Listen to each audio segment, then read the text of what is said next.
Aloha mai kako. We're going to get started. Kauka Oʻahu, where do you go?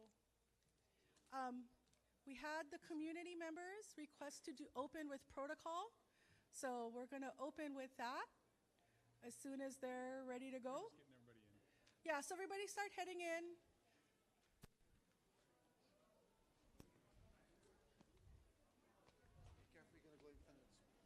Okay. I'm not going to go in front of the speakers. No, I just want, okay, there he is.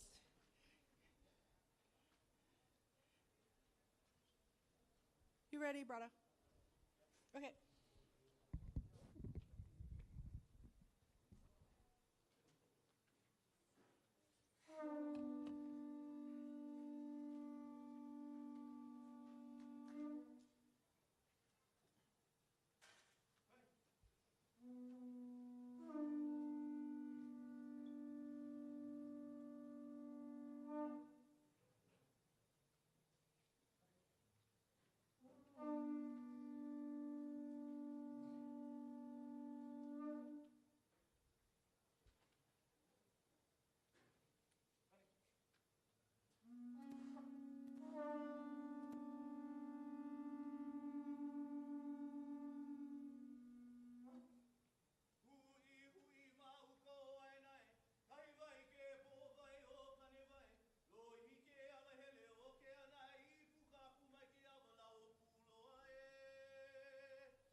Mahalo, mahalo nui.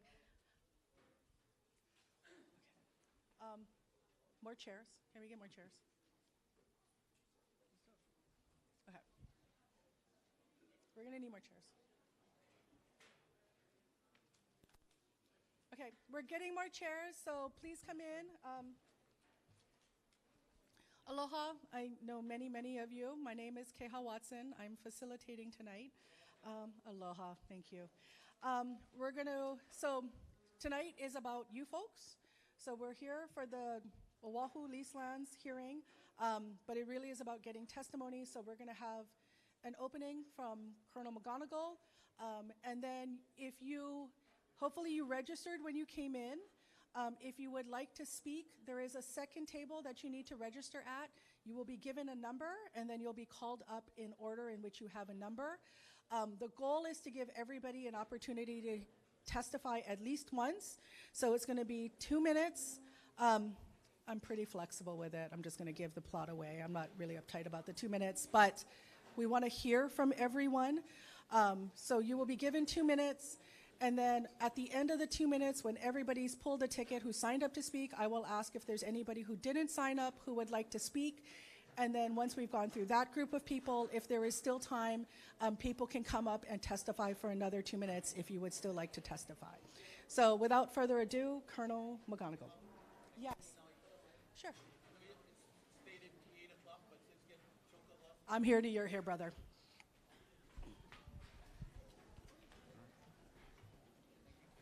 Of course.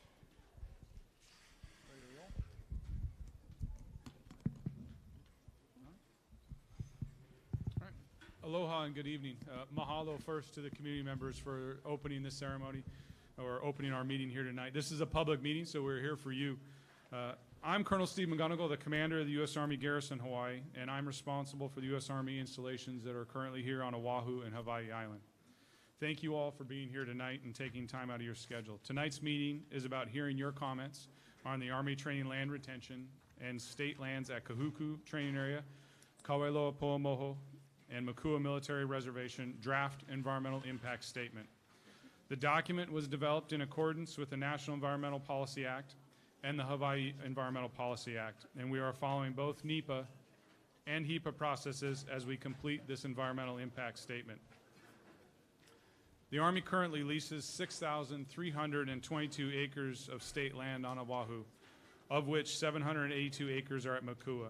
These leases expire in August of 2029. The proposed action, the Army's retention of 6,322 acres at Kahuku, Poamoho, and Makua, is a real estate transaction that allows the continuation of military activities to include training, as well as conservation management of the cultural and natural resources that we have the privilege of caring for and protecting. The Army is not proposing new construction or changes in military training in this draft EIS.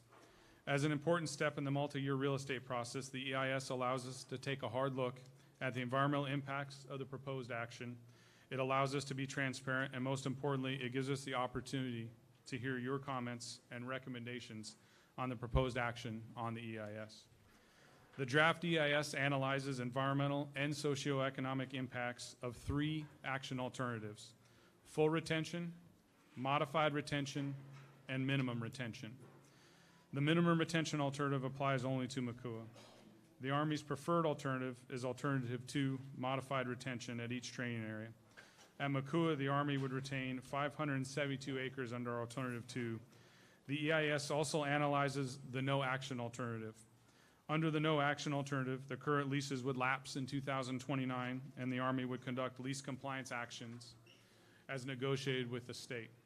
Furthermore, the Army would no longer have access to those state lands and training, and the Army's cultural and natural resource conservation efforts on those lands would cease after lease expiration. We have posters and members of our EIS team, posters over here on the side, to provide additional information about this EIS. We also have a copy of the draft EIS here. It's back towards the posters, available to review. A hard copy is available for review here at the Waiʻanae Public Library, as well as the Wahiawa, Kahuku, and Hawaii State Public Libraries. You can also download a copy of the EIS from our website. As you may have read in the draft EIS or heard during our 2 briefs to the Board of Land and Natural Resources, land exchange is a potential process to be used during land retention negotiations that would start after the EIS process is completed. Land exchange is not analyzed in the draft EIS. And we are early in the planning stages, and lands to be exchanged have not yet been identified. Any land exchange would be addressed in separate future environmental compliance processes. This meeting is being broadcast live on the U.S. Army Garrison Hawaii's YouTube channel. For those of you who are not able to be here in person tonight, we do have a phone line available tonight through Thursday. And you can call 808-515-5518. Again, that's 808-515-5518, and leave your recorded message. For those of you that are here in person, again, we thank you for being here. Once you start, you can come up to the microphone to provide your oral comment, just asking that you sign and register so we have a number, so we can be respectful of all the personnel who want to speak tonight and have their voice heard. And you can also submit a written comment on the table back to the left. Our comment period continues until August 7th, where you can mail, email, or submit your comments on our website. The website, email, and mailing address are located in the flyer that is available by the entrance where you registered and came in tonight. Oral comments provided during this meeting will be transcribed, and all comments will be included in the final EIS. Mahalo for your participation tonight. Mahalo, everybody. So again, we're going to get started and trying to move through everybody. So that's it for the presentation. So the first testifier, number 81.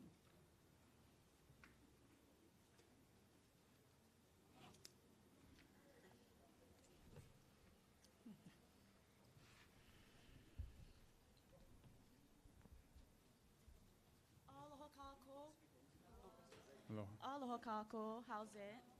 I'm Chanel Kalekini. I am from Waiʻanae Valley. And on behalf of the Hawaiian people and our deep-rooted connection to Makua Valley, every day, for generations, Makua has been more than just land. It is the heart of our culture and the respiratory of our history, the essence of our identity. The military's occupation of Makua Valley has inflicted irreparable harm upon this sacred land. We have witnessed the desecration of our sacred sites, the pollution of our natural resources, and the disruption of our traditional practices. These abusive actions not only degrade the landscape, but also erode our spiritual and cultural foundations on which our community thrives on. The military's assertion of control over Makua Valley in exchange for land value is an affront to our heritage and our right to indigenous people. We, the people, refuse to accept the proposed land swap for the desecration of our ancestral lands. Allow the Hawaiian people to heal ourselves by healing our Makua. We call upon you to recognize the sovereignty and respect our inherent right to stewardship of our land. We demand the return to its rightful owner heirs and the people, the Hawaiian people. If the Hawaiian people do not have Makua, it is robbing us an opportunity to live and breathe aloha. He ali'i ka aina, he kauwa ke kanaka. Eo. Mahalo. Mahalo nui. Number 82. Uncle Sparky.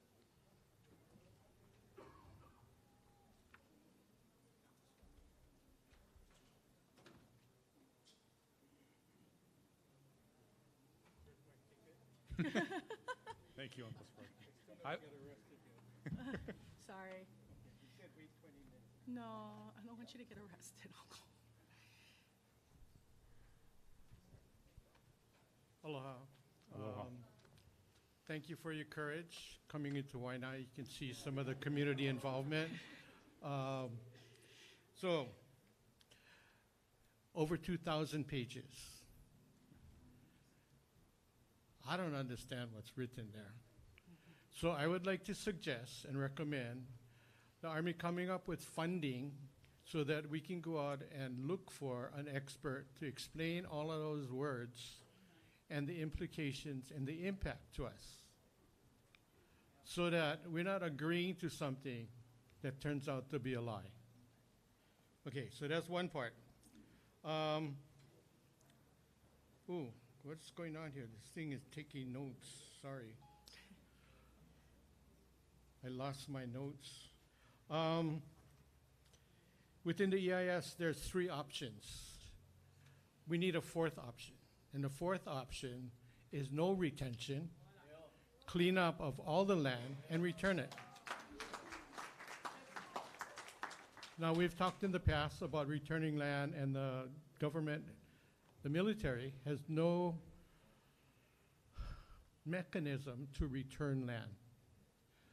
But there was a mechanism to take land. So there must be a mechanism to return.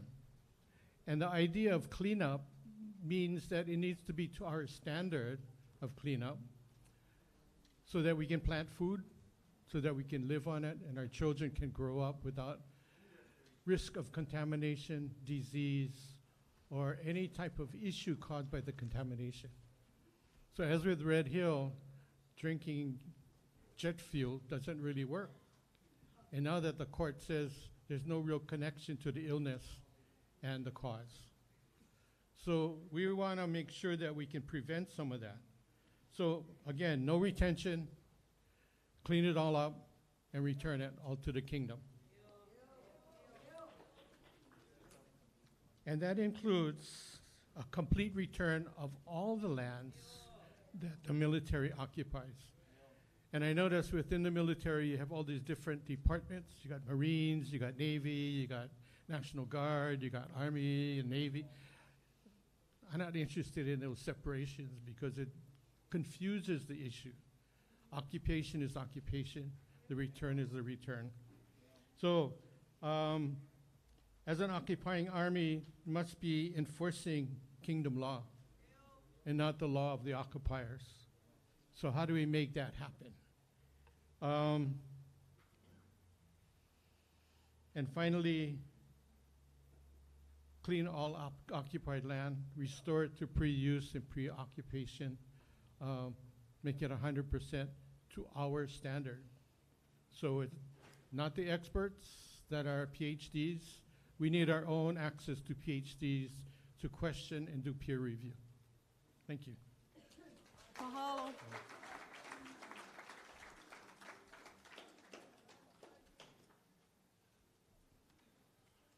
Number 83, please. And what, I'm talking to the mic. Oh, was that me? Sorry, okay. I was talking to the mic. All of us. All of us. Hi, aloha. I'm Aloha. Lina Suzuki with the Waiʻanae Moku Kupuna Council. And I just wanted to, I'm a kako to Uncle Sparky as well. And one of the things he always tells us or reminds us about the military is that you guys are our neighbors. But you guys are our ohana that is behaving badly. And there's a lot of toys that you guys left in our moku that you guys didn't pick up yet. So there's a lot of kuleana in our moku of Waiʻanae. One of the things I wanted to just make a statement about is please don't come to different mokus and talk about different mokus issues. So you come to Waiʻanae, you talk about Waiʻanae. We're not here to talk about Kahuku or Pakuloa or any other places on this state. We are here specifically to talk about Waiʻanae. And so we would appreciate it that when you guys come, I see on the map there's 3 different lands you guys want to talk about, but for Waiʻanae, we talk about Waiʻanae. But thank you. Mahalo. Mahalo nui. Number 84, please.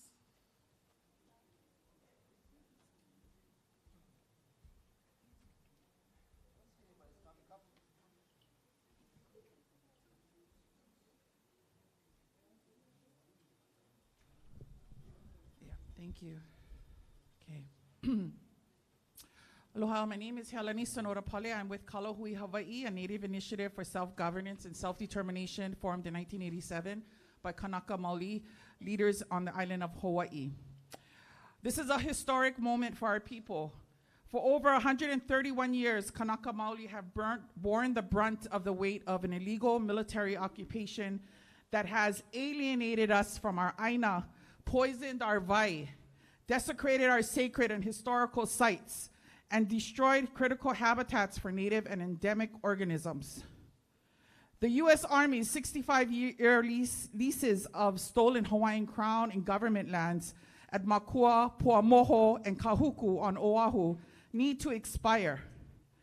The Army needs to clean up your opala, and the lands need to be given back to the rightful heirs, the Kanaka Maoli people. And that is just the beginning, because eventually we want every square foot back. All 51,000 acres that the Army occupies on Oahu.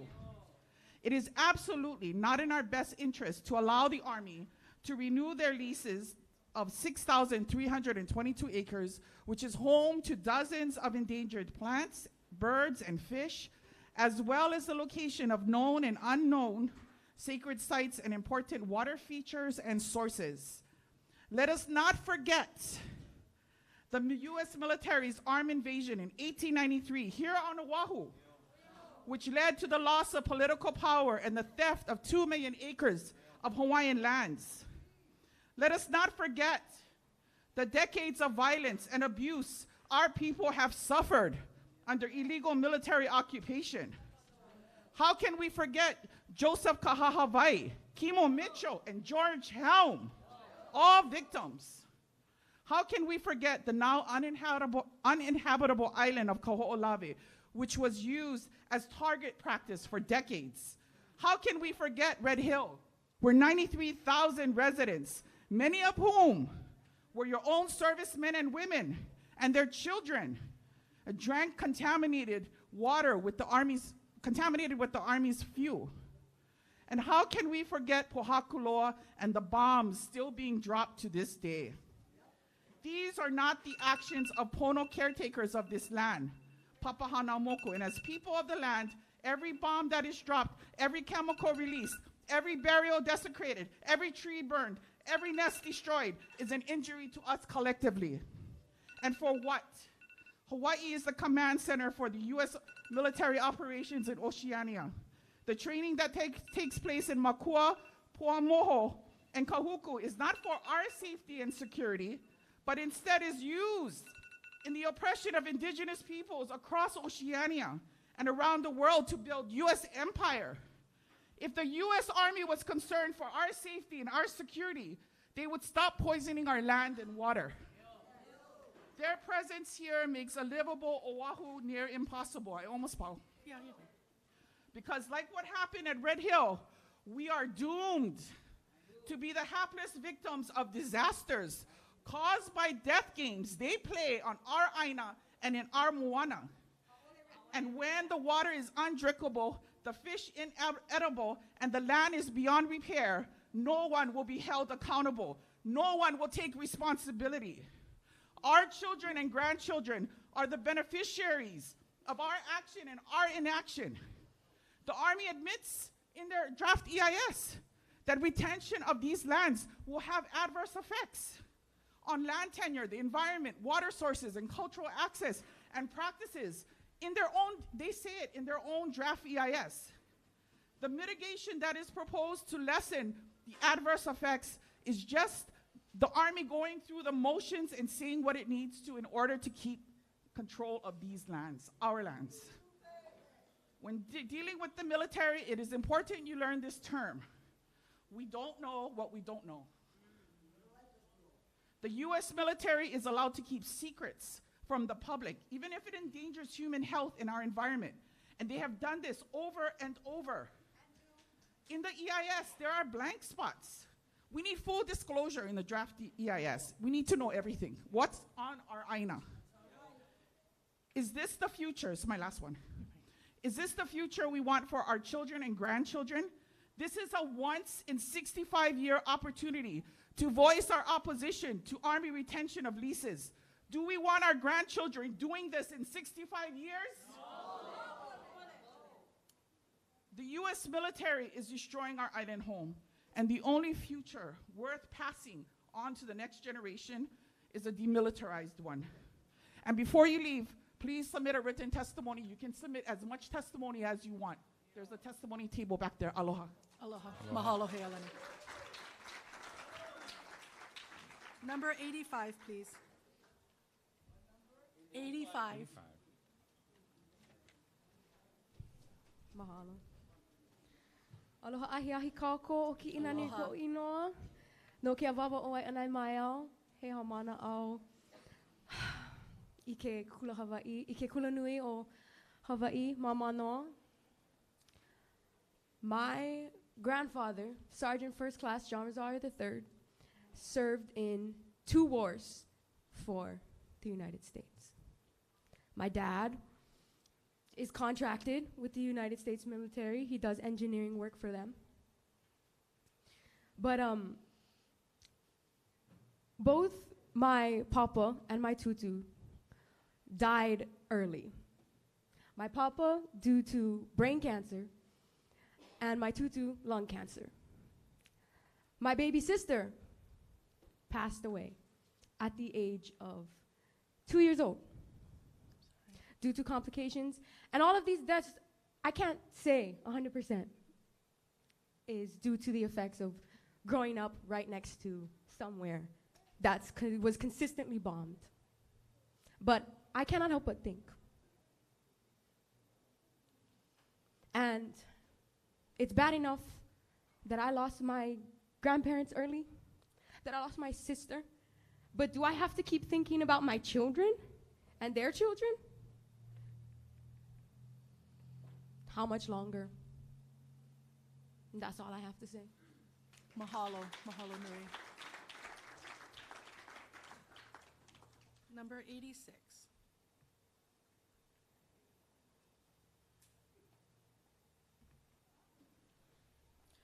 Aloha mai kako. Aloha. Ovao Kikuavela Burgess Tawala, no Waiʻanae mai au. Aloha everyone, my name is Kikuavela Burgess Tawala. I'm born and raised in Waiʻanae and currently living in Waiʻanae. My family's been here for a couple generations already. I do not agree with any renewal of the leases in Hawaii. I support Uncle Sparky's idea for an option 4, where you guys leave and you guys also clean up your mess. There is no need for the Army to renew their lease in Makua or any other AINA when they have said themselves in 2023 that they no longer need to conduct live fire training. The Army does not belong here. Hawaiians belong here. The Waiʻanae community belongs here. Those who were displaced many years ago, their mo'opuna and their ohana, deserve to be here. You guys are not gonna stay. In the next 5 years, it is your kuleana, the Army's responsibility to clean Makua. We are not certified in cleaning unexploded ordinances. You guys are. The AINA we receive back should be in better condition because you guys have all the technicians and all the workers that can do that. You guys want to bomb and play soldier on our AINA, you guys better clean up your mess. You guys don't understand that AINA is sacred. All AINA is sacred. Makua is sacred. Makua in Olelo, Hawaii means parent or parents. Makua is our parent, our parents, our kupuna. We are her keiki. How could you hurt your own parents? Would you go and hurt your own parents? No, I don't think so. Why would we continue to allow you guys to hurt our Makua and our kupuna? In Makua or wherever, in Kahuku, Pohakuloa,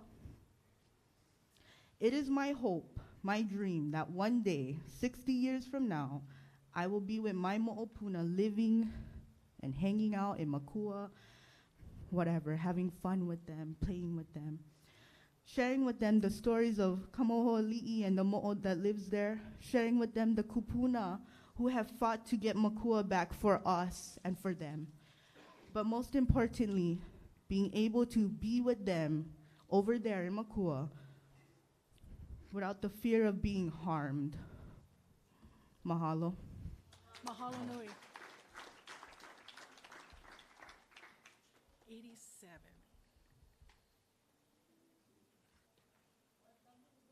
87. She's 87. Hello.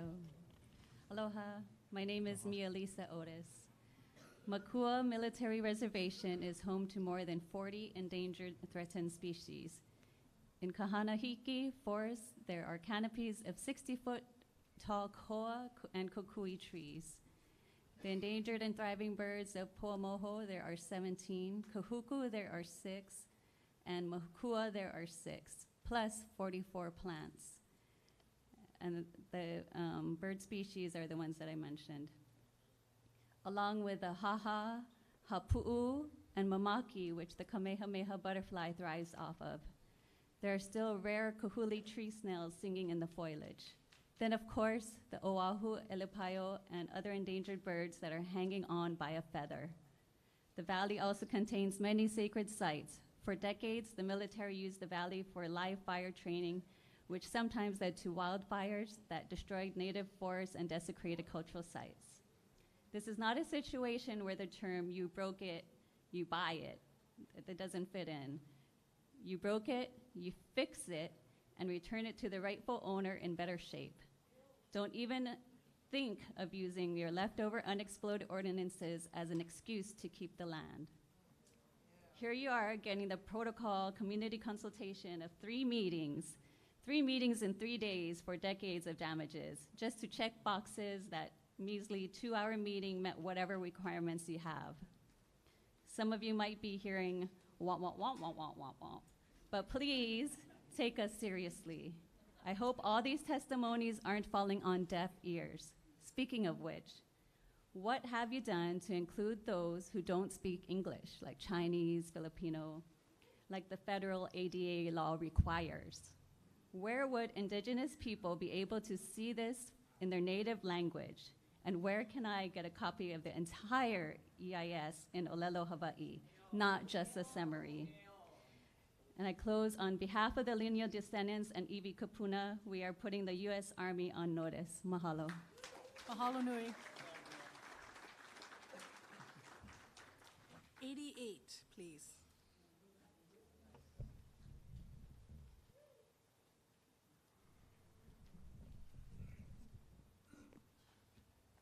Aloha. Aloha. My name is Makanoe Hufana. I am a descendant of Frances Bersosa Di Peralta. She is a native here of Makaha, and my family are the caretakers for the heiau at the bottom of Makua Valley. We grew the kiave trees that protect it from bad intentions. The military activities has scarred our lands with bombs and artillery, polluting our air, water, and soil. The never-ending roar of aircrafts and the presence of great ships disturb the peace of our oceans and our skies, causing harm to our marine life and native birds, even driving them to beach themselves in distress from the noise, which you have been aware of since the complaint against the Navy RIMPAC exercise in 2006, with a large beaching marine life during RIMPAC exercises, and also injuries from vessels to marine life resulting in death. This relentless assault on our environment is not just a violation of our physical space, but an upfront to our cultural and spiritual connection to these lands. Moreover, the military presence in Hawaii reflects the broader pattern of historical colonialism, neglecting to the awareness of their history and their crimes against the UN and the nation of Hawaii. In these waters and sands, you disregard our indigenous rights. The history of Hawaii is marked by the illegal overthrow of our sovereign government and the illegal occupation of our lands through military, and the men that were here from the United States who misused the United States military because some man-child cried wolf. The continuation of military leases and activities perpetuates this historical injustice and undermines our efforts towards self-determination. In a time when our islands face unprecedented challenges of climate change and environmental degradation, the military's destructive footstep only makes us aware of these threats and cause for concern. The limited resources on our island must be safeguarded for future generations. And I think the military doesn't realize this because they have a very large amount of land in the US where you can't see your resources, but we can see ours, and they're disappearing. Therefore, I implore you to consider the profound implications of renewing these military leases and allowing the continued presence of the United States military on our sacred lands. Their presence is not only unnecessary, but also detrimental to our collective well-being, cultural integration, and also our environmental sustainability. We demand respect for our sovereignty, our culture, and our land and our natural heritage. It is time to prioritize the voices of Na'uiwi and for you to listen to us because we were the stewards first. So we should know how to take care of our land, and bombing it is not the correct answer. Therefore, I urge you to reject the renewal of military leases on Oʻahu, as well as all of your leases on all of our beloved land. Mahalo. And just in case your ears don't work, I have it written for you. Mahalo. Thank you very much. I'm nobody, but you can get me. Okay. Thank you. Mahalo. Okay, number 89.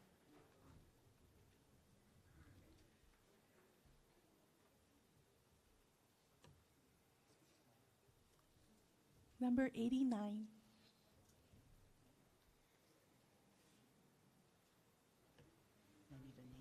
No, because you signed in there. So if you want, can. Totally up to you. Good. We have a lot. We are a lot. We can teach the military. We can teach the world so much if you would listen. Our land means life. Our seas mean life. We can teach people wars do not mean life. Wars are bottom of this. That's the last thing you want. Preparation for war is right above the bottom of that list. We have much to offer. Your military people, they come here, they love it. Tourists come here, they love it. Other islanders come here, they love it. Foreigners come here, they love it. Because in Aloha, we can give. We don't have to destroy. And that's what we're trying to save and keep for generations to come. We can't do this if we destroy what we have, what we've had now. Your military people come here, they go away different because they felt the aloha in this aina. Ask any of them. They do feel it. What these people feel now, we can offer this. No destruction. We can offer you aloha. We can show you love in Hawaii.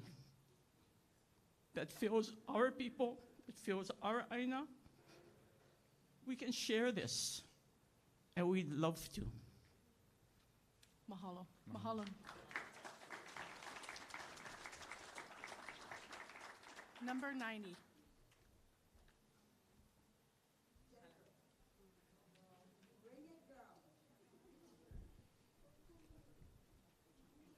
Aloha, Mr. Ming. How do you say your name? Sorry, I don't want to. Steve. Okay, Mr. Steve. Hi. My name is Nani. I'm a kupu of this aina, of this moku of Waiʻanae specifically. I'm a kia'i. I live here and I will die here. Right? The state of Hawaii does not own anything in our islands. Therefore, you are asking the wrong people.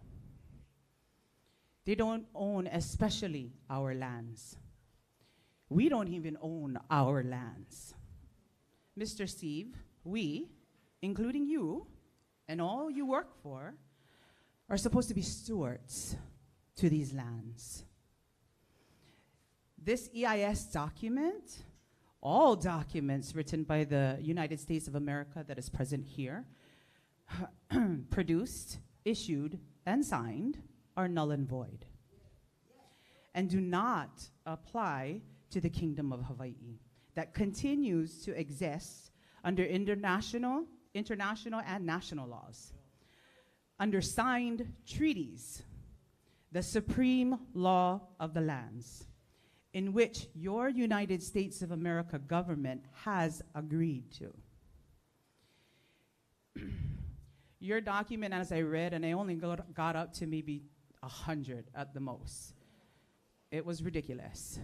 The words were very misleading, yeah, and it always ended up leading back to the military not doing anything but what is fit for the military, and nothing for the Aina, nothing for the people of this Aina. So I would say, again, null and void. Right? Your illegal 65-year lease from 1964 should end now. Your mission requirements and planning you must do, plan to fund the Kingdom of Hawaii forever for all the wrongs the military has done to our spaces, our places, our people. For we, of and from Hawaii, will have to clean up your mess forever, because your track record shows you won't. Plan to train our kanaka of and from Hawaii that is serving you at this moment to know how to operate all your military equipment for when you migrate back to where you came from. Over the past 6 decades, these 51,000 acres of stolen Army training areas and lands has only brought upon displacement, disconnection, destruction, desecration, drugs. Yes, you are a part of drugs, this drug epidemic issue here, and death, and more in between. Your answers to your proposal to retain any lands across Hawaii is no, no, no. Kako, I want to read this to you real quick, because I kind of wanted to see really what the Army's mission is, yeah? And so just let this resonate with you right now, yeah? See how much aloha the military really has, yeah? Our purpose remains constant.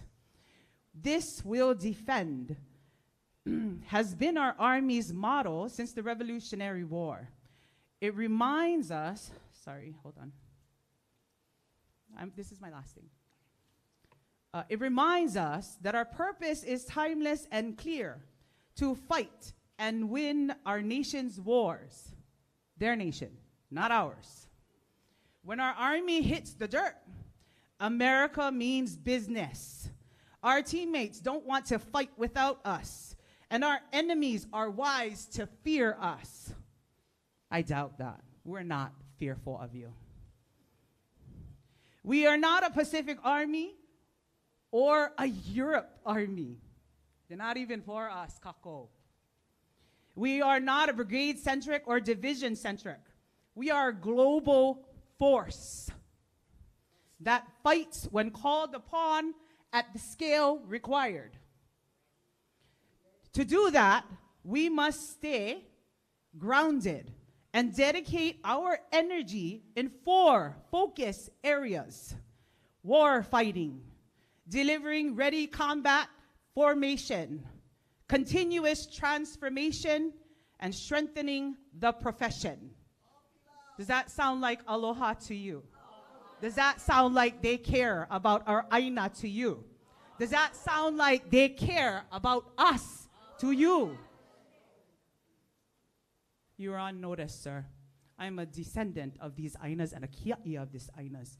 And unless you get the consent from us, the people of this place, you are not moving forward with any Aina. Mahalo.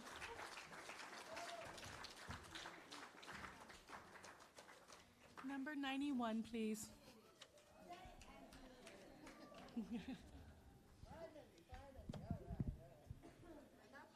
Powerful as Uncle Sparky and Auntie Nani. You guys was right on. Sorry I wrote this as I was coming here. Anyway, my name is Auntie Z. Ziona na ho'oi ikai ko holo holo kulani. I am an Army brat. My father was a retired sergeant major. My mother was Hawaiian. Many of the military raped our women over here, just to let you know and remind you of what you guys do over here. Okay? I'm going to say that first. Pilau, exactly. Everybody heard that one. Okay, anyway, my dad was with the 264 Army Band, Royal Hawaiian Band, and the Honolulu Philharmonic Symphony. We were lied to all my life, 75 years worth.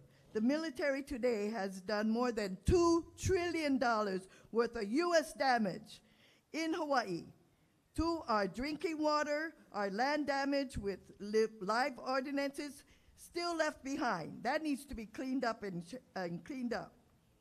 Ocean water damage with whales and fishes dying because the explosions so that they can do their war games in Pacific, which they are doing today. They were not even ready to deploy when they were desperately needed in Lahaina. What the fuck were you guys? Sorry. That's how pilau you guys are. You proved to be pilau. Good for nothing. Building golf courses, expensive homes for generals, while our native kids and our native Hawaiians are still homeless, living in cars while going and attending schools in Hawaii. Selling lands that are not yours to sell to foreigners. You have proven to be untrustworthy. And killing your own military families in Hawaii at Red Hill. So shameful. You guys are so shameful. So end your military leases because you do not deserve to be here at all. Aloha. Mahalo. Perfect. Mahalo. Number 92.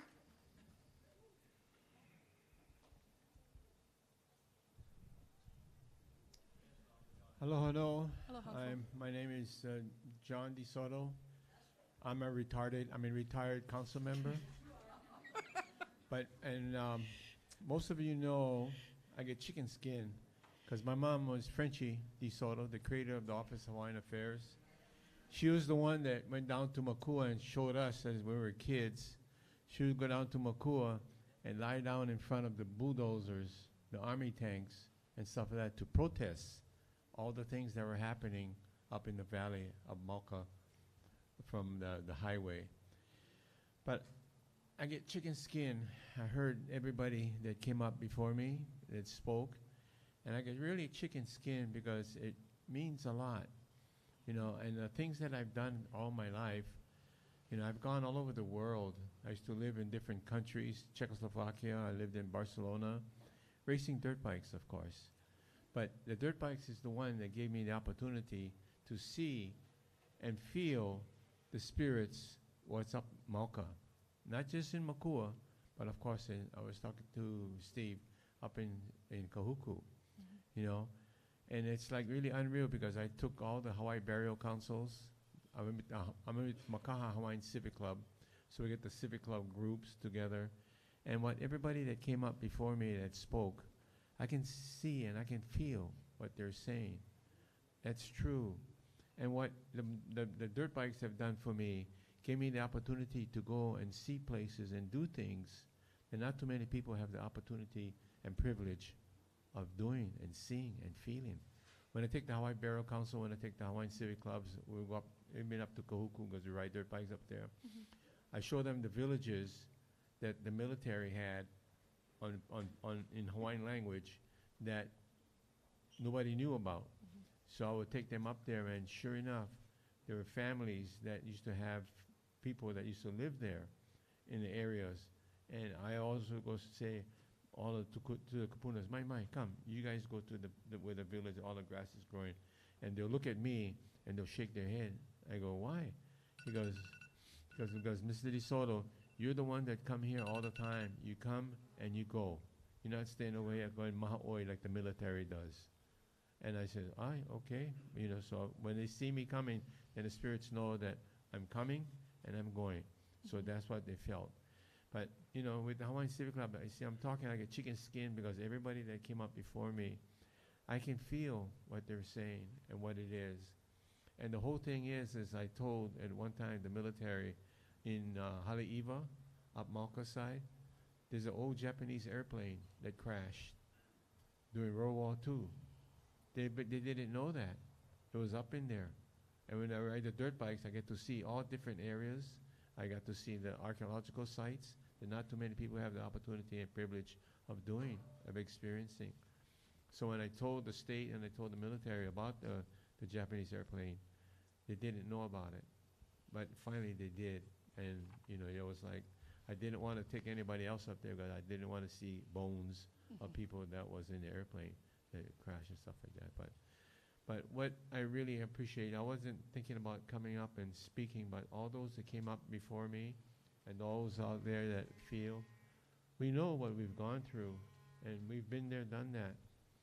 And I've gone to Kaʻolawi a lot with the Hawaiian civic clubs, and yeah, it's the Pico. It's almost like the Pico of the Hawaiian Islands inside there. So we got to make sure that everybody work together. It's got to be a win-win situation. Mahalo. Mahalo nui, Uncle. Number 93. Aloha, Kelsey Ku'ule, Makamai, Carlos, Kili, Ikipi, Ko'ino, Piha, no Waiʻanae, Maiau. I'd like to start by thanking you guys for your service to your great country. The empire that has been illegally occupying my country. This is not America, and it will never be. Let me remind you, sir, that the Hawaiian Kingdom was recognized as a sovereign state by America through a peace treaty in 1849, which was ratified by the U.S. President in 1850. In 1893, you guys overthrew our monarchy using militant forces, and in 1898, you illegally annexed the Hawaiian Kingdom through a joint resolution without the consent of the Hawaiian government.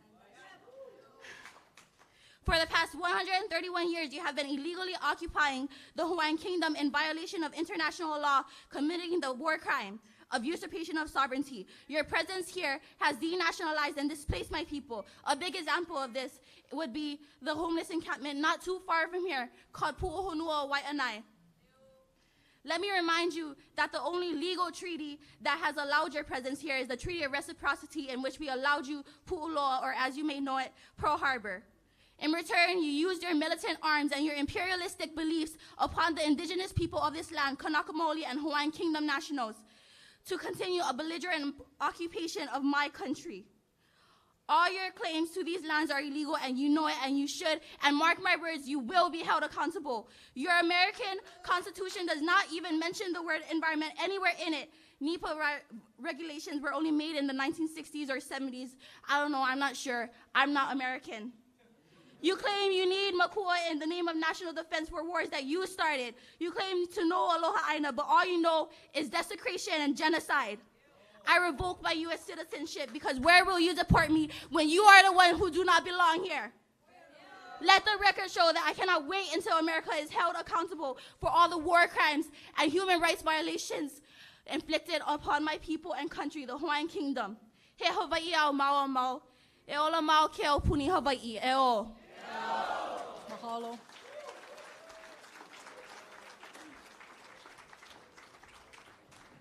Number 94, please.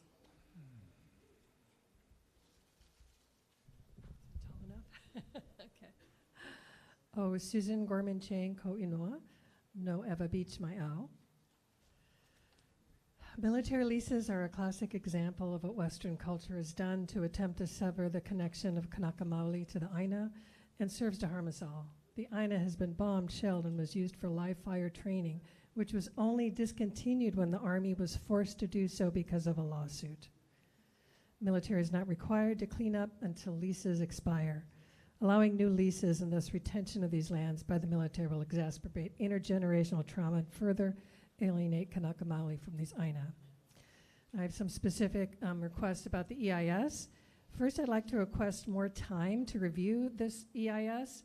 It's 2,798 pages long, and we deserve a more reasonable time than just 2 months. So I'm asking for an additional 2 months until October 7th, 2024, to submit written testimony. Second, I'm requesting a complete title search and complete title reports for each of the parcels of the land the Army includes in the EIS. I don't see how you can have clear title. The state to lease to the Army of stolen ceded lands. Third, I'd like a map and total acreage of all the Hawaiian Islands showing where the Army has control of the land for training of any kind, whether state or federal. This way we can look at the whole picture of the military's training capabilities and footprint on the islands. Fourth, I'd like a map of the total acreage of the entire continental United States, as well as Guam, American Samoa, Mariana Islands, and Puerto Rico, where the Army also has training areas of any kind. In the executive summary on the EIS, page 3.13, please add the word illegal so that it reads in 1893 when the Hawaiian Kingdom was illegally overthrown. The term illegally overthrown was used by President Cleveland in his address to Congress, in which he stated, quote, "The Kingdom of Hawaii was unlawfully invaded by the United States Marines on January 16, 1893, which led to an illegal overthrow of the Hawaiian government the following day." Next in the EIS, very quickly, it says the Army spends $1.5 million on cultural resource management and $5.6 million on natural resource management on Oʻahu. I'm requesting a detailed dollar breakdown and description of exactly how these funds were spent.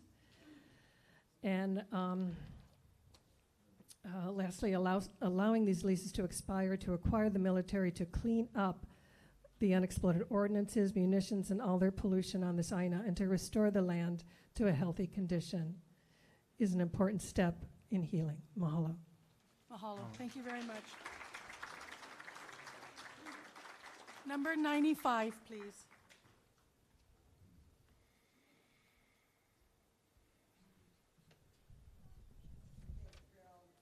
Aloha mai kako. Aloha. Please forgive me if I go over a little. That's not my intention to take away from anybody else. But I come to, as a culture practitioner, in American language, they say necromancy. Kahuna ana ana. I just wanted to share that I come with the support and kako'o of the families of Makua Valley. Their names are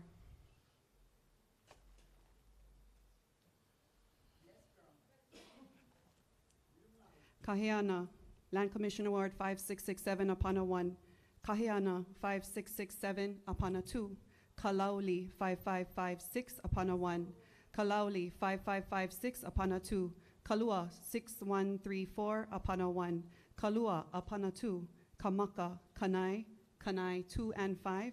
Mo'o 1 and 2. Land Commission Award 6092.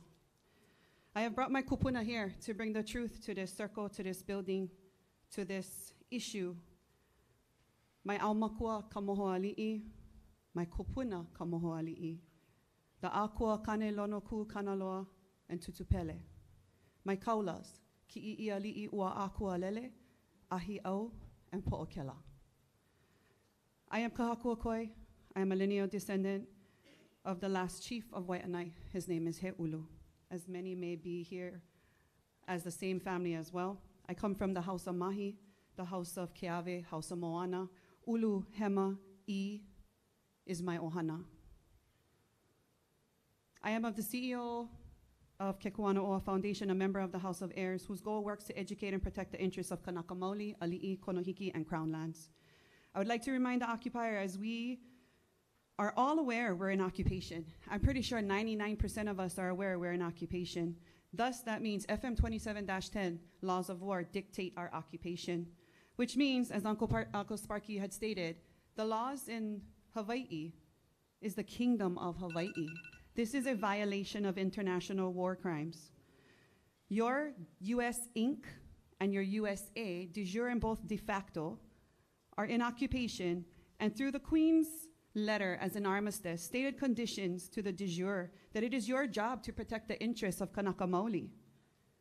Your executive order, which forcibly removed Kanaka Maoli from their ancestral lands, is the violation of the Treaty of 1859, the Treaty of Friendship, Commerce, and Navigation between the Hawaiian Kingdom and the de jure USA.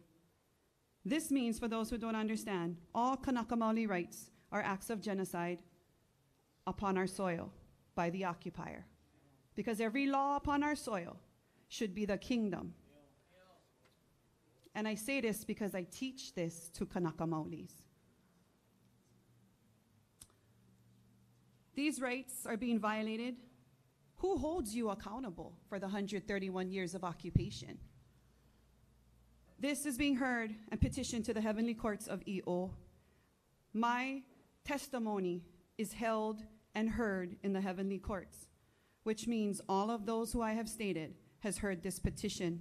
And I release this petition for justice to be handed to the desecrators of the sacred kupuna, Papahanaumoku, the waters of Kane, the waters of Kanaloa, Lono, our Tutupele, Laka for her forests, Ilokoka Yesu Christo, a mama uanoa. Mahalo. Number 96.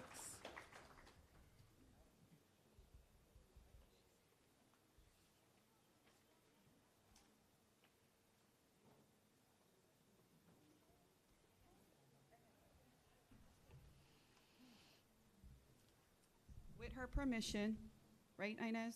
Yes. There's a notice of declaration going around. Right now I have 10 in my hand that do not support the renewing of Makua Valley. If you haven't gotten one, see me or see Nani. These are signed with witnesses. It's a notice to the military, Mr. Steve.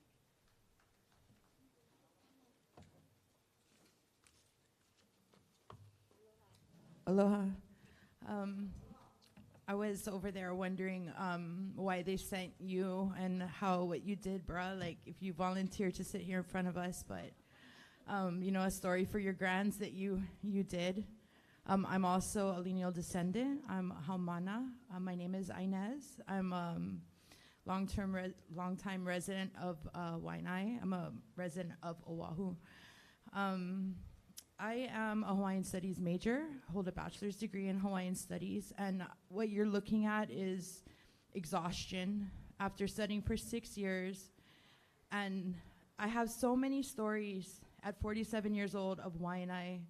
You know, we are the people of the sharks. We're related to the sharks, and I know all of my stories of my night marchers and from the tutu, from Honolulu and Waiʻanae, and all of these mo'olelo, these stories.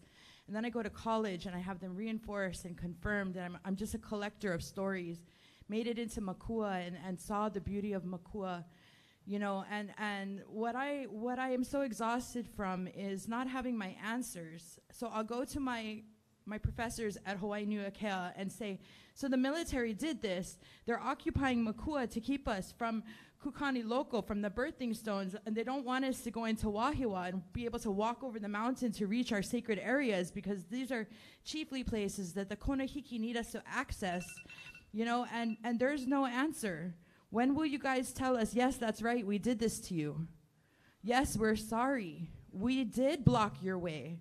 And we're going to sit here and ho'oponopono and make things right. Because I am ready for a peace treaty with you guys. I'm ready to sit and be friends. I'm sorry that you have to sit there and take all that mana tonight, and hopefully you walk away with something good. The love that we have for the Aina and we have for each other. We know we're under occupation and under armed conflict, and I just stand against, you know, the renewing of, naturally, of army leases. I was taught in college that the military occupied Hawaii in order to protect the West Coast. They will never let it go. But I just want you to know that that is not true. I am being pushed out of the university at Hawaii Nuakea like a machine, and there's an army behind me coming out of immersion schools. Those young Hawaiians are coming up, and the day will come, maybe not while I'm alive. I think I've already accepted that I will probably be dead, but my grandchildren will see Hawaii free. Yeah, mahalo. Mahalo. Mahalo nui. 97. You're not staying, Kaleo. Oh, okay, okay. Nice to see you.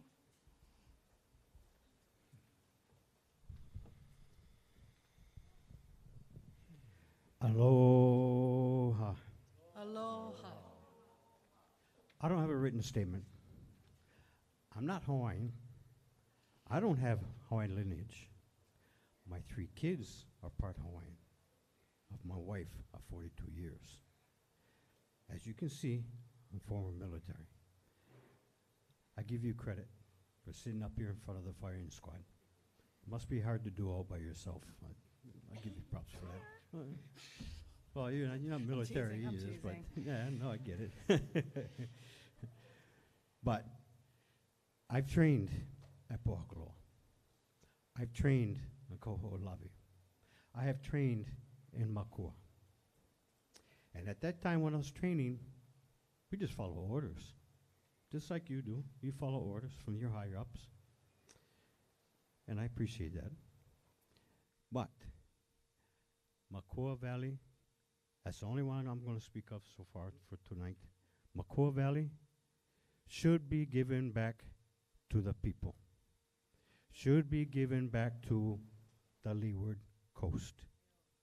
I'm a retired truck driver, 42 years over here. And I've been up at the back of Makua Valley with my semi, delivering material up there. And military personnel that met me up there told me, stay on track. You go off track, there's unexploded ordinances up there. Now, I know what a 1,000-pounder can do. I know what a 500-pounder can do. I don't know if they still use them. I know what a 250-pounder can do. When they hit the ground, they don't explode. They make a big crater regardless. And eventually, the land covers it. Kaho'olawe, they said, it's clean. No, it's not. There's a lot of ordinances that are buried, just like Makua. There's a lot of ordinances in that valley which are buried after all the years of being used as a training. Now, and I know it's not your decision, but I know your hurry-ups. But that valley has to go back to the leeward coast. Thank you.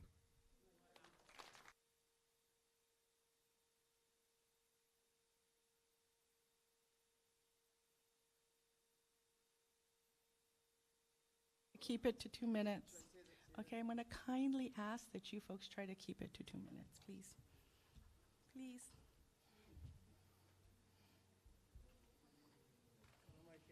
Sorry, go ahead. Kala Michael. I'm going to try be 2 minutes. Just try your best. That's all I ask. Kala mai lahu, I got to face my kua back to everybody over here. You can spin them around if you like. No, but I like, You like, I like okay. talk to Steve. Okay. Thank you for being here, brother. But the only way you guys we're going to think you guys serious. Get the generals over here. Get the generals over here. Because what rank you, brother? You're colonel. All right. We deal with colonels. You guys cycle out every 4 years. Bring the generals here. And before, my name is Kahuku Wahilani. Hey, Waiʻanae, Aomau. Lifelong resident over here. Before I say anything, I'm in total opposition of any extension. And like what Uncle Sparky said, you guys never leave that fourth option, which was to get out. Why we gotta wait? Now put your Waiʻanae on out of 65 years. First of all, like mahalo nui loa to Malama Makua, the both Malama Makua organizations that we work hard, that this is 21 years, stop firing, live firing in Makua. So mahalo nui loa for them. I also want to say, raise your hand if you're over here in opposition.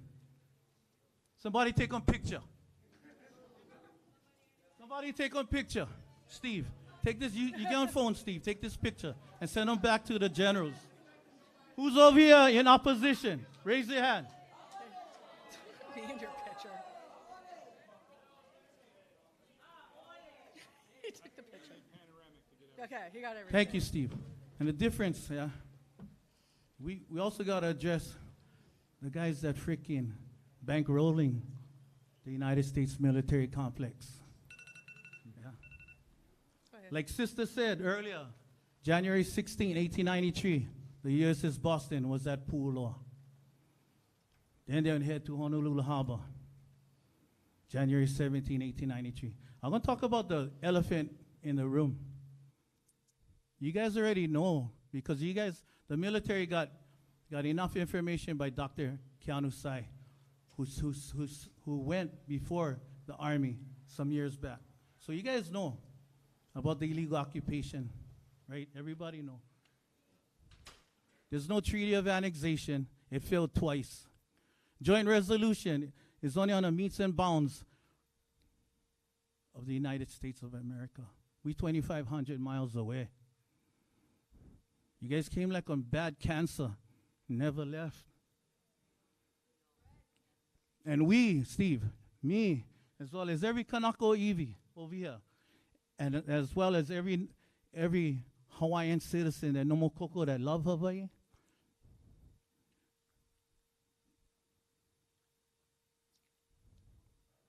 we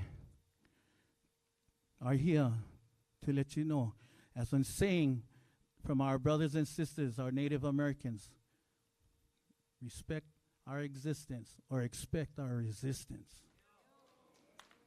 So I want you to go back and take it back to the generals. And I was kind of appalled coming over here. You guys didn't set me off already. Come over here. I see barriers already. Like, who does that? It's our Aina. We just sorry. Come in, we get barriers over here. Oh no, the military, they'll be already. But Steve, look under the Treaty of Annexation. That's the one. That's the one key. There's no Treaty of Annexation. What is a Treaty of Annexation? Okay, how you know, right? That's a binding legal freaking contract between two countries. It failed. It failed twice. The first time, President Grover Cleveland went stop him. And he sent James Blunt for come over here for investigate. And he found that it was illegal. Why? Because in November 28, 1843, our country, the Hawaiian Kingdom, was recognized, was called the Franco-Saxon, okay, what? Anglo-Franco Proclamation. Yeah, that Queen Victoria of England and King Louis Philippe of France signed. We was the first non-European country recognized internationally. The first country of color. So come back with the fourth option. Put all the first three options on the side and just get out of here. Okay? I mean, you know, we can talk as humans, but you're not from here, brother. The difference between us as Kanako Iwi and you guys, the Aina is our kupuna. Yeah. We love the Aina. So, with that being said, you seen everybody is in opposition. Same like in 2020 when how you was here, right? When had 2 nights, 100% opposition. Nobody was for the extension of the lease. So Steve, tomorrow night in Kahuku, I hope my Kahuku Ohana watching. I hope the generals come. And then Thursday night, I hope the generals over there too. And we're going to show up over there too. Mahalo. Mahalo nui. Number 99.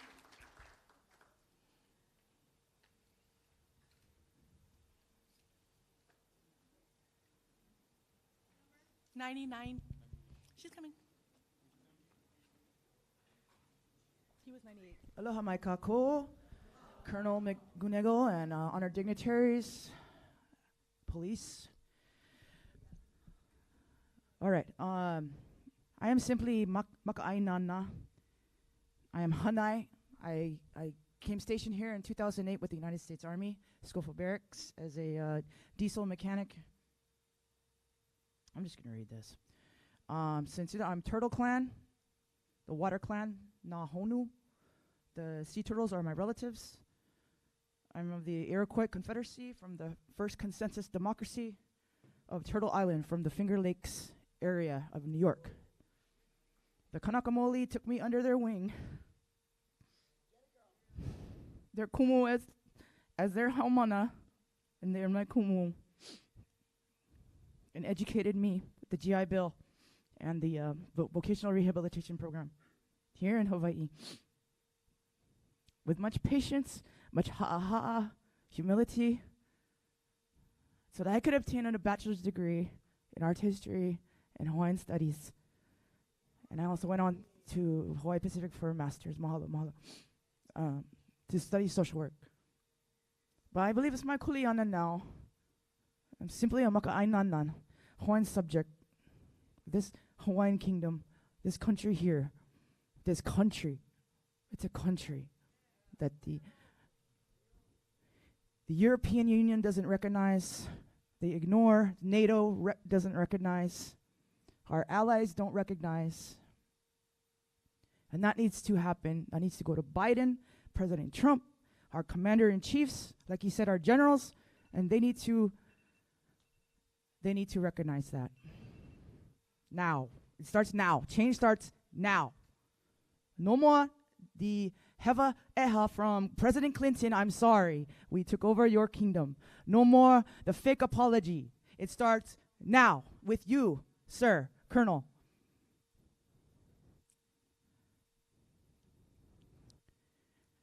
The soldiers, airmen, Coast Guard, Navy, Air Force continue to be stationed here for a 3-year tour. Make Opala. I seen it first. I'm an eyewitness. I seen that. And then permanent change of station somewhere else. Make big mess and leave. Put their bombs and their ammunition, their casings, and they leave them in the training areas. They do not clean it up. This would never happen in Germany. This would never happen in Germany. The Germans have their military, and they will come in and they will scold us and they will deport us because they have nuclear capabilities. The European Union has, the Hawaiians don't have nuclear capabilities. They have aloha. They have kia'i. They fight with their heart. This is a different way of fighting. They fight with their ike. They fight with their mana. They fight with their lua, Hawaiian martial arts. They have a different way of fighting. It's called kapu aloha. But this is seen as weakness. This is seen as weakness. It is not a weakness. And I am so tired of it.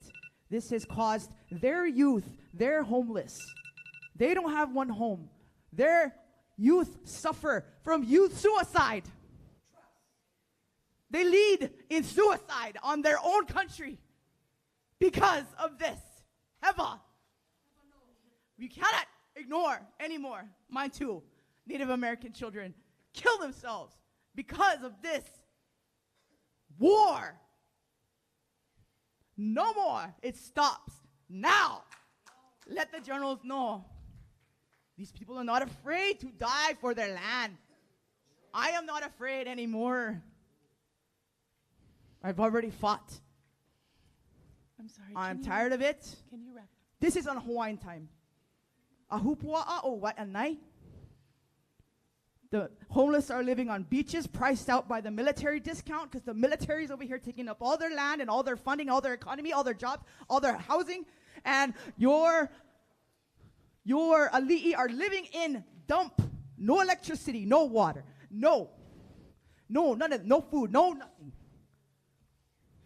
This stops today, right now. Unemployed, mental health issues, the youth have depression from all the loss. From the sonar, from the Navy in Kauai, polluting our honu, our mano, our sharks, our limu, our seaweed, our coral, everything. The taro, the water, the wealth is gone. The water is being destroyed. The Hawaiian wealth, pow, this ends today. I really do need you to wrap it up, please. Are you Hawaiian? Yes. Good, then we on Hawaiian time, aren't we? Okay. Okay. Deliberately neglect and ignore the war crimes committed to this day. By 2029, I suggest you take one vote, just like the Ku'e petitions. All the Hawaiians still here fighting. They are all here still fighting. There's tons of Hawaiians on the Turtle Island. Ask them if they take a vote, if they want us here. What should we do? We have a democracy. We have a constitution. We have an agreement. For my people that you stole, the white man stole from us. They have rights under your own constitution. It stops today. It stops today. Take a vote of all the kia'i on Turtle Island.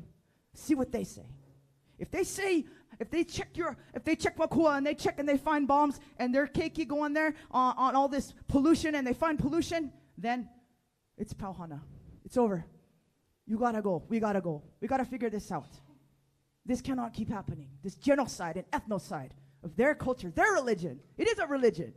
It's just like Christianity and Islam. It should be respected as that.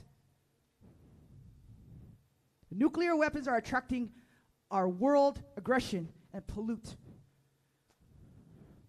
They're attracting our nuclear weapons the Army's nuclear weapons are just attracting more Putins and North Koreans and more hate. We got to figure this out. Okay? Mahalo. Mahalo.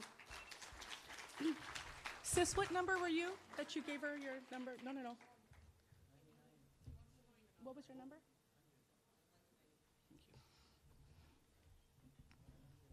Yeah, on 100 now. We have another 40. We're here. I'm comfy.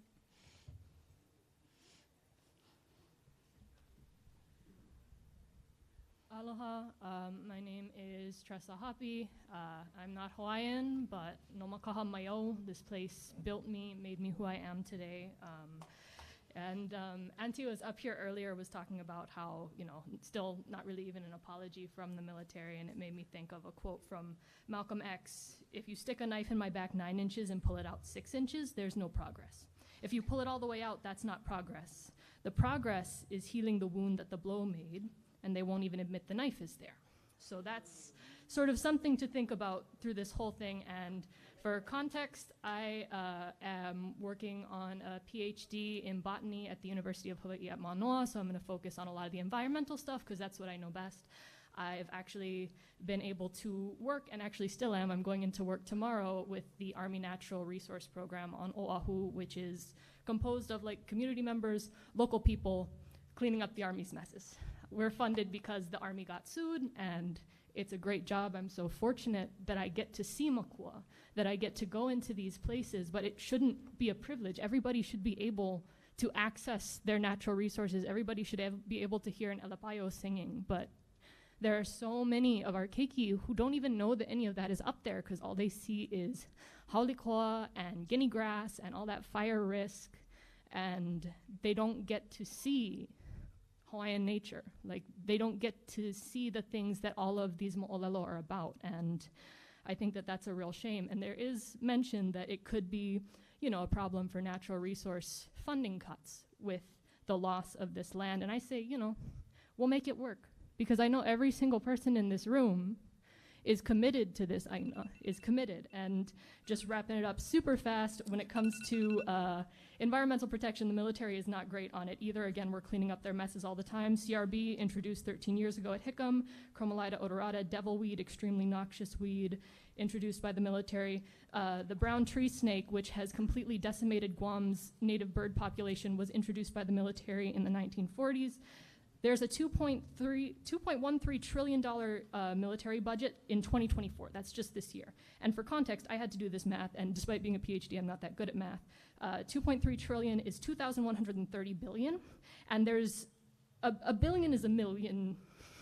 It's, for context, 2,130,000 million in 1 year of population or of military funding. Approximately 10 million of that is spent on natural resources in Hawaii, and that's 0.00004% of their funding. So we need to prioritize our environment, we need to prioritize our aina, and most importantly, we need to listen to our kanaka maoli. Thank you. Thank you very much. Number 101.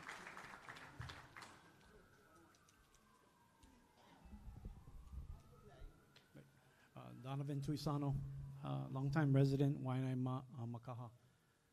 I just like to agree with everybody else in regards to the land itself. I've been here and I've seen when the elders used to talk, they used to talk about how life is getting overpriced and how everything else is changing. Little story about myself, I was homeless growing up. Until you're homeless, you don't realize all the opportunities you have.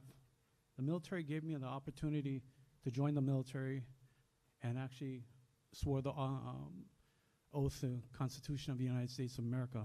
Totally understand that. With people around and all these different cultures, you realize that everybody is holding on to that culture, but you can respect the worldwide requirement of if it's not the American people, it's going to be another country. And let's just say everything else shuts down. Makua shuts down. Kahuku shuts down. All these other installations shut down. Everybody else moves. All the forces leave the theater. And if you can visualize with the understanding of the impact statement, doing the research so that you can actually quantify, extrapolating past the point of 10 to 15 years, what happens then? If you can actually visualize the strategic location of Hawaii in where everyone is, lady out here explained in regards to how important the rest of the islands are in the Pacific and Samoa. I'm Samoan, Okinawan, Irish. So yeah, all the perimeter bloodlines. But you look at my kids, Hawaiian. 4 of the 5 are in the military forces, so understand, yeah, they swore the allegiance to the Constitution of the United States as well.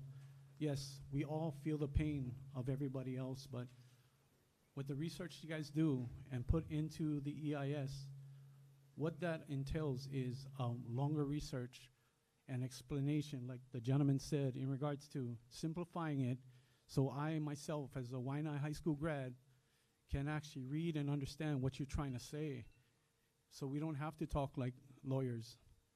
But in the bigger picture, I'm pretty much understanding there's a lot of people out here are hurt, and that's the reason why they're transparent. They're telling you exactly what needs to happen. Take the strategic level thinking process and how it correlates with the middle of the Pacific. We're a proud people out here. And I owe that to understand how the community, the homeless, until you're homeless, you don't realize. And then you realize how much you're sharing cheese with everybody else, and everybody don't know where to go for use the bathroom. But knowing what I know and understanding how we can actually do more research for it, and the research that tells us when you close up these lands, tell us about the story as everything closes up. Makua closes, then Kahuku closes, and all these other ranges, because as a soldier, I understand you have to have a place to train and whatnot, but like Sister said, you leave it worse than it was when you got there, and yet you have to enrich the cleanliness and all the paradise that we have. Sir, can you wrap it up, please? Yeah. Yeah, that's all I have to say. Thank you very much. I appreciate it. Thank you very much. Number 102. Aloha,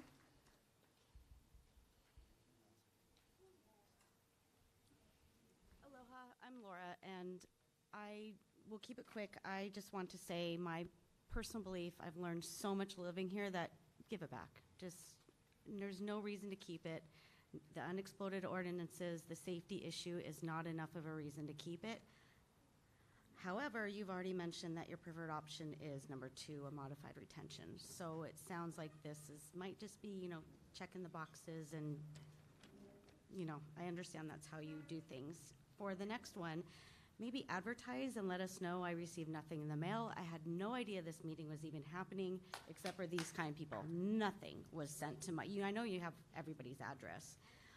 The phone number being open for a few days, that's an insult. And then that testimony you do receive on the phone, can you please, where is it? Where can we know that you actually listened to it, transcribed it? Because that is public testimony as well. And then my other half of my testimony is for my sister.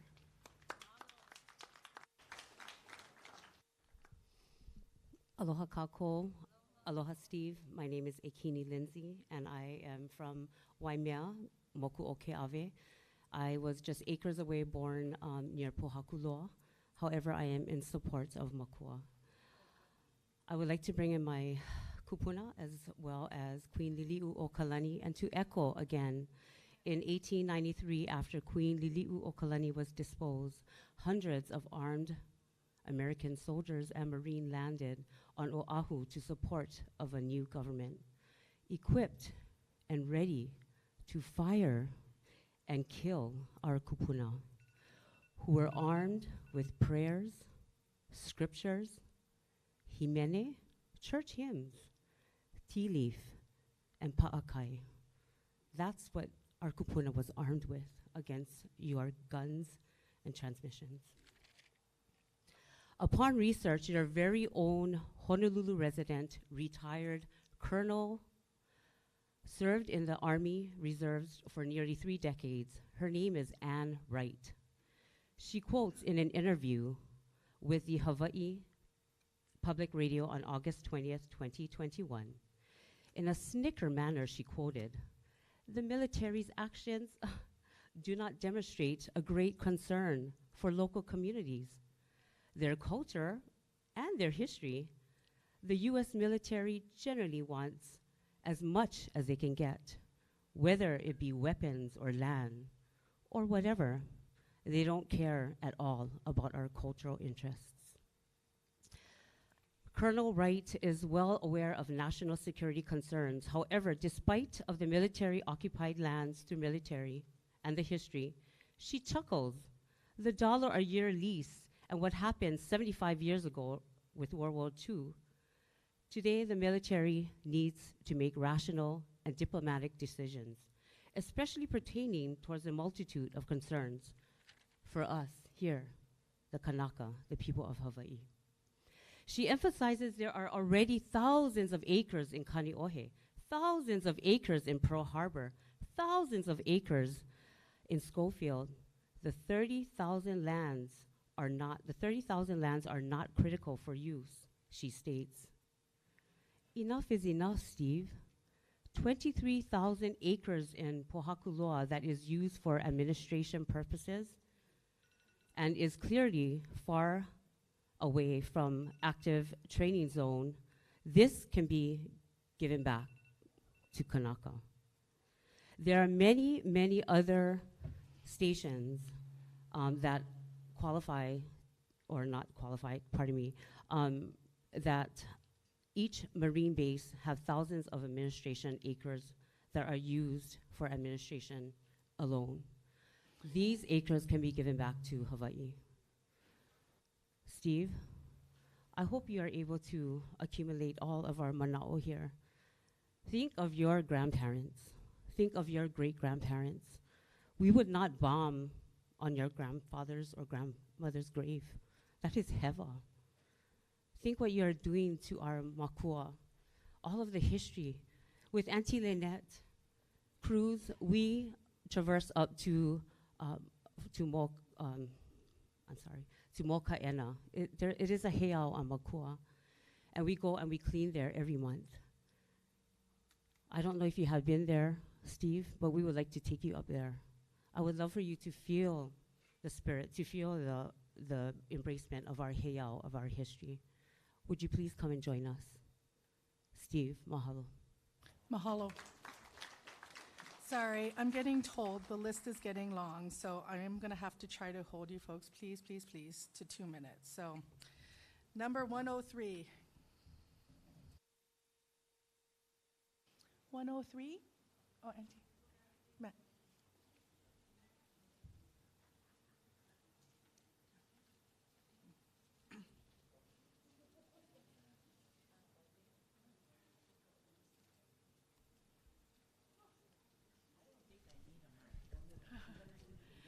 Oh no. Aloha kako. Aloha Colonel Steve. Mahalo anui loa for being here. But I am not here by myself. I wear her colors today. If you know who she is. She is our mo'i, our queen. She stood alone in her room, and I will share this experience with all of you because of the fact I weighed with her. Behind the windows, she looked down, guns pointing at her. I have to say that this is I'm honored. We are honored. I am honored to be among them, all of you who stand and believe in what we know. Yes. And it is our aina. I bring my kupunas with me, my mama, my father, because of the fact that growing up, I'm from Kapuhulu, but my heart is out here with my people, our people, Steve.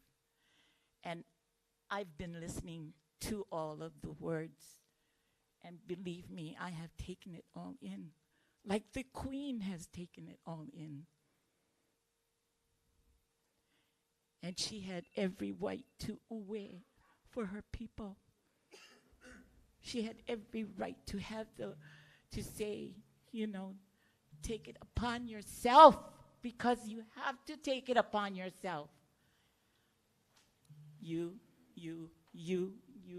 and you need to take that responsibility and listen. Truly listen to what our people is saying. Not easy to be by yourself. The Queen stood by herself and cried. And I had that experience with her. I cried with her. I have not told the story, but I have. So I know how she feels. I do know how she feels. And I mahalo all of you for sharing. She hears you. She does. She hears all of you.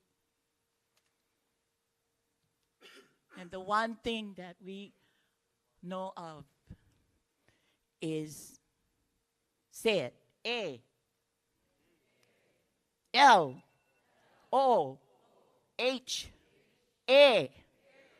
Aloha. Mahalo. Mahalo. Thank you very much. Number 104. Number 104. Uncle, is that you? Okay.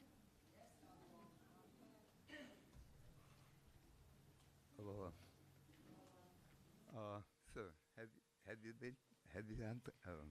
aloha, my name is James K. Manaku Sr. Aloha, everybody. Concerned parent, grandparent, great-grandparent. Yeah, I just made 87 a couple of days ago.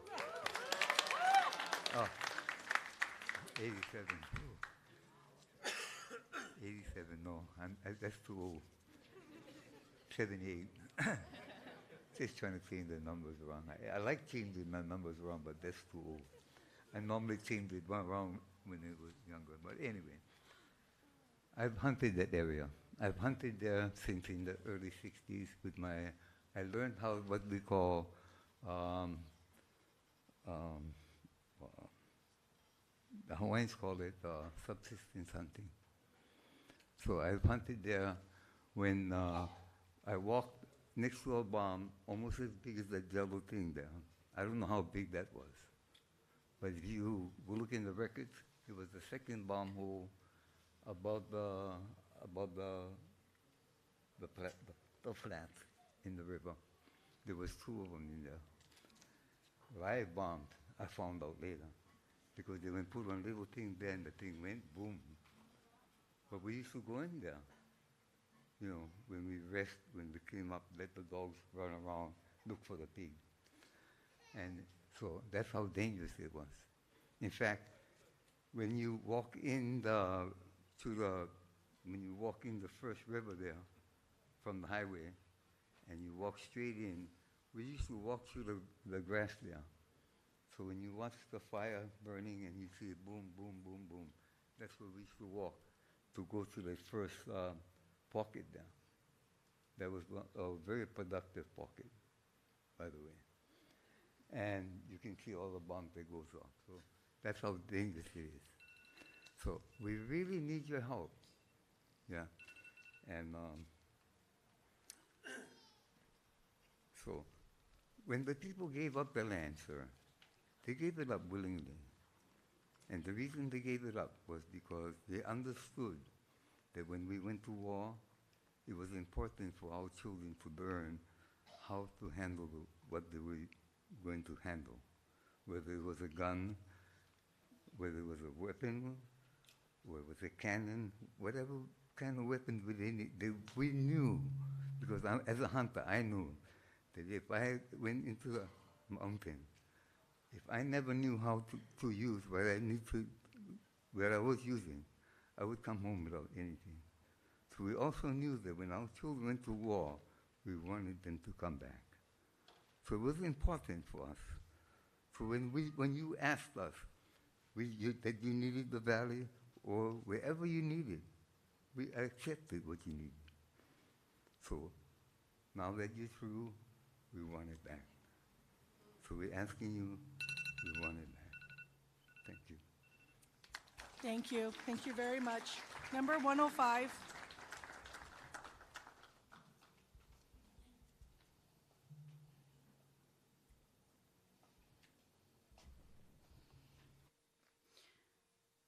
I'm Avapui Chanel Kalauli Robinson. I'm going to just drop my last name for context, yeah, because I inherited that through marriage. So technically, my name is Avapuhi Kalauli. I am alive today, continuing to carry my kupuna and my heritage into 2024. I am grateful because I know where to start, searching for what is owed to my family. The last name Kalauli is a lineal heir to Kahana Haiki, also known as Makua, which was posted and acknowledged in the newspaper in 1858. That's 166 years my family has been carrying my name. I wish there was more of my family here, but most have moved from our Aina, died trying to win it back, and there's just not enough of us left. This is for my papa, John Mac Chuchu Kapule, Ka'ai Hello, Kala'uli Ka'ava Kalei Kula. Our grant number is 2362. Our land commission award is 556, I don't know, the .1, and 5562. The tax map key is 181001011. It belongs to the United States. I am here in opposition of the lease continuing. I request that at the very least, my family's lands be returned. I look at this room. I cry for our people. We are here today pleading for our existence, and yet what reparations have been given? Speaking of reparations, will the Mauka to Makai report from October 23rd, 2000 be applied to the Hawaiian people? What is that report? I will tell you. It's called From Mauka to Makai, the River of Justice Must Flow Freely. It is a report of reconciliation process between the federal government and the Native Hawaiians prepared by the Department of Interior and the Department of Justice on October 23rd, 2000. This is 2024. Is the 95 pages that you guys put together ever gonna be done? Is anything gonna be done? I have also read the land surplus lease summary. That's in the Hawaii.gov website. It's public law, Hui. You can see they've taken over 432,000 acres. Can the Native people not have something? It's called land surplus. Just give it back. Why am I here? Haven't the federal government taken enough from my family? Haven't you taken enough from the La Hui? My family alone has lost lands in Makua, Nawiliwili, Waiahole, Kahalu'u, Kukui Opai, which is Ocean View, they changed the name, Pa'alaka'a, Waipio, that's in Oʻahu, Ka'u, and who knows how many more lands? How many in this room have lost lands as well? I stand here today to say this isn't over. Until the reparations are provided and the Native Hawaiian people can rise, until the lands are returned and our people stop dying, and I am in direct opposition because I am the heir to my family, the Kala'uli family, and our name is Kala'uli Pa'uli Uli Auhea O Kekoa, and we will not allow the United States to continue leasing our land. Mahalo. Mahalo nui. Number 106. 106. 106 going one. Aloha mai kako. My name is Candace Fujikane. I'm an English professor at the University of Hawaii, and I speak directly to you, Colonel Steve McGonigal. I speak to you so that you can hear all of this powerful testimony as a human being. the highest ethical imperative in life is to do no harm. Everyone in this room has been negatively impacted, has been harmed by the presence of the military in Hawaii. Psychologically, intellectually, spiritually, physically, all of those ways. So I call for the end of the leases. Now, there was an alternative number 9 on the EIS, and that would have led to the end of the lease and the military leaving, and it says for some other place. I don't want them to go some other place. I just want them to leave. It is so important for the health and the survival of everyone in this time of climate change that the military exacerbates the conditions of. So when you look at the summary of environmental impacts on table ES-3, we see that alternatives 1, 2, and 3 all result in, quote, new long-term significant adverse impacts will occur. Unequivocally. They're just saying that's going to happen. It's not a question. Associated with military use of the land in the conservation district, which is not an allowable use under HAR Chapter 13-5. It also clearly states that the military is not an acceptable use on conservation land. So the United States is in effect breaking its own laws if it extends the lease to the military. Environmental law has 2 purposes. 1 is to protect what is left, and 2, to repair what is damaged. And that is what we want. We want the land restored.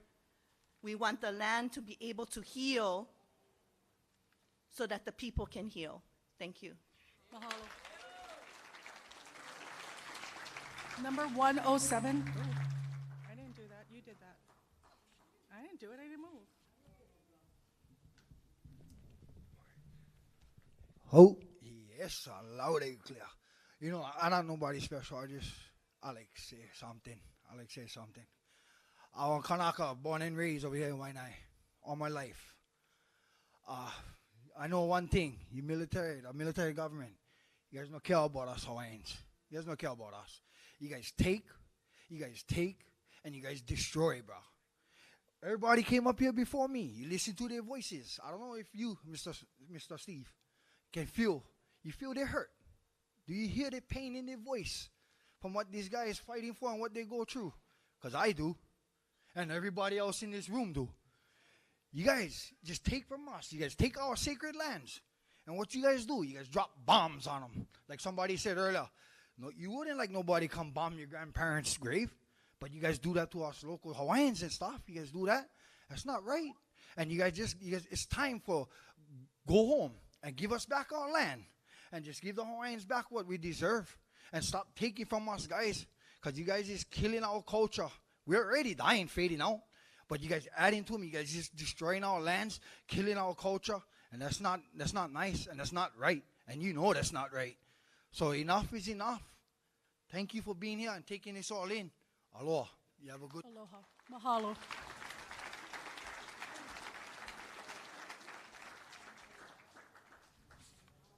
Number 108. Aloha. My name is Amy Wake. I'm a United Methodist pastor, born and raised here in Aiea, on Oʻahu. My church is in the process of repentance for our part in the overthrow and the illegal annexation of Hawaii. And sometimes repentance hurts. It's not going to be easy, but it can be easy for you. 60,000 acres is nothing compared to the rest of the land that you have here in Hawaii, but it can mean the world to the people here in Hawaii. I have served churches in Pearl City and downtown Honolulu and now out in Waiʻanae, and everywhere I go, homelessness and poverty is a significant problem that the churches try to repair and make new, to bring an end to the suffering of people. It takes a lot of effort, it takes a lot of time, and it takes a lot of commitment. And that is what we're asking from the military. 60,000 acres will not hurt you, but it will help us, and it will help Hawaii to be a new place. When I was growing up here in Hawaii, I always thought you just couldn't help that the cost of living was so high. You couldn't help that there was not enough land for everybody to live on. You couldn't help that there was homelessness. But we know that that's not true. There's plenty of land. God created this world with enough abundance for all of creation, human and animal and nature. We just have to be willing to make the step, to share it, to do justice to our world. Thank you. Thank you very much. What are you doing? Okay. Oh, sorry. Okay. 109, please. 109. Oh, hello. I'm not going to even bother. Go right Aloha, ahead. aloha, Captain. Excuse me, Colonel. Okay, so for the record, my name is William Isla Jr. I think I have to say for that young lady, Hafi, it's really important that you understand that her testimony was that of an individual and not of an official that koko's the Army with Restoration. So it's very important that that point is clear.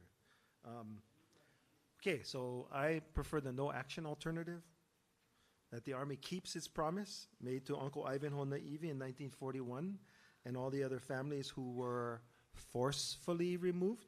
They didn't give in, they didn't want to move. They were removed by gunpoint. They had an hour to load all of their ukana on the truck, and they were placed just on the other side of the hill at Ohiki-Lolo. And Uncle Ivanhoe was told by the people who had the guns drawn on them that no worry, after the war, you guys can come back. Okay? So the war was done, I think, in 1946, 47. My history is a little bad, but he tried to come back.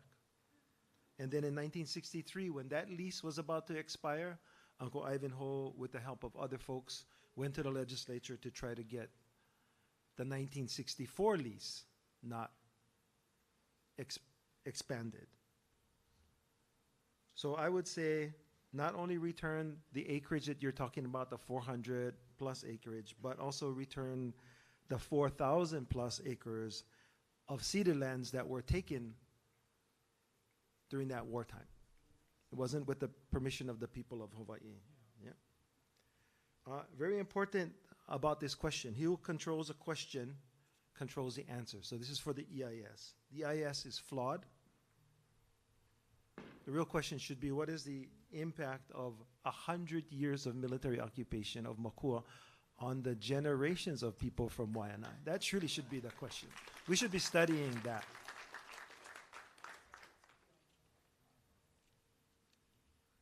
And then, so I did read, I would say about 3/4 of the EIS, but I got so frustrated that I stopped. So here's why. In the purpose and needs section, specifically to Makua, because I'm speaking because I was brought here by Uncle Ivanhoe and Auntie Frenchie DeSoto. My involvement in Makua is mainly to those kupuna and other kupuna. So I'm going to speak mainly to Makua. So it says the Army needs state lands for, and then a number of conditions. The lands are essential for connecting maneuver areas throughout the island of Oʻahu. Makua, no. There is critical U.S.-owned facilities and infrastructure located on the state leased lands. The answer is no. The retention of state leased lands at Makua is important for non-live fire company size training. The answer is no. The loss of state leased lands would result in impacts to the mission critical training of the Army because they would have to move to other maneuver areas.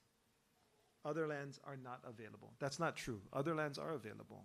And I will point that out in just a second. So again, the answer is no. So the 4 or 5 critical things that your EIS says is important for Makua to be released, No, no, no, no, no. The answers are very clear. No, no, no, no, no. You have alternatives to that. Now, I want to point out that I looked at all the places that you listed that were alternative training areas. And one thing that stood out to me, and I understand it now after reading it, is because a question that's flawed is, what is the impact to the Army of the loss of state-leased lands? Okay, so the analysis is flawed because that's the only thing that it looks at. When in reality, I'll give you an example. Let's say this park over here for football training for the Pop Warner kids was leased lands, state leased lands. And you came to us and you said, hey, we absolutely need that foot field over there because without it, you know, our team is not going to be good. But you don't tell us that you're using the field in Makaha, the field in Waiʻanae, the field in Waiʻanae Valley, the field in Nanakuli, and the field someplace else. You're not telling us what the alternatives are. Never once is Schofield mentioned as a place where, let's say, the training you want to do in Makua, aviation, i.e. helicopters and unmanned aerial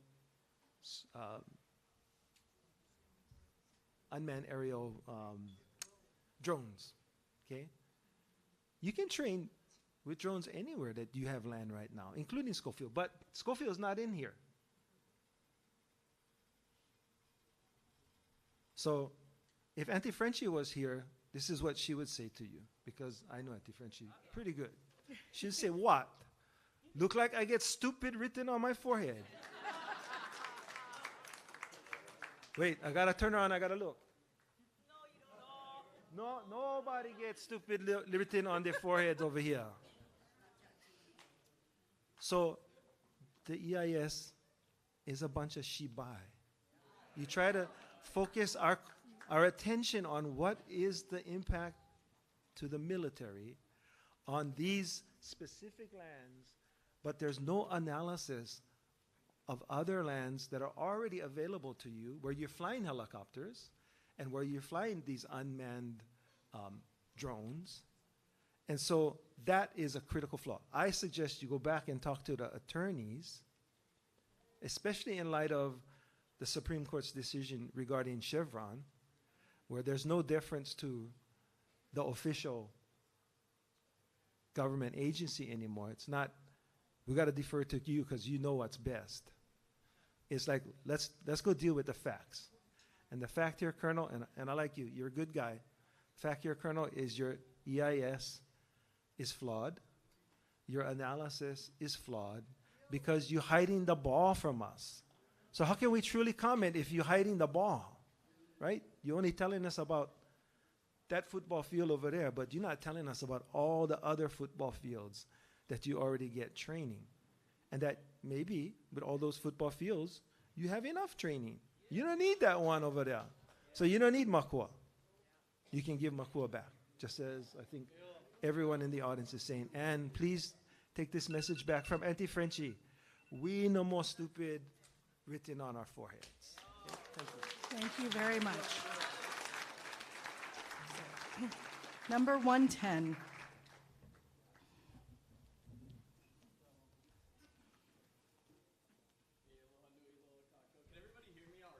Not really, no, you gotta go on the mic. Sorry. Hey, aloha nui loa, everybody. Ko'ui noa, Nicholas Daniel Ball, son of Utah. You know, I'm a student of the Waiʻanae Moku. I'm a Haumana. And I just wanted to come up here tonight to talk to you not as a Hawaiian, but as an American that does care about what's happening to his neighbors out here in the Pacific on the front line. Oh, and good evening, sir. Good evening, everybody up here on the stage tonight. So first, I would like to open up with some very wise words. This is what hit me when I decided I wanted to speak out and do something about this as an American was, "Oh, honest Americans as Christians, hear me from my downtrodden people. Their form of government is as dear to them as yours is precious to you. Quite warmly as you love your country, so they love theirs. With all your goodly possessions covering a territory so immense that there yet remain parts unexplored, possessing islands that, although near at hand, had to be neutral ground in time of war. Do not covet the vineyard of Naboth so far from your shores, lest the punishment of Ahab fall upon you, if not in your day, in that of your children. For be not deceived, God is not mocked. Queen Liliuokalani, 373-1898. Hi. Bless her, and I come from the Ball Ohana. There was a man on the other side of that message, Thomas H. Ball. We're not genealogically related, I just found out, but our position is the same. He said in that day in Congress in 1898, when I'm assuming he saw this appeal, he said, gentlemen, what you are attempting to do here in regards to the joint resolution is unlawful, unconstitutional, and unwise. It is a very deliberate attempt to do unlawfully that which cannot be done lawfully. And, as an American, I took an oath to be here. I came out here by chance, not by choice, as a Marine Corps infantryman, just like the men that were sent here to do that act of war. And it makes me very angry, not only as an American, but a Marine, that we were used for the wrong reason. We are not to instill tyranny. We are not to take over our neighbors. We're not to bully them. We are supposed to be the first to fight for right and freedom. One of the most decorated military officers in the history of the United States of America was Smedley Darlington Butler. Sir, I wanted to appeal to you with this. He wrote the book War is a Racket. So we have the most decorated man in the uniform at the time. This is before World War II. He came out at the Bonus Army March, and he told all the veterans that were there, just like how we have our native tenants that are suffering all over the Pacific, having high suicide rates, so are the veterans that have to carry this out for the few. The many pay for when the few want to do tyranny and bully our neighbors, and it's usually our service members, the ones who shoulder the rifle. Let them vote. Let the ones who shoulder the rifle decide if they want to go take over their neighbors, and I bet they'll say nay, is what But, everybody, I want to mention War is a Racket. It's a book. It's by Smedley Darlington Butler. Please check it out. That was before World War II, before the bombs dropped out here. Get the target off Hawaii. Get the target off the Hawaiian Kingdom, honestly. And I need you to wrap it up, please. Oh, call him And now, also for you, sir, there was a man named Albert H. Silva. I mentioned I'm Haumana.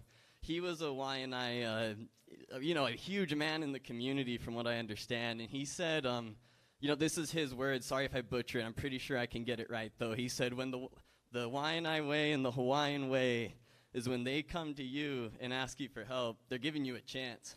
They're giving you a chance to prove you're good. And, I received that same chance. And, sir, I know you're not going to make the decisions around all this. I know you're a messenger. And, on behalf of my kupuna, on behalf of my family, I weave this lei for you. And just to show what I learned here in Rome from the Romans, I know you don't make the decisions. And I felt the pain you're probably feeling hearing the pain these guys have. So, mana keia, everybody, oipu, aloha no. Mahalo. Number 111.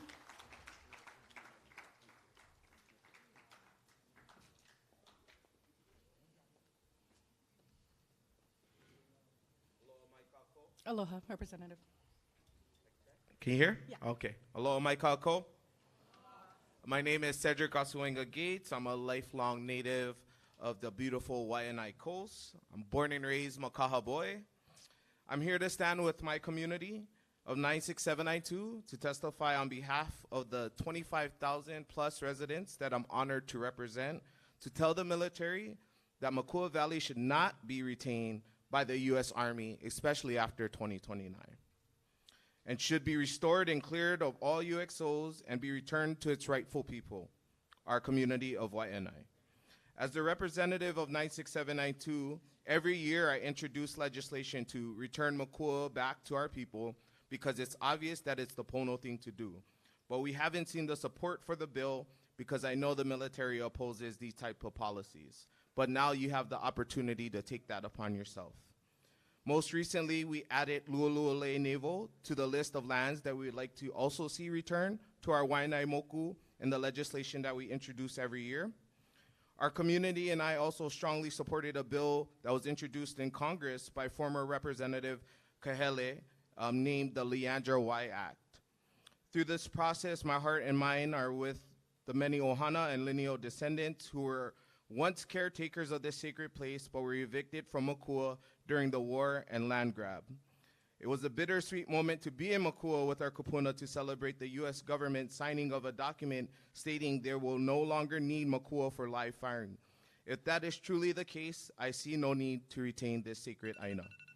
In closing, I would like to say mahalo nui loa to the many residents and our kupuna who came before us to stop the desecration and keeping the agenda to Malama Makua alive along with other initiatives. They have sincerely inspired me to continue the good fight as a community member and now as an elected official, along with educating all of us on how important this aina is to our people, our culture, and our history. I look forward to seeing the continuation of the live firing agreement and ultimately seeing Makua Valley restored to the majestic place it once was. Mahalo to the military for hosting tonight's meeting. My hope is that you will hear sincerely the voices and hearts of our people and provide your assistance and full support to clean up all the UXOs and toxins before the aina is rightfully returned to our native Hawaiian community. Mahalo. Mahalo nui, Representative. Number 112. Oh, hello. My name is Edik Blanco. I would like to say the merit has destroyed our ecosystem, and I also like to say please leave in 2029. Mahalo. Mahalo nui, mai Kawailoa.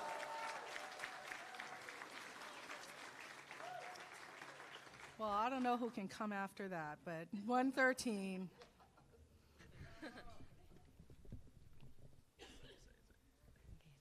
Aloha, Tara Rojas. So I just want to bring a lot of this heva that has been hidden to the light.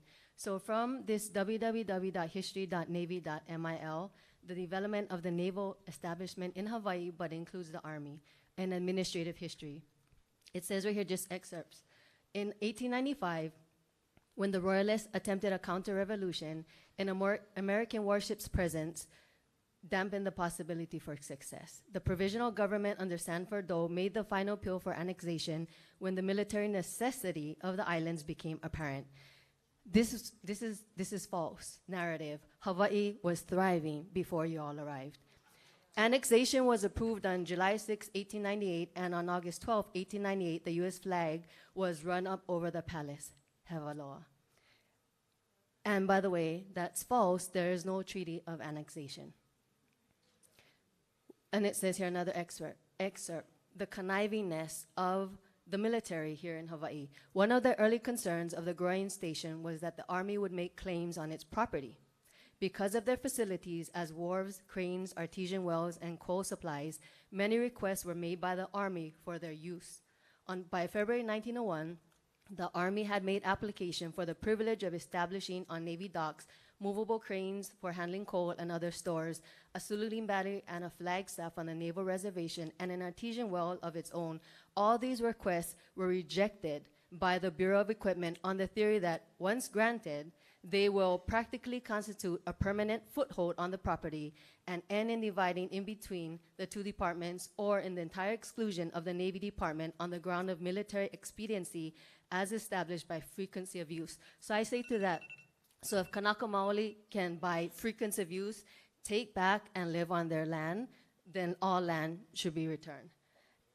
Yeah, and it says right here, I'll skip on this, well, I have to include this. However, the Army Depot Quartermaster at Honolulu contracted for the sinking of an artesian well on the naval station with the commandant's approval, who in turn acted on the recommendation of the Bureau of Yards and Docks.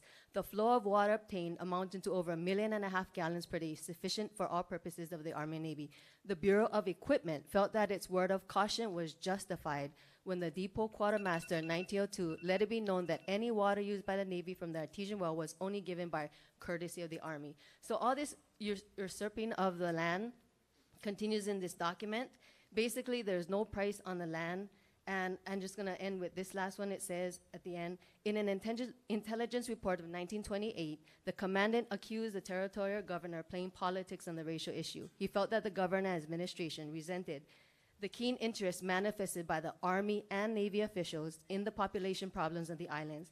It was his opinion that prominent businessmen regarding the Army and Navy establishments as constituting the fourth largest industry in the islands after sugar, pineapples, and the tourist trade. These do not represent Hawaii. Enough is enough. And finally, just an analogy. I thought of this. Your presence here, the military's presence here, is literally like those new rubbish cans in Waikiki. Basically, they're unnecessary and they only pollute the area. So, by the way, I told the general face-to-face in the BLNR meeting that we do not want any lease renewal to clean up and leave in 2029. So, to him, as well as to you, please take it up the command. Mahalo. Thank you very much. 114, please.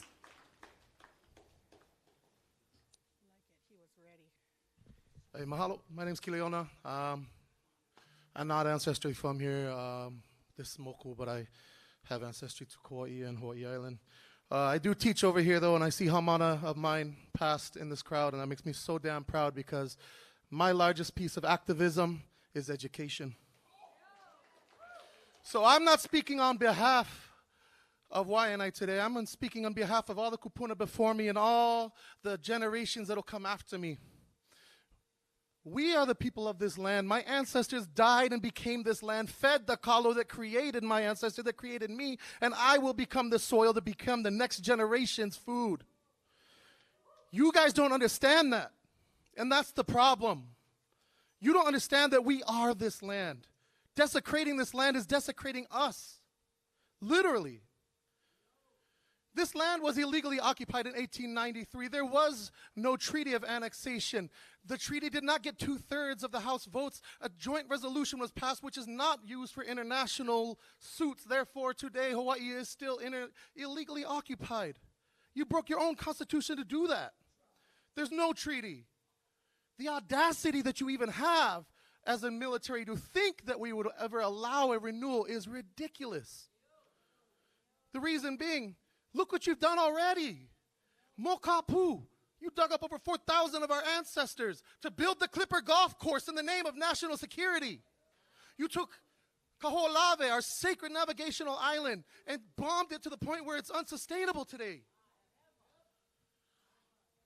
You took Red Hill and poisoned your own people, including ours. You made Pearl Harbor the breadbasket of Hawaii, the most polluted military base in America.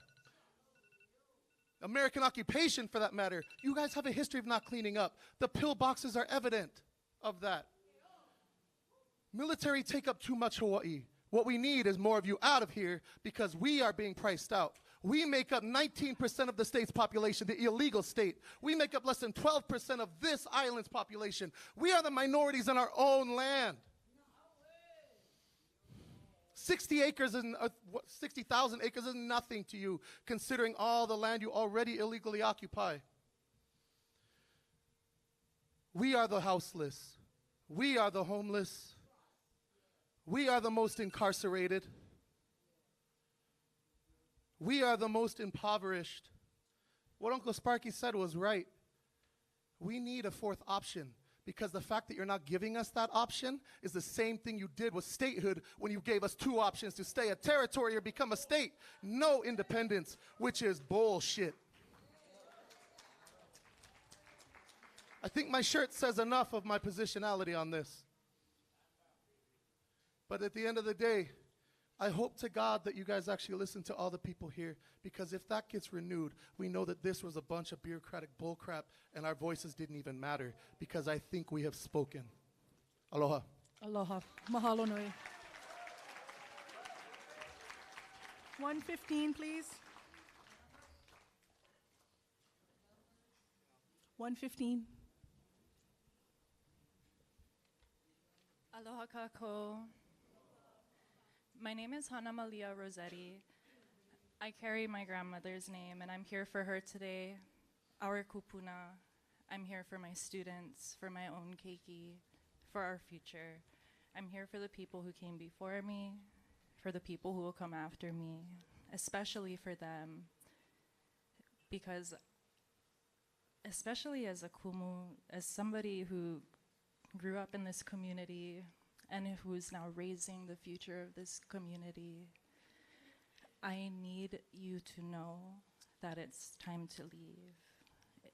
the heva that I carry in my heart, that all of the people here carry in our hearts, that my grandmother, my great-grandmother carried until they died. I don't want that for the keiki of Waiʻanae. I don't want that for the keiki of Oʻahu, of Hawaiʻi, of Pacifica. This is not supposed to be happening here. It shouldn't have started. And now there's an opportunity for it to end. And that opportunity should be taken. It's a very serious matter. Because you folks don't see the faces the kids make when they realize that the facts I put in front of them are real. And they realize that there's a lot more built against them than they thought. And they know that there's already a lot against them coming from out here. So, on behalf of my kupuna, on behalf of all of my keiki, in school, the one I have at home too, it is time to go. Mahalo for your time. Mahalo nui. Thank you very much. Number 116.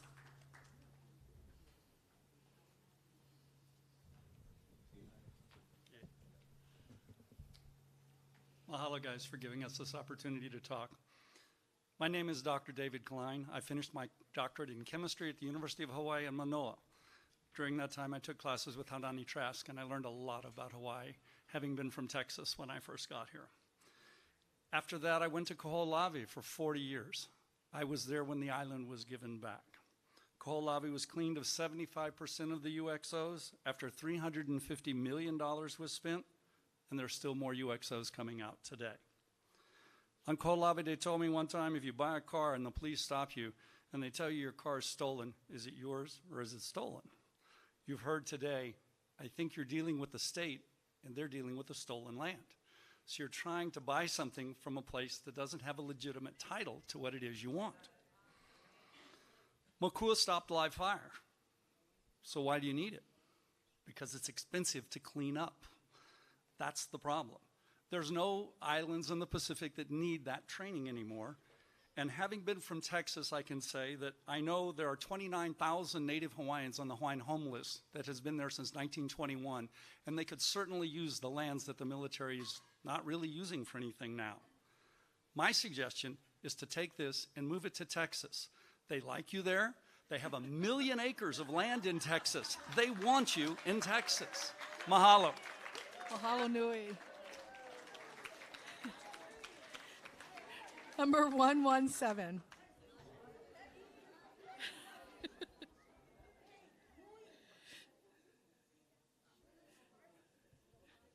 Aloha. Allison Hiapo Ko'uinoa, no auma no Kawailoa-Poamoho mai au, no Kawailoa-Poamoho mai au, no auma ahupua'o lua le. I'll kako everything that was said previous to me, so I try not to repeat it. What I'm thinking about is, I got excited when I learned of 2029 being when all the lands returned back from the military to the Hawaii state, to the people. I started thinking, what can we do with Makua Valley? I thought, oh, education, wouldn't it be awesome? Possible pathways for our youth or keiki. I thought of agriculture. Oh man, what can we grow there? What more food? And then I thought of food security, which is a big issue nowadays, and probably going forward with our climate change getting worse. So possible new career pathways, more jobs. Again, regarding the food, or we turn more into agricultural land so that we produce more food for the islands by our people. Housing, also the housing crisis that Hawaii is having. That's another possibility. My mind was just going wild, just going rampant, all these different possibilities. So my view is, I'm thinking we are going to get back the land when the lease is up in 2029. Next step is, what do we see from Makua Valley? Oh, and by the way, there is another option we can offer you. give us the money back to clean up the place for you. Mahalo. Mahalo nui. 118.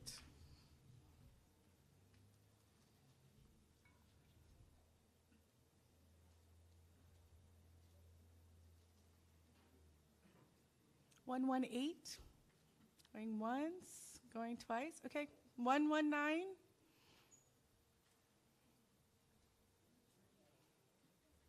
Okay, and then Ikini, you were 120, right? You were yeah, okay. 121.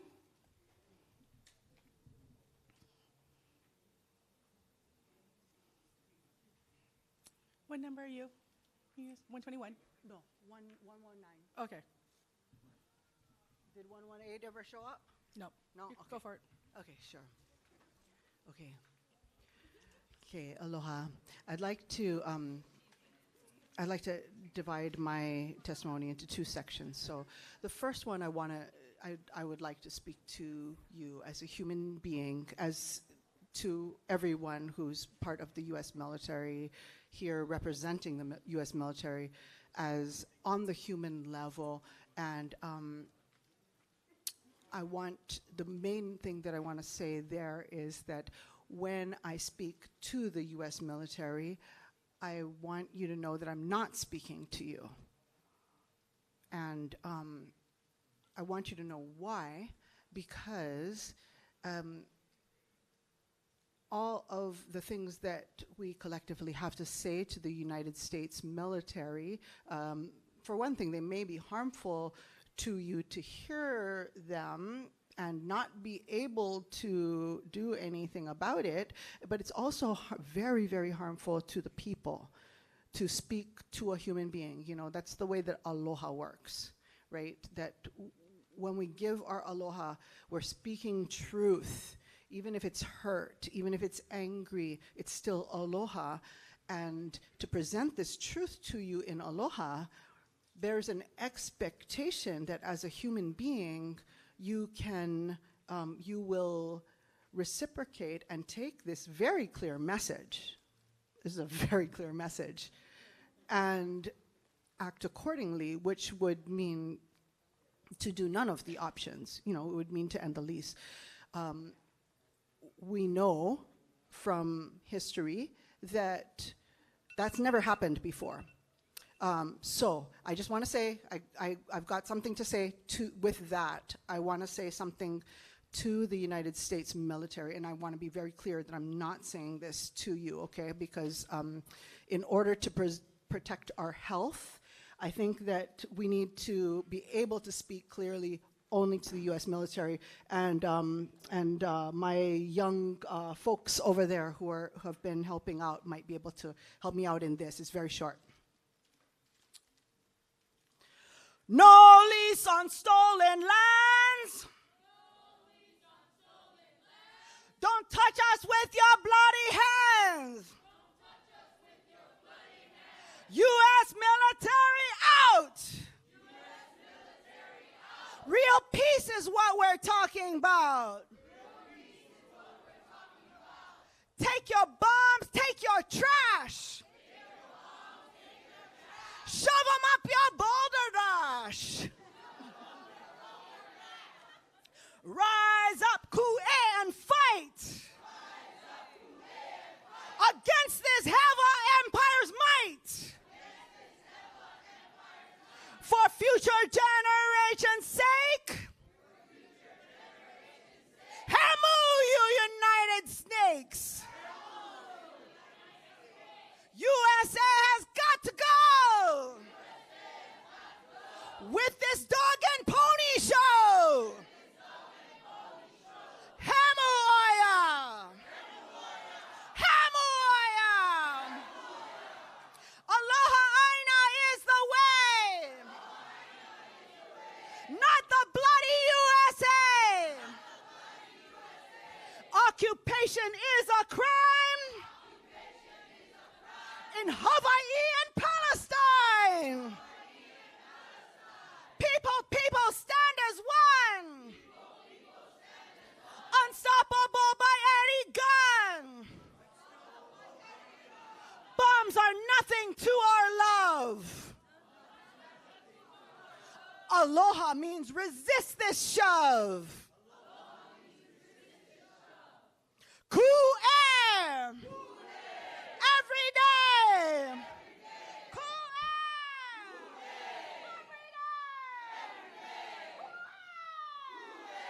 Every day. Mahalo. Aloha. Mahalo. 121. That was exciting, Laulani.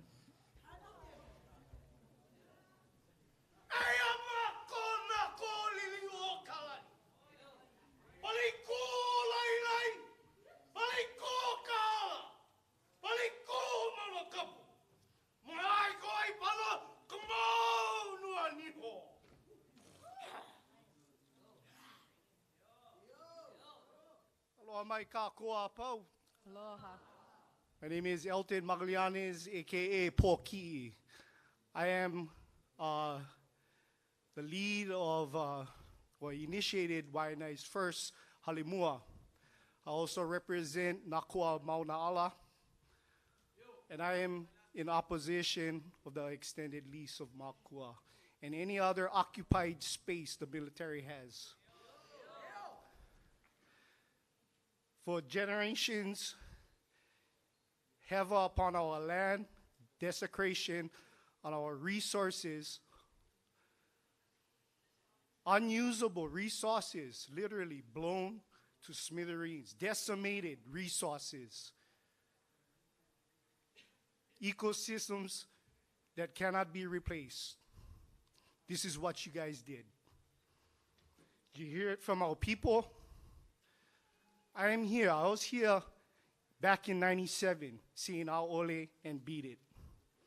Standing here with the handfuls of Nakua, still here, I'm amazed. With Auntie Frenchie Di Soto, Auntie Tiola Silva, Pokalai Nui, Uncle Manaku, Uncle Bill Aila, Glenn Kila, all of our Nakua, even the young ones. I was young at that time with Tita Anela Maunakea. But I wanted to be here, present, to see you on your way out. Aloha means hello, but aloha also means goodbye. Okay? We have been traumatized. I lost uncles serving your military, family members affected by Agent Orange during Vietnam. My uncles dealing still today with PTSD, resulting in suicide, meds.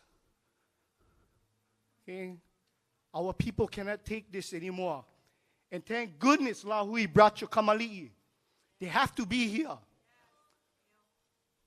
And I encourage all of Lahui, make more babies, make more warriors. Send them to me, let's train them.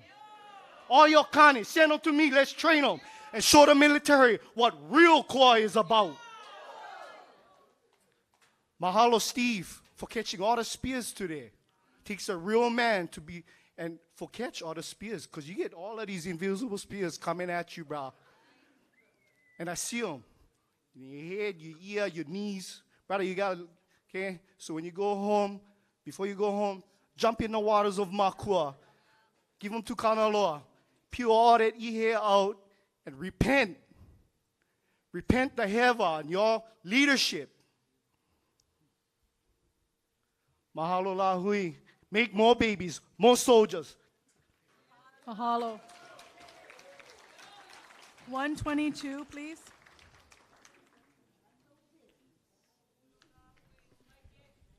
Hey, aloha, brother. Every time I come to this board meeting, my name is Michael William Kepolino Eli. Aupuni o ko Hawaii pa'aina. Okay?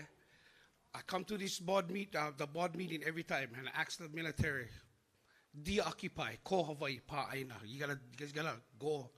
We like the whole archipelago back, not just here, there. We like the whole archipelago. The kingdom owned the whole archipelago. The whole archipelago. Not just one piece, Makua. What you guys listening from? The state? The state don't even own them. You see all the owners, they're all over here, heirs and successors. We all heirs and successors over here. You know what I mean? We get the land title, just like what they said. I go where you live. Yeah? What land you own. So what if I come over to take your land away from you? How would you feel? Yeah? Yeah, how would you feel? So been like 130 years. So you guys still perpetuating the crime from 1893, still yet. What is today? 2024. You guys still right here, occupying, gotta de-occupy. So once you guys de-occupy, you know the state representatives and all them guys, if they like be American, they can go too, with you guys. You know what I mean? Because I think so we can do our own thing over here, you know what I mean? And you know, right, there's no treaty, no land, no law. Because you guys no more treaty, so the state have no law. Listen to this one again now. They said, what, 430,000 acres? So what, you guys rent them? $1 for 430,000 acres or something? I keep on giving them to the military and saying, how much you guys lease the land from the state? What, $1 acre or $10,000 acres? I keep bringing them to you guys, but I don't get the reaction at the board meeting, the answer, because you guys just pass the buck every time you get a new guy come. Every month, get a new, what, Steve? Yeah, so you represent the money. You only, the army, but you only, you only pass the buck. After what, you're going to go to Kahuku. All those lands got to give back, and you guys got to clean them up. Clean up you guys' rubbish. All you guys' bombs got to be pristine, like how Schofield came when they take over. Got to be pristine like that. Got to be clean where we can plant. Because that's what we all supposed to be doing. We're supposed to be chasing money. That's what we're doing right now. Sir. We're chasing the money, man. The money no worth nothing, you know. Sir. Because the inflation is mean. Wait. Okay. I get one more. You guys still, the war crime is still happening right now. It was kingdom. The head, you see the head right there, the kingdom. They cut off the head, you know, for real, in the public. But aloha, everybody, all kako. Sorry for, but that's the kingdom rules, you know. Aloha. Mahalo nui.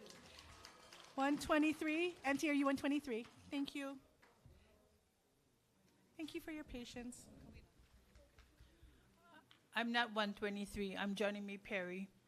I speak in behalf of my late cousin Walter B. Eldeger. She was very much involved with Makua back in the 70s, and she did the makahiki every year.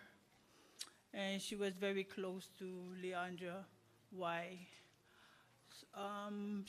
My cousin Walter B. passed last year. This month, she would have been 72.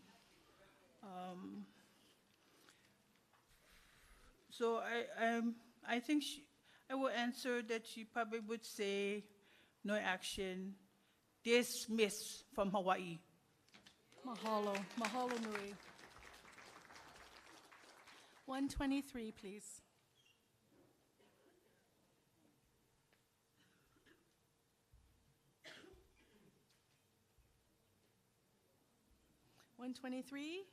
Is he coming? Hello, 123. Okay, 124, sure.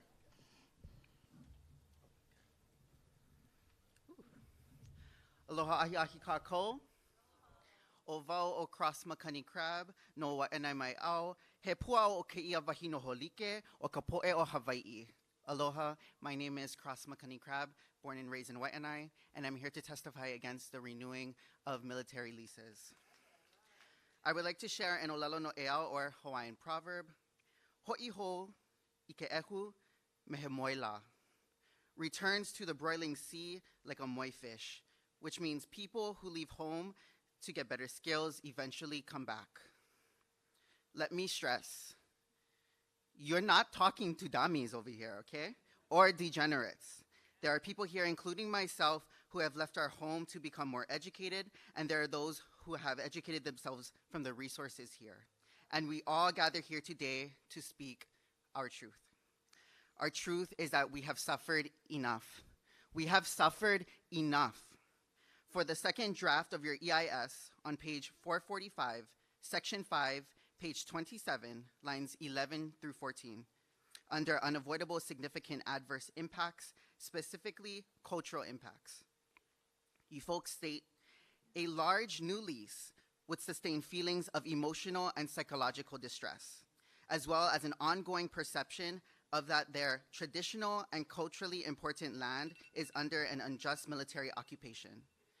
This is not just a perception, this is a reality. This is our reality. The military was used to steal our land, our language, and culture. In fact, we are blessed that those before us fought so we could voice our opinions here tonight without fear of being shot or imprisoned.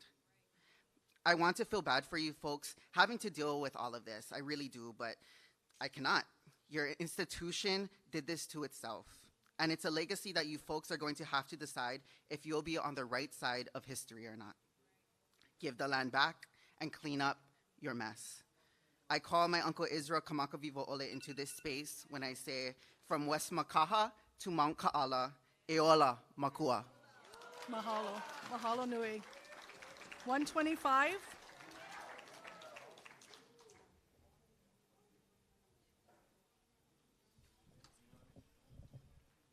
Aloha mai kako. Aloha. Aloha, Colonel Steve. Colonel Steve, right on. O mai kapua hilani ko uinoa no kalihi mai au a ka no hoau I alia pa'akai. Maka au Red Hill. Aloha. My name is Mai, and I'm originally from Kalihi, far, far away that side, just so you know. It took a lot of effort to come here tonight, but as Papa and Oʻahu gave birth to this island, Oʻahu, what happens on one side of the island affects us all. And you need to know that. There are thousands of us on the other side of the island who couldn't be here tonight. So we bring this message together in solidarity to you. I am married to an active duty service member. Our family was poisoned by Red Hill, and we're still being poisoned. So I know intimately of the distrust by the military, and I know it has to stop. But I'm going to focus on the land that is rightfully ours, that needs to be given back. I am in opposition to extending the lease for the military. Because I told my husband, I'm a Kanaka Maoli first, I just happen to be married to you. He Hawaii au maua mau. I am Hawaiian now and forever. And I noticed that those 3 parcels of land do not house a single service member or family. I didn't know that there were over 120,000 military service members and their families living on this island alone. According to Uncle, that's more Kanaka Maoli on this island, right? Military represent 11%, and Kanaka Maoli is only, what, 11, 12? That's got to change. And did you also know that the military make up 20% of the real estate investments in Hawaii? There are way too many military service members here. These areas do not house military service members. The military is unsustainable on our islands. They need to give us back the land, and some of them need to leave. And if it happens in my lifetime, I will be the first one in line with my ohana and my active duty service member to PC us out of here if they tell us for go. Because I know my family will be back. I have kuleana here. But I know it is a pono thing to do to send some military members away. And that is what should happen. Give us back our land, clean it up. Actually, let us clean it up. We'll do a better job. Mahalo. Mahalo nui. 126.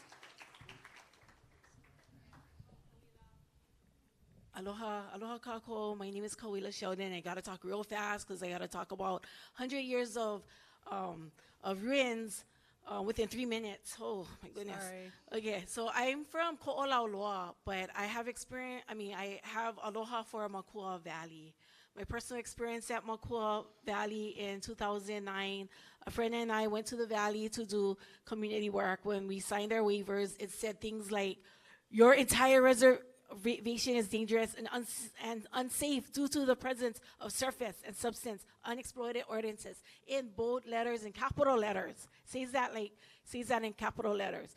Before I go further, I'd like to thank the Waiʻanae community, and I also like to thank Malama Makua, Uncle Sparky, Auntie Leandra, bless her in heaven, and Auntie Lynette Cruz, and all the kupuna and the Waiʻanae community that has taken care of Makua Valley and taken space there. Okay. While we walked from site to site, we came across a spring that was said to have ono water, which is divine to our people. There was also archaeological sites that made connections to my friend and I. We were also followed by scary military men with berets and really big and strong. I remember one wearing a beret looking like Navy SEALs. It makes me sad that something so sacred, so beautiful has been blown up to pieces. It also makes me sad that the U.S. military failed in paying for the continuing cleanup for Kaho'olawe as well. And although it has made efforts to clean up Makua Valley, it is not all clean. It only reports halfway clean. They're favoring a lease, 65-year lease renewal to continue training. Various articles from Civil Beat have statements like things like Army says Makua Valley no longer needed for live firing. But if you guys are going to do foot military strategies there, then you're bringing in the fungi, you're bringing in invasives, you're bringing in things on your clothes. One more thought. Continue training in combat on foot could cause further harm to the native species. The articles that I have read about Makua Valley, documentation where people were dispossessed and kicked out of the land, and the videos. The Makua Military Reservation includes 3 valleys, Makua, Kahanahaiki, and Koiahi, which are home for over 40 endangered and threatened species. A legal document dated November 30th, 2023, Makua versus Lord Austin III, and mahalo for Earth Justice for putting that on their website. Defendants acknowledge 3 things for you guys to clean up. The UXOs, we cannot clean up the UXOs. I think you guys should be cleaning up the UXOs. And then we can oversight that. Renewing a lease without cleaning up shows irresponsibility, mistrust, and disrespect. It is easy to make amends and challenging to clean up. The military here is like little children. No can clean up and cannot, therefore, to mitigate further damage and destruction, they make all these excuses. I suggest that the U.S. training should include learning how to clear UXOs and any ordinances left at these sites. Peace should be the ultimate goal for the U.S. military instead of looking for trouble, looking for wars. Peace needs to be established here. And mahalo for showing up. Your bosses actually are the ones that should be here. That ones that make the decision, and you got to take this heat. But know that we are aloha aina, and I hope that you feel that love and that reverence and that respect. Mahalo. Mahalo nui.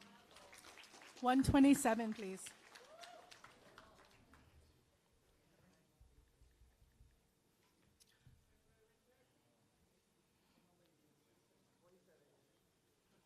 It's okay, Uncle, you coming. Whatever number, you good. Hello, everybody. Aloha. My name is Richard Lanford. Born and raised out here. People that born and raised out here pretty much know me. I grew up on the streets. Being a child of the 40s and then living through the 50s and 60s, unfortunately, my dad, my granddad, they all was military. All my uncles, when they meet for Ino on the weekend, they all military. So, we had to understand and accept the military. A lot of my uncles, my dad even worked at NED because that was a place that they could get jobs and stuff. But all my experiences growing up here on the coast for the last 77 years, if you ask me about the military, they have given us nothing. They have given us absolutely nothing. Whether they're with the whether with the Navy or whether with the Army, I can see, projects that was done in foreign countries where the Army would go and help build roads and stuff like that. Whenever we have anything that we need help with out here, the Army don't do nothing. The Navy don't do nothing. So they're just here to occupy our land. They're just here to take advantage of any so-called conflicts with other countries which shorten their airtime, water time, or ocean time to get to the war. And they put us on the target list. They put us in between them and the war or the enemies, and we the ones that gonna suffer. So, I don't believe military should be here. I believe they should be gone. They should have been gone a long time. Growing up, when we graduated from high school, automatically our Social Security told us we had to go to Vietnam. We had no choice. We had no choice whether we wanted to or we didn't. The minute that Social Security card came, you was 1A, you was gone. So I have no happy feelings or great feelings for the military. I believe that they should be gone, and they should be gone yesterday, not today. Thank you. Mahalo nui. 128.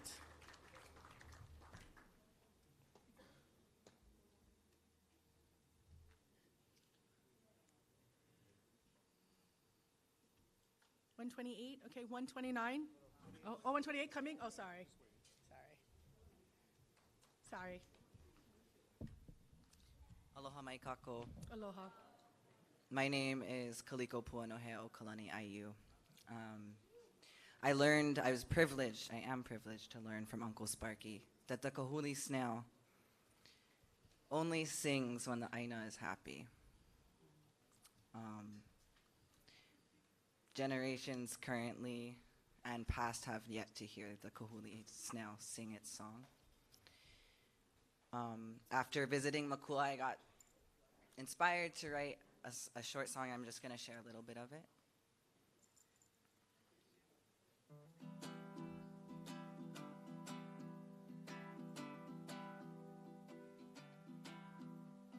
Kissed away a clearing on my tongue. Away, sorry.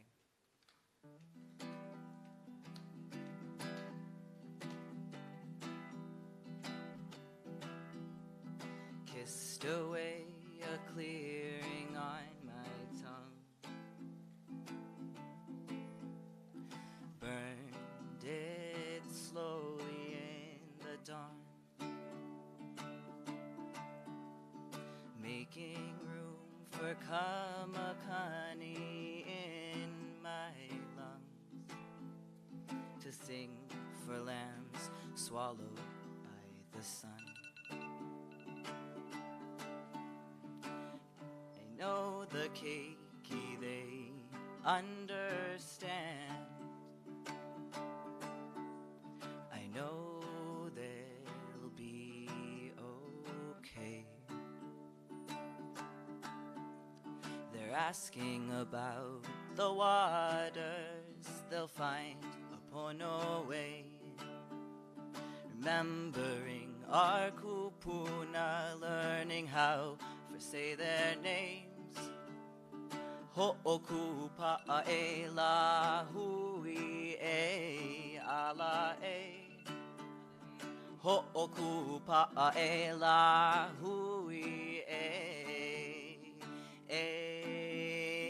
ala e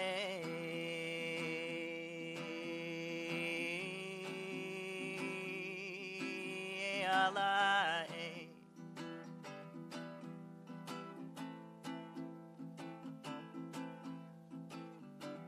Mahalo. I hope we get to hear the kahuli snail sing again. Thank you very much. That was lovely. 129. Okay. Are you gonna? Okay. Okay. I gotta great left angle. I got a great right angle. We're gonna make sure a sound check right here. I gotta shift. Bring it. All right, so we got 2 minutes. How long do I get? You have 2 minutes. All right, just worse than the capital. Let's go. All right, aloha. My name is Pikachu Shelby, billionaire. I'm actually an Air Force veteran. I used to work at J6 Paycom. So we used to do Bitcoin and crypto before that stuff even existed. So we know exactly how much Paycom is important. Now it's Indo-Pacific Command. Obama took over. Joe Biden has dementia. So I'm going to make sure to send this to your boss in POTUS, because obviously he just has to prove the budget. And I would like you guys to pay proper lease rent. Obviously, $1 a joke. That's just a contract you guys did to make the lease seem like it's valid, but it's fraud. And you know, the state of Hawaii was made in 1959. State of Israel is 1948. We can look at everything at hawaiiankingdom.org. And luckily, if you forget everything, I already put it in the comments, so you can write it down, hawaiiankingdom.org. Because as veterans, we're supposed to protect the U.S. Constitution from threats, foreign and domestic. We have domestic threats, Colonel. And we have the people we call the Illuminati, the Rothschilds, the Bilderbergs, the Warburgs, Astor. It's all on the CIA website of people who's actually controlling the money, selling the bullets to you guys, all those expensive ships we used to use to supply the war. Now, we know you're going to war with Korea, North Korea, China. They want to hit Taiwan. And everything's going to go to the world shit because they're going to split the U.S. forces on Israel, Ukraine. We know Joe Biden helped to overthrow that with the coup, which is the CIA again. They're called the Jackals. They go to overthrow the government. If they don't take the bribe, they use this 4 rice women from the CIA. You can contact them. R-I-C-E, rice. Rewards, incentives, coercion, and ego. That's how they overturn these governments. Cuba, you already seen the Gary Webb's movie, Kill the Messenger, where he discovered the CIA was smuggling the drugs, the cocaine, everything through Contra, through these wars. So I don't want us to get stuck in stupid wars where they're going to send us veterans back out to war and we survive. We don't have PTSD. We have current traumatic stress disorder. It's still going on because they lied to me. They lied to Keanu Sai when he was the Army battalion officer. He wrote all this stuff. It's on YouTube. It's on everything. So I'd like you guys to figure something out. Definitely pay reparations. And I actually adopted the highway on Mauna Kea. So you see the Hawaii Cyber Lions Club because we have liability insurance. So I'd love to see the Army actually help me pick up the trash that's there on there. And we also have a lot of pickup and cleanups we can do on the beach. I believe I contacted your officers in the Nanakuli and Waiʻanae board to do something 90 days out, maybe 3rd week of September. We're going to coordinate with the Waiʻanae Nanakuli board to do something as a joint force so you guys can get some brownie points. But we'd love to see actually do some real physical work and not vala'au. Thank you very much. Thank you very much. 1:30. And if you would like to testify, please do get a number because I think everybody we'll just have time for everybody to go once. 30. But yeah, again, make them a little bit more down because I come from the Menehune clan. Hello, my name is Bernadette. Aloha. And 5 minutes before this meeting started, that's how I found out that was having this meeting. Yeah? Unreal. I'm descendant of Heleni'i, Na'e, and Kauakahi. My great-great-great-great-grandparents stay buried in that little piece of graveyard over there. And I can't even access them. You know what is sad? That half of you guys in this room, maybe all of you guys, went up that valley before me. I never even get to see inside there. Only from the road. Which is, I can't even talk right now. I'm so mad. I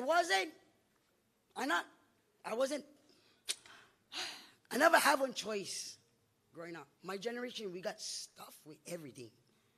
Everything we got stuff with. We got locked out of our own our language. We got locked out of going to school. Yeah, Kamehameha. How many guys went to Kamehameha school? Yeah, look, one person in this room went to Kamehameha school from this side of the island. That sucks. No, for real. And then for find out 5 minutes before the meeting start that, yeah, one meeting like this. I was left in a fucking dark. Talk about cut off the head. I'm a fisherman too. Give my family back their land because we're not going to let you guys rent $1 a year. Rent me one house for $1 a year because I live on a fucking beach. Yeah? How about that? How about my son like live in his house too for $1 a year? And he get cocoa blood for 2 sides of his family. Yeah? His last name Mahuka. That's where my baby come from. My kids get cocoa blood. Give us back our land because we're not going to let you guys rent anymore. That's my tutu was born in that valley. For you guys desecrate like that, when my grandparents is right there in that graveyard that I cannot even access because it's freaking locked. Huh? Growing up, I was just talking to my classmate. Yeah?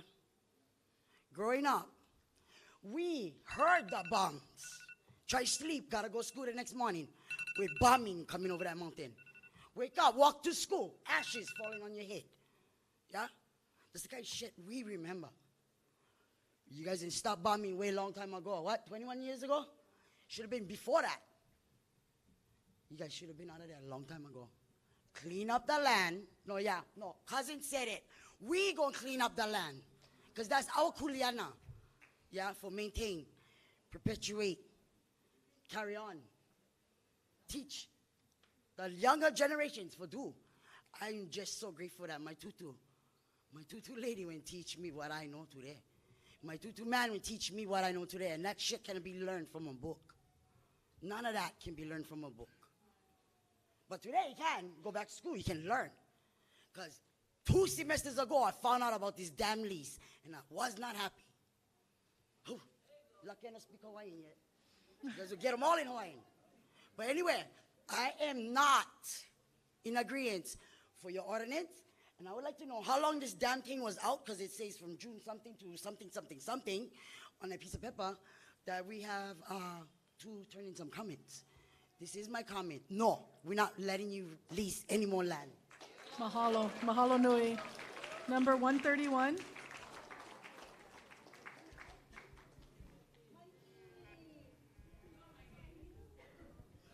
Aloha, I'm going to try to keep this brief because I'm from Makiki and I want Waiʻanae folks to have, their time. But it's awesome to see all these great Kanaka and other land and water protectors here. But we kind of all know that this process isn't for the people. It's not for us. It's a box check for you guys. You just, you add notes to your grocery list. You nod in an imitation of empathy, and you say your canned statements that you learned in your PR training courses. And you say, like, we see you, we hear you, we feel your pain, and we're going to do whatever the hell we want anyway.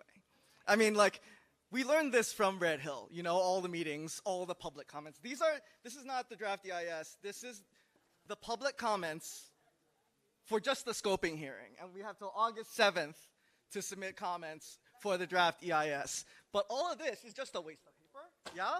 Like, you're going to do what you're going to do. And so, it's kind of good that we're all here, but we know that this is theater. We know that this is a farce because you have another goal, right? The U.S. military says you're here to protect us, but it's like, protect us from what? Protect us from whom? What will any other country do to Hawaii that the U.S. military hasn't already done? What's China gonna do? Contaminate our sole source aquifer? What's Russia gonna do? Steal Makua and then bomb it and contaminate it with white phosphorus and lead and depleted uranium? Like, there is nothing that any other country could do or even wants to do to Hawaii that you haven't already done. And you're gonna continue to do it. And this process, we all know is bullshit. We know where this is gonna get settled. It's going to get settled on the streets, so we'll see you in the streets. We'll see you in front of the gates of all the lands that you've stolen. End the leases today, end the leases yesterday, not 2029. Hoi hoi makua, aloha aina. Mahalo. Number 132.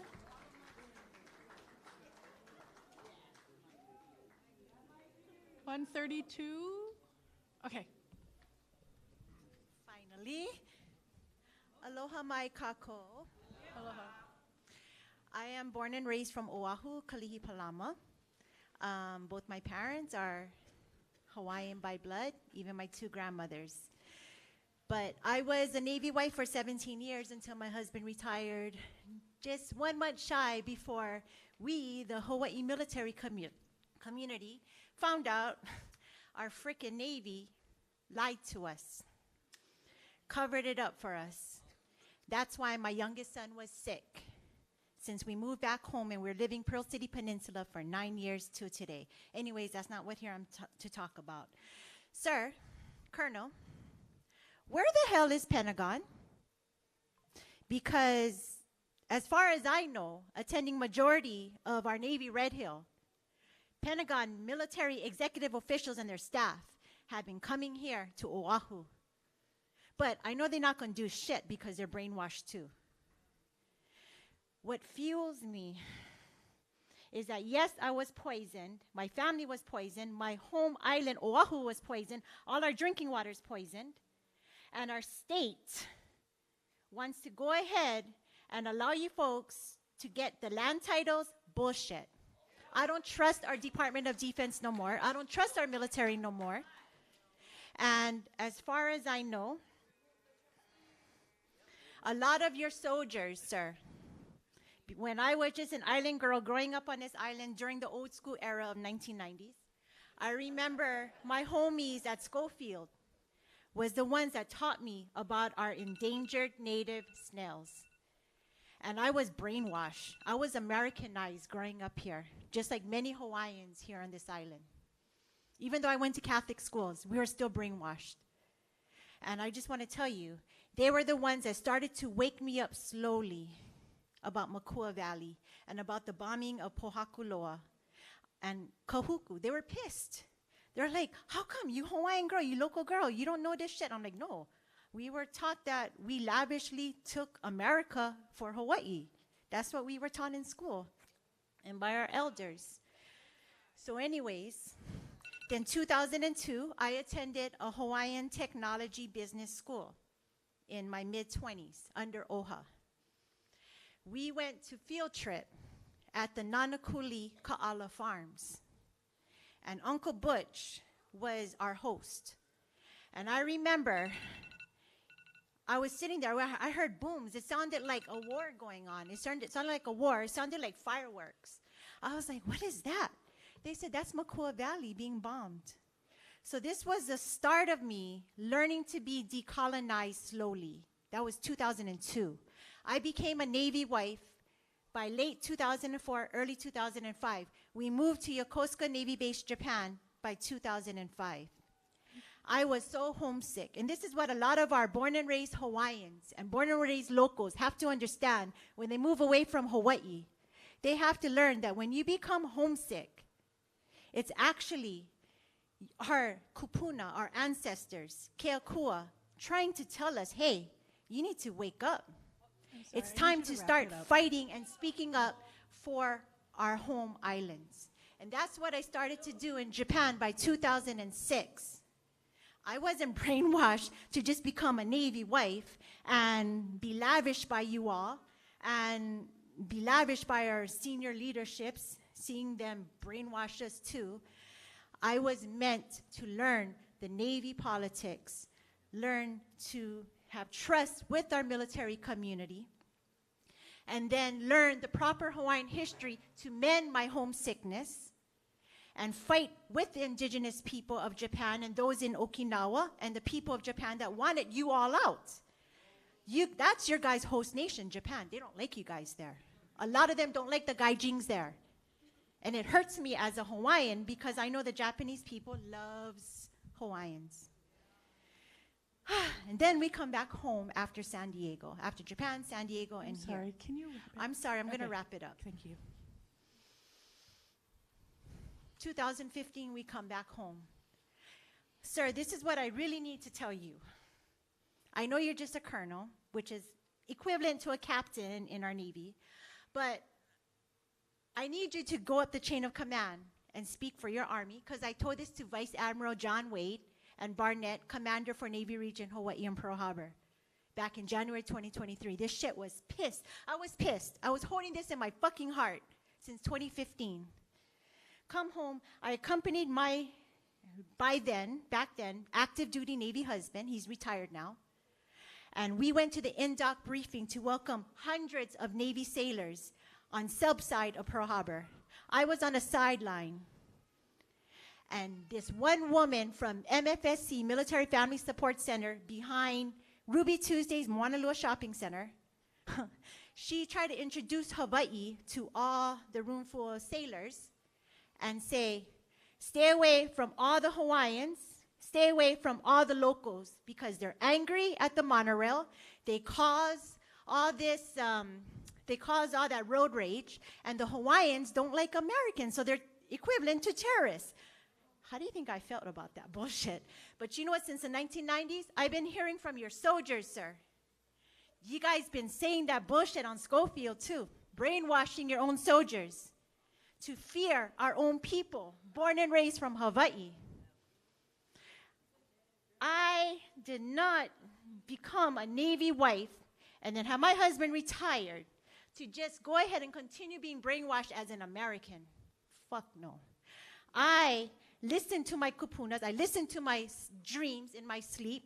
Queen Liliuokalani came to my dreams too to tell me I'm going to be the voice one day while we were in Japan stationed there. And then boom kanani, Governor Linda and Representative Gene Ward came 2007 to our Yokosuka Navy base, Japan, and asked for more military to come to Oʻahu. I was asked 24 hours prior to that, sorry, I'm jumping all over the place. I was asked 24 hours prior to be the mistress of ceremony by a senior leadership that is an admiral, the commander of Yokosuka Navy base, Japan in 2007. I changed my frickin' script at the closing remarks. I did not like what Governor Linda Lingo, our Hawaii governor, said to our Navy and the Japanese Navy, that she wants more military, more Navy ships to come here. So I stood there and I told her, I changed the whole script. I thought I was gonna get kicked out. Nope, I was invited again in the future. But anyways, I said, you're not gonna do that to my home, Oʻahu. We don't need no more traffic. We don't need no more populations, and we do not need no more disrespect of our military, because I've seen it on your guys' host nation of Japan. I've seen it in Okinawa, and I've seen it growing up on this island. You know, a lot of your soldiers, just like a lot of our sailors, disrespects this island. Even the military families. They don't know how to take care of this island. And that is what your soldiers told me, sir, in 1990s to early 2000s, even when I was working at a no longer existent nightclub in early 2000s. I'm sorry, can you please? I'm about to wrap it up. And they were all my customers who all came back with PTSD from Afghanistan war and Iraq in 2005. But anyways, they're the ones that told me. They don't understand why the US government, why our Department of Defense has so much clutch hold and lands of our Hawaiian people that got forcefully evicted, even where I live, Pearl City Peninsula Navy Housing, formerly called Manana. I take care, and I'm very territorial of that property for several years. I was given the green light by senior leaderships of Navy Region Hawaii. Sir, I'm dead serious. You need to go up that chain of command, and you tell even that woman back there that was sitting back there, the short hair.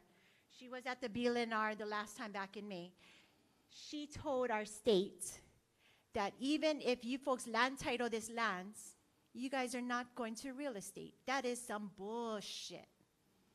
Because I know for a fact, my housing landlords for Navy housing, real estate, actually it's the US government. They actually real estating those lands. And there is so much open lands, free lands, all over Pearl City Peninsula, all over all your military housings, 13 Navy housing neighborhoods, 2 Army housing neighborhoods, Hickam, Joint Base Pearl Harbor, many Navy bases, even the Army bases. You guys have too much freaking land, open, unused. For what? For you guys' entertainment? For your family members to come and lavish like tourists? That's fucking unfair, sir. My heart was broken moving back home in August 2015 to see that we have so many of our native Hawaiians moving. There's more Hawaiians living on the continental United States, which is Turtle Island. I'm sorry. And we have many born and raised locals. I am on the brink of being a houseless. No disrespect to my husband. We're going to be at peace. But we're about to be divorced. We are one of the many retired military families that are about to be divorced. And I am scared. I've sacrificed myself as a military wife for 17 fucking years to go ahead and take care of my kids, be a homemaker to my sons, dance hula the proper way, not the tourist way, to teach the Hawaiian history to the military community. That's what I did, dancing hula. I'm sorry, I really need you to wrap I'm it sorry, up. I know I'm going to wrap it, I promise you, after this. And so, it just breaks my heart, all right? Coming back home, I woke up. I'm not an American no more. I'm decolonized, sir. No one taught me that. I did that on my own, being homesickness. But coming back home to my own keiki o ka'aina, child of the land, it hurts me that a lot of my blood, our Hawaiian people, and our born and raised locals, just like me, I'm about to be houseless. Because why? I survived off of my husband. I'm only learning to be independent now. I'm scared. I cannot even afford my home island anymore. But you guys have so much lands, and you guys are being greedy like your forefathers in 1800s, asking for more lands. Just like how you guys evicted our Hawaiian people and our born and raised local people off of Pearl City Peninsula, Pearl Harbor, and Hickam. Sis, I'm sorry. It's over 10 minutes. I got to, other people want to Please hear my testify. voice, sir. I speak as a prior Navy wife that was proud of our Navy, proud of our military before. Not no more. Okay, thank you. Thank you. Sorry, we have a lot of people still wanting to testify, so please try to keep it to the 2 minutes. Well, I'm not going anywhere, but, okay. 133, please.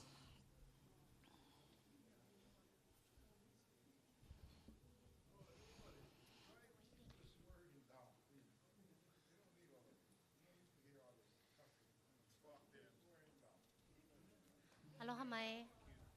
Mahalo everyone for being here. My dad's best friend. You can understand what I am too, but you can understand me too. Let her speak. Mahalo everyone for being here. Aloha mai. I'm Katie. What is your name? Steve. Hi, Steve. I'm Katie. I'm a Makua hine. I'm a former teacher at Waiʻanae High School, and I'm Kanaka Maoli. And I'm here on behalf of my son, Trayton, who's speaking after, and my daughter, Makali'i. Can you please say her name? Makali'i. Makali'i. Okay, say it one more time. Makali'i. Yeah, Makali'i. She's almost turning 1 on July 31st, which is La Ho'iho'i'ea. Are you familiar with that day, sir? A little bit. Can you share what you know about that day? Okay. This is your statement. Thank you. Well, it is the day of sovereignty restoration here in Hawaii. And I think we've heard a lot about your draft, and I think it's easy to create your report in isolation of the military's perspective and what your desire is, and ultimately the benefits of your $1 lease over the last 65 years. But I want you to look at my daughter and remember her name, especially if you write it down. It's Makali'i, M-A-K-A-L-I, Okina-I. Are you familiar with the mo'olelo or story of Makali'i? Yeah. So Makali'i is a constellation. It's also known as Pleiades. And when Makali'i rises, it is the start of makahiki season. And typically that's in November through around March. It's known as the rainy season. It's when we have rest, restoration, fertility, harvest. It is also a time of peace, which means that there is no war. So when your $1 lease ends in 2029, Makali'i will be 5 years old. And I want Makali'i's lifetime to be a time of peace in her own aina. And I want you to understand what a renewed lease means for Makali'i and for my son Trayton and all the Kiki we are here representing. It means a loss of aina. It means a loss of our connection to our aina. It means a loss of connection to our waters, to our plants, to our birds, to our culture, to our fish, Waiʻanae, anai, the fish that we don't see anymore. It's continued loss for us, and it's continued mistrust between us as Kanaka and you as Haole, Western American. I've heard a lot of people say that you are just a colonel. You are not just. You are here, and you have kuleana, and you have responsibility to make right what your ancestors have done to us and to our land. Pledge of Allegiance says justice for all. Is that true, or is that just justice for you? Remember my daughter, remember Makali'i. Remember my son, remember what you will be taking from my kids, stealing from my kids. You weren't here 70 years ago when the Army got all of this for $1. More aina than we as Kanaka have access to on Hawaiian Homestead. But what is on you, Steve, is the opportunity you have to make pono, restore what's right, and give us back our aina. Not so that we can own, but so that we can restore and so that we can protect as kiaʻe and as stewards of this aina. Mahalo. Mahalo nui. 134. 134 was your son? Okay.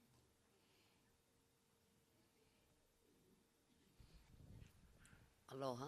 Aloha. I'm Kina Kale Nihipali Saucedo. I was born on the Luit side, on Waiʻanae side, from Nanakuli to Waiʻanae. You have to remember the pain that we feel. It's not only in this room, it's all over. And what I mean by all over, in the continent, we have family that won't move because they think it's cheaper. And it's not. All we had from you folks was broken promises. I promise we're going to provide this. I promise we're going to provide that.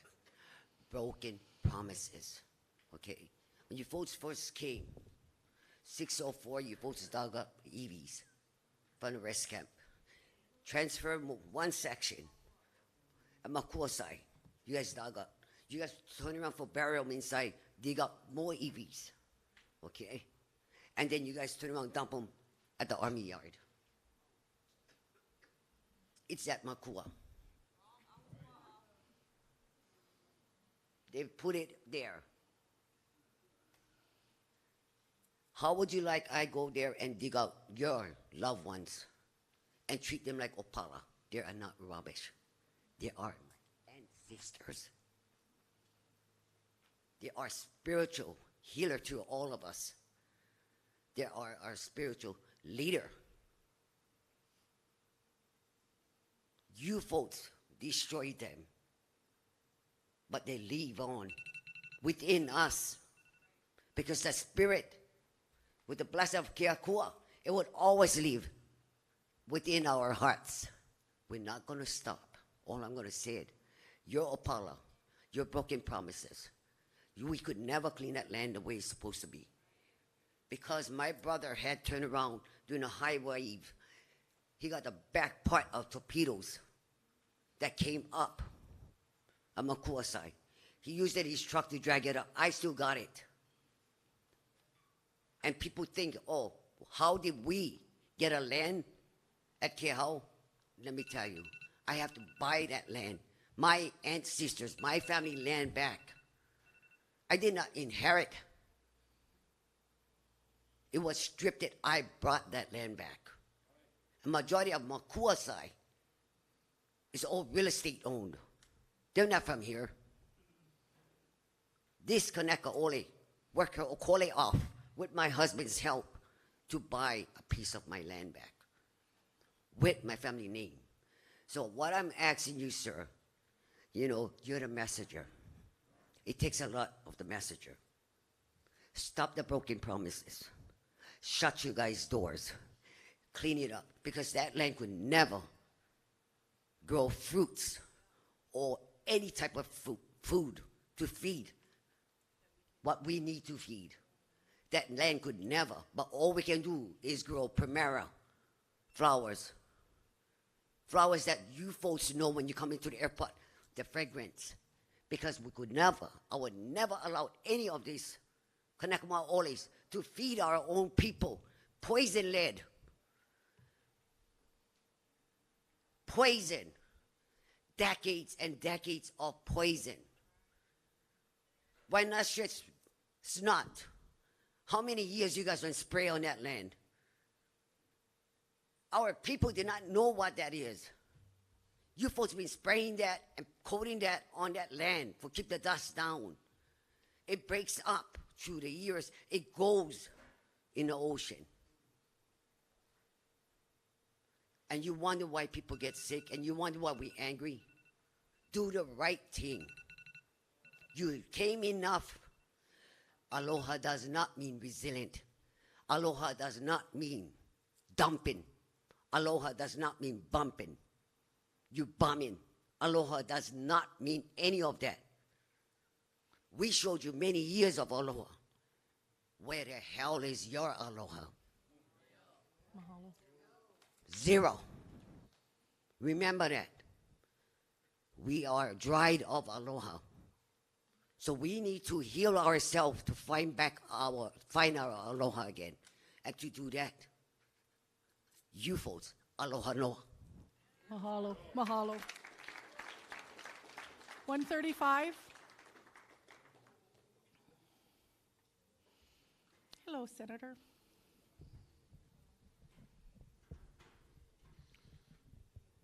Thank you. My question is tonight for you. Hawaii is at war with anybody? That'll be the question. No. Hawaii is not at war with anybody, so why are we having the most training grounds for war? We never had or ever declared war with any other country or any other people. Why are we training to kill? Not only kill, but you guys steal. And of course, the famous one is destroy. So I say this, yeah, I am totally against this whole extended lease that the state do not even have permission from anybody here to lease any other land. They're supposed to be caretakers. They're really caring for our land, yeah? Doing a great job. Negative. They don't have the authority to be leasing land anymore to you guys. Whatever one happened back in the war days or whatever, us guys being frightened or whatever the situation, yeah, because the big boogeyman was going to come attack us. Well, the boogeyman is no more already. The military is the boogeyman. Okay? The United States military is the biggest bully. They don't ask, they take. You just heard, I got educated tonight on my family from Makua and Waiʻanae. I never know you go over there and tell those guys, you guys get so many hours to get their property out of there. I know the Neal family, yeah, going forward. But going forward, I understand that they sent you here. And I'll tell you this, as much as you take in all of this, and I respect them, you're doing a disjustice. The reason for the whole song and dance is that you guys can go back to the state and Land Use Commission and all of these guys said, check the box. Negative. We don't want to extend the lease in Makua, and you guys need to know that. You guys need to be good stewards of the land like you guys said you guys are, and be gracious to the host family, who is us, that hosted you enough, and leave.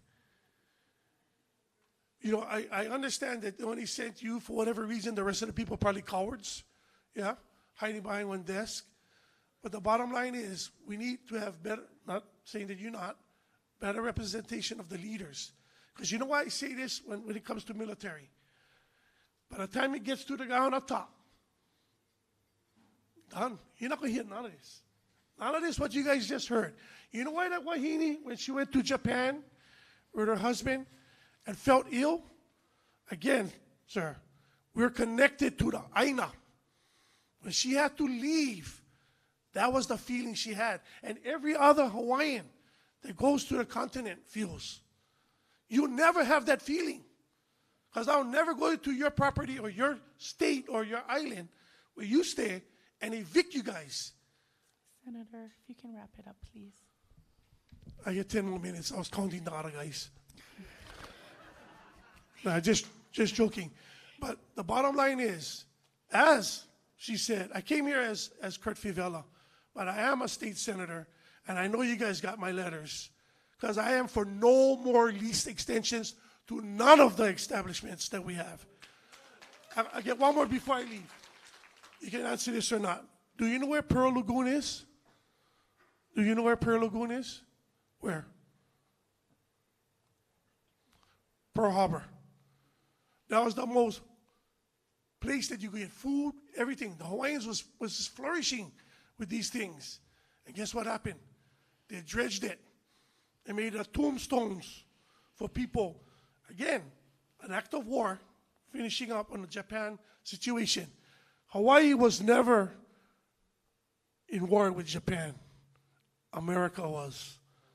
That's the reason why they had the respect not to kill everybody from Kole Kole Pass all the way to Pearl Harbor. Sad to say, 3 Ever residents did die, but they didn't intend to kill civilians. Just remember this. When we dropped the bomb, we intended to kill civilians. America, the biggest bully. Thank you. Thank you very much, Senator. 136.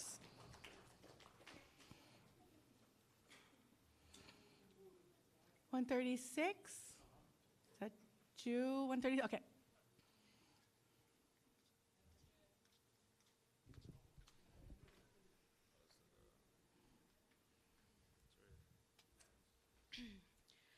Aloha, my name is Paris, and this is Chance. We're proud to be from Waiʻanae High School students. Here, me and the students here have had the opportunity and the privilege to go on a cultural access tour to Makua Valley, which was a huge privilege because not a lot of people in our community get to experience what I was able to experience because the gates aren't open to its people. That experience has truly grounded us more into our community. We were born and raised here, and we believe that we should and need to have a voice in the decisions that affect our moku.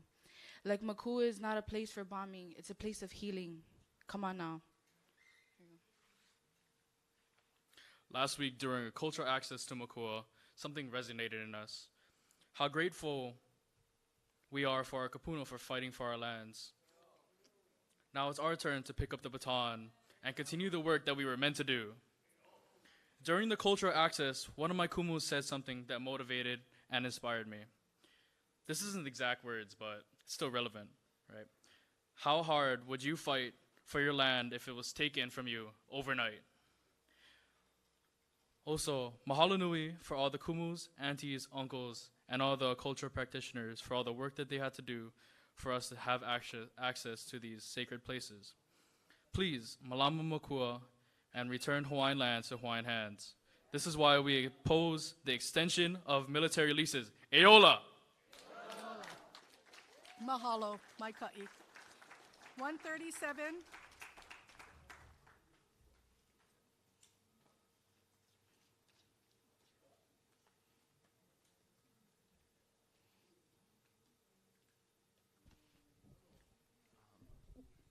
Hello, my name is Trayton. I'm the daughter of Katie and the brother of my sister Makali'i. I'm 14 years old and I go to Kamehameha Schools Kopa'alama. I'm here because I used to go to public school and then I got into Kamehameha and I was educated on the way that my country was taken over and illegally basically put into a position where their culture should be forgotten. And the holiday that we all most recently, or you celebrated, is July 4th. The American Revolution is your independence, which just, like, it's celebrating your independence with your fight against the British. But what about our fight against you? We lost our independence. We became the 50th state of America when there should only be 49, or really 13. So my only ask is that we're given a say into what happens with our land. If you want it, in the rare case scenario you get it, we better get a ton load in return for everything that you took before and what you would take in the future, unless we take it back. I just want to create a safe place for me to grow up, and hopefully in the future my keiki to grow up, where it's a safe community where we all can speak freely and have all the land that belongs to us. Sadly, that doesn't involve you. I appreciate you being here and taking all of this, say like words and negative energy that's coming towards you, because I know it sucks. I'm in middle school. It's just, so I appreciate you being here. It takes a lot of guts. Mahalo. I hope you take my testimony into account. Thank you. Mahalo nui, mai ka'i. 138. I'm Ifit. I'm from here. I'm from Makaha. People have talked about becoming diaspora. I'm Chamorro and Haole. My mother came here. I work for Oʻahu Army Natural Resource Program. It's a part of the Department of Public Works, Environmental. I don't represent them when I say this, but it's a sentiment that is shared among my coworkers. The US Army is not conserving land effectively. They are the single largest contributor to global greenhouse gas emissions, and I've watched flames consume Makua, consume Ohikilolo, below Ohikilolo, and into Kea'au. And I've known, and I've seen the skeletons in Makaleha, in Kaluakawila, KTA, Kahuku training area. All of these native plants, native ecosystems, native histories, just decimated by military occupation. So I'm opposed to this EIS, the word environmental in EIS. It's ridiculous. The US military does not have any ability to say anything about environmental, or what is environmentally good, what is environmentally friendly. And the offsetting programs that they have, like OANRP, bullshit, like genuinely. I'm so lucky. I've seen so many beautiful places, but it's bullshit, genuinely. Like this 2,000-page EIS. Is that my time or is that halfway? No, that's your time. Oh, got it. Yep, So that's the first part, and I'm opposed to America. I'm opposed to America. So I'm opposed to the EIS, and I'm opposed to America. America is occupying so many places. Someone said it earlier. It is a global force. It is a force that carries out the whims and wills of the top, the elite, the wealthy, the owners, at the expense of everyone else. And everyone else is catching wind of it. In the Philippines, in Palestine, everywhere. Revolution is spreading, and revolution is coming, and it's coming for America's head. So thank you. Thank you very much. Thank you for being here. 140.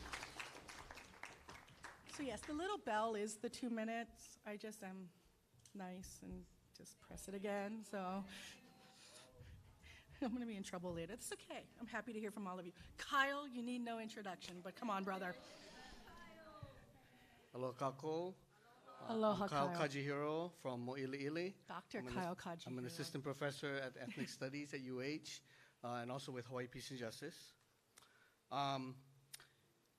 Shortly after Pearl Harbor, the U.S. military directed the ethnic cleansing of about 120,000 persons of Japanese ancestry from the west coast of North America, put them in concentration camps, about several dozen.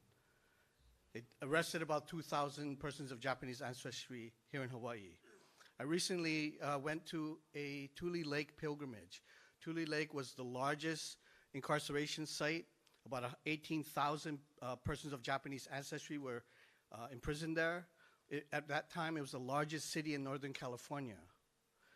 And at this pilgrimage, the descendants, the survivors and descendants were sharing their stories. They were trying to heal from the intergenerational trauma of that experience of being ripped away from their homes, from their livelihoods, being treated as prisoners, and then just being set free, set loose Shortly after Pearl Harbor happened, the U.S. military imposed martial law in Hawaii and seized hundreds of thousands of acres of land, up to 645,000 acres at one point. So this is land that's held hostage. This is aina that's held hostage. And this is a deficiency in the EIS that it is treating it as a real estate action when really you should be analyzing the impacts on aina, which is a living relationship. When you put fences and barbed wire and you separate people from their ancestral lands, you've created orphans from those lands. You've created a rift that needs time to heal. Today, the military controls about 225,000 acres of land. About 40,000 acres are leased for $1. This is not just the Army, but Navy and Air Force as well. And what's perverse and cruel is that by leaving bombs and toxins in these lands, you've booby-trapped the body of the aina so that people cannot even embrace their kupuna without being harmed. So the EIS is deficient also because it does not take into account all the testimony that you're hearing here today. This is evidence, and you really need to incorporate an ethnographic analysis of the kind of generational harm that is being expressed to you tonight. That is part of the testimony that has to be incorporated into the EIS. A point I want to make is that the lease is not renewable. It ends in 2029. And the EIS has failed to analyze the instruments by which you propose to continue retaining these lands. So you haven't analyzed the executive order or condemnation, which is basically both words for theft of land. What are the impacts of that? You have not incorporated that. So the Japanese Americans got a token apology and $20,000 is redress for their experiences during the war. Kanaka Maoli got a 1993 apology from the U.S. government, but land was not returned. So it is time for you to return the lands that were taken wrongfully to make good on that apology. Thank you. Thank you very much. Thank you. 141.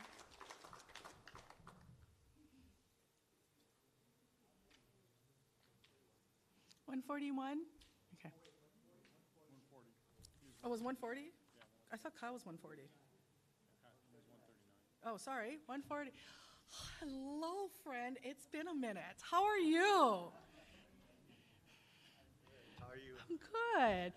You know, it's not the easiest evening, but you know. Can I do this? You can do whatever you want. I mean, don't run off with it or anything. Aloha kaku. Ano ai. I want to first acknowledge the people of Waiʻanae and your kupuna. And I want to thank you all for being here. All that came before. I came a little bit late, and that's why I'm 140. But I really appreciate the mana'o. I appreciate your time, because that's really what it's all about, right? It's about time. You know, what we do with our time. That's mana. Yeah? Manava is time. Mana. It's mana. Yeah? So this time we're spending here, it's critical. Now, not being part of this dog and pony show. Oh, Kalamai, I didn't even say. My name is, because I feel like I was kind of introduced. I know who you Kalamai, for if you don't know me. I'm Hanaloa, and I'm not from Waiʻanae. I'm from the Piko of Oʻahu. Waikakalaua is the name of the stream, right in between Waihiwa and Mililani. And so I hear that bombing all the time. We get training area right there. Schofield's really close. Yeah, get Wheeler Field close by constantly. So we know there's a lot of capacity to do all the things you're saying you need to do in Makua. They already get places. I don't think you should train there either, but I feel like this whole process is a masterclass in gaslighting. You know what I mean? We're talking about environmental, you know, come on, environmental. Come on. I mean, we just need to look at Kaolave, right? Come on. Still not clean. Most of the island, the vast majority of the island, not clean. And I think we can use Kaolave as an example of what the military does, because it's not just here in Hawaii, it's all around the world. So I think what's most important about this meeting is the time that we're given to it, that we're here. This is more about us, you know, an affirmation of our duty, our kuleana, on our ku'e. Yeah, we are the descendants, the living descendants, yeah, of this land. Yeah, our ancestors are this land. Yeah, this is the ku'e petitions. That was one of the most profound acts of democracy in the history of humanity. The vast majority of Hawaii, including non-Hawaiians, signed those petitions. Yeah, the two petitions, Hui Kalai Aina and the Hui Aloha Aina. So I stand before you today, not only as a military veteran, as an Air Force veteran. Yes, I was completely brainwashed at one time. But I stand here as an Aloha Aina to carry on what my ancestors who signed those petitions. Yeah, then that's why you're here too. It's in your blood. It's in your heart. It's in your mind. Yeah, so this is not wasted time. This is hoike for us. For see each other. To know each other, that we are Aloha Ainas. No matter what our differences are. Yeah, no matter what religions we may follow at this time. What our politics are. We're here today to protect Aina. And to demand that the Army make good on one of its words anyway. I mean, this land wasn't even supposed to come to 2029, right? It's time to release our parent, Makua. It's time to release. Let it go. Let it go. Live fire training, how long been pau? You guys don't need to be in Makua anymore. Yeah, that is low-hanging fruit. Low-hanging fruit. Come on. It's time. It's past time. And that's just the beginning. You know, we're in 2024, and we're still acting like we're in medieval times, being ruled by feudal lords. But we are here still alive. We're still alive. We speak for our ancestors. And we speak for the future generations. Yeah, our mo'opuna. Yeah, and we speak for those who can't speak, who don't have a voice. Like the rocks and the trees and the streams and the iwi kupuna that has been desecrated. So it has to stop. It has to stop. So I know, I thank you guys for all your patience. I didn't even mean to speak this long because, you know, everybody who's here, we tired and we've been doing this. But you know what? Important recommendation going forward. Waiʻanae community shouldn't be one day for this kind. Yeah, shouldn't be 2 minutes for people to speak. And then people get flustered and, you know, they feel, oh, stressed. We got the alarm going off. That's not pono. We're spending part of our life being here. We should have that time. Kupuna should have that time. Keikis, all of us. So it should be several days, as long as it takes, if this is a real process. But we know it's not. Like many have said, it's a dog and pony show. So we are here to kako each other, to love each other. And so please take this message back to the Pentagon where the decision will be made. Well, okay, that's kind of naive. Take it to the Pentagon who will carry the message to the feudal lords, the billionaires, right? They're the ones really making the decisions here. Come on, we're seeing that in real time, more than ever. So please deliver that message, and a'ole to release renewal. Yeah, a'ole. Mahalo. Mahalo. Mahalo. Thank you. Sorry, I have to use the alarm. 141, please.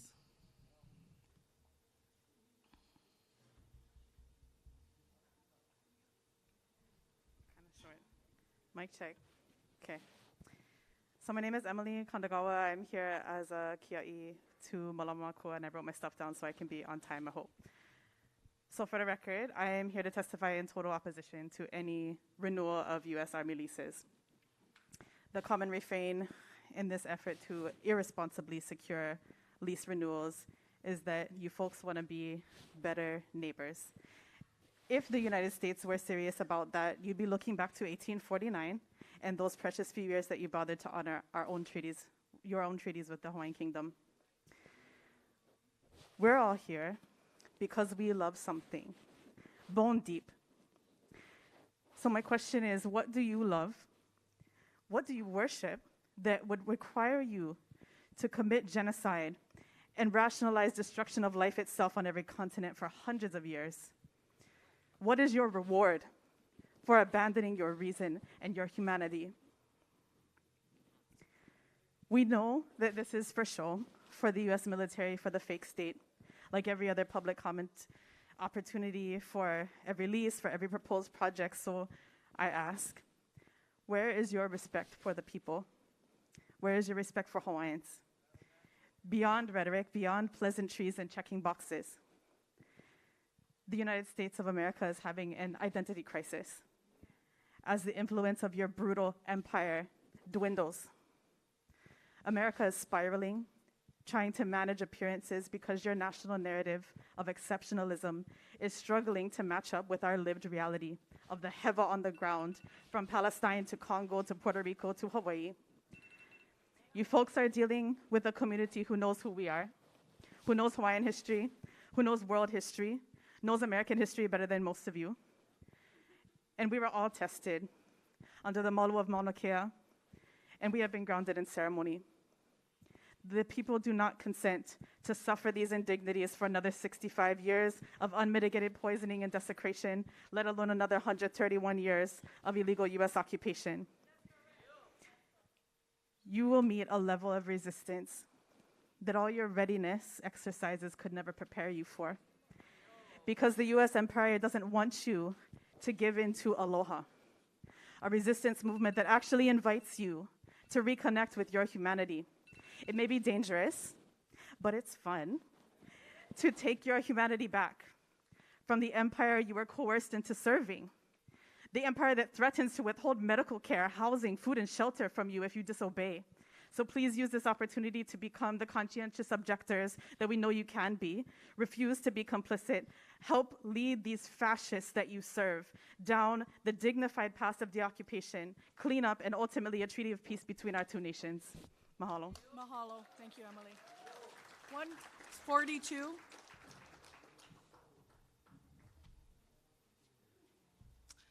Hi, Auntie. How are you? Aloha, everyone.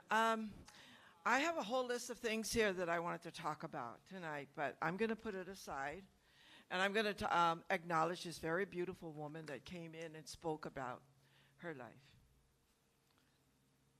And the reason why I'm doing this is because I was there. Not where you were, but before. Okay?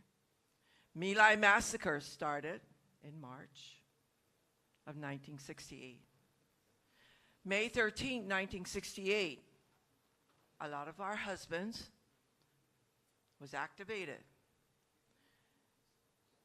A lot of us wives would go to the airport and we'd say goodbye to our husbands. And a lot of the wives would return to the airport and see their husbands coming home in a box. So that was my life back then. That was our life back then as a wife. So I want to say thank you so much for sharing your experience. Okay? I want you to know all of us are divorced. So make your life happy. Yes, make your life happy. You can. Yes. Yes. And the other thing that I would like to acknowledge you, which was shocking, is Indonesia. So Linda sold Hawaii for $35 million to Indonesia. This is Waiʻanae, people. This is Waiʻanae. What does Indonesia got to do with Waiʻanae? Let me tell you, a lot. Okay? By the way, I just want to acknowledge that Thaddeus Davis here was here 3 meetings from the Pentagon. I have a docket. I've been to court with Thaddeus Davis. So I just want to, that's what I was going to talk about tonight. But I want to continue on and talk about Linda. What happened here is John, senior moment here. He tried to stop her from selling, okay? Everybody know here we had FESPAC, right?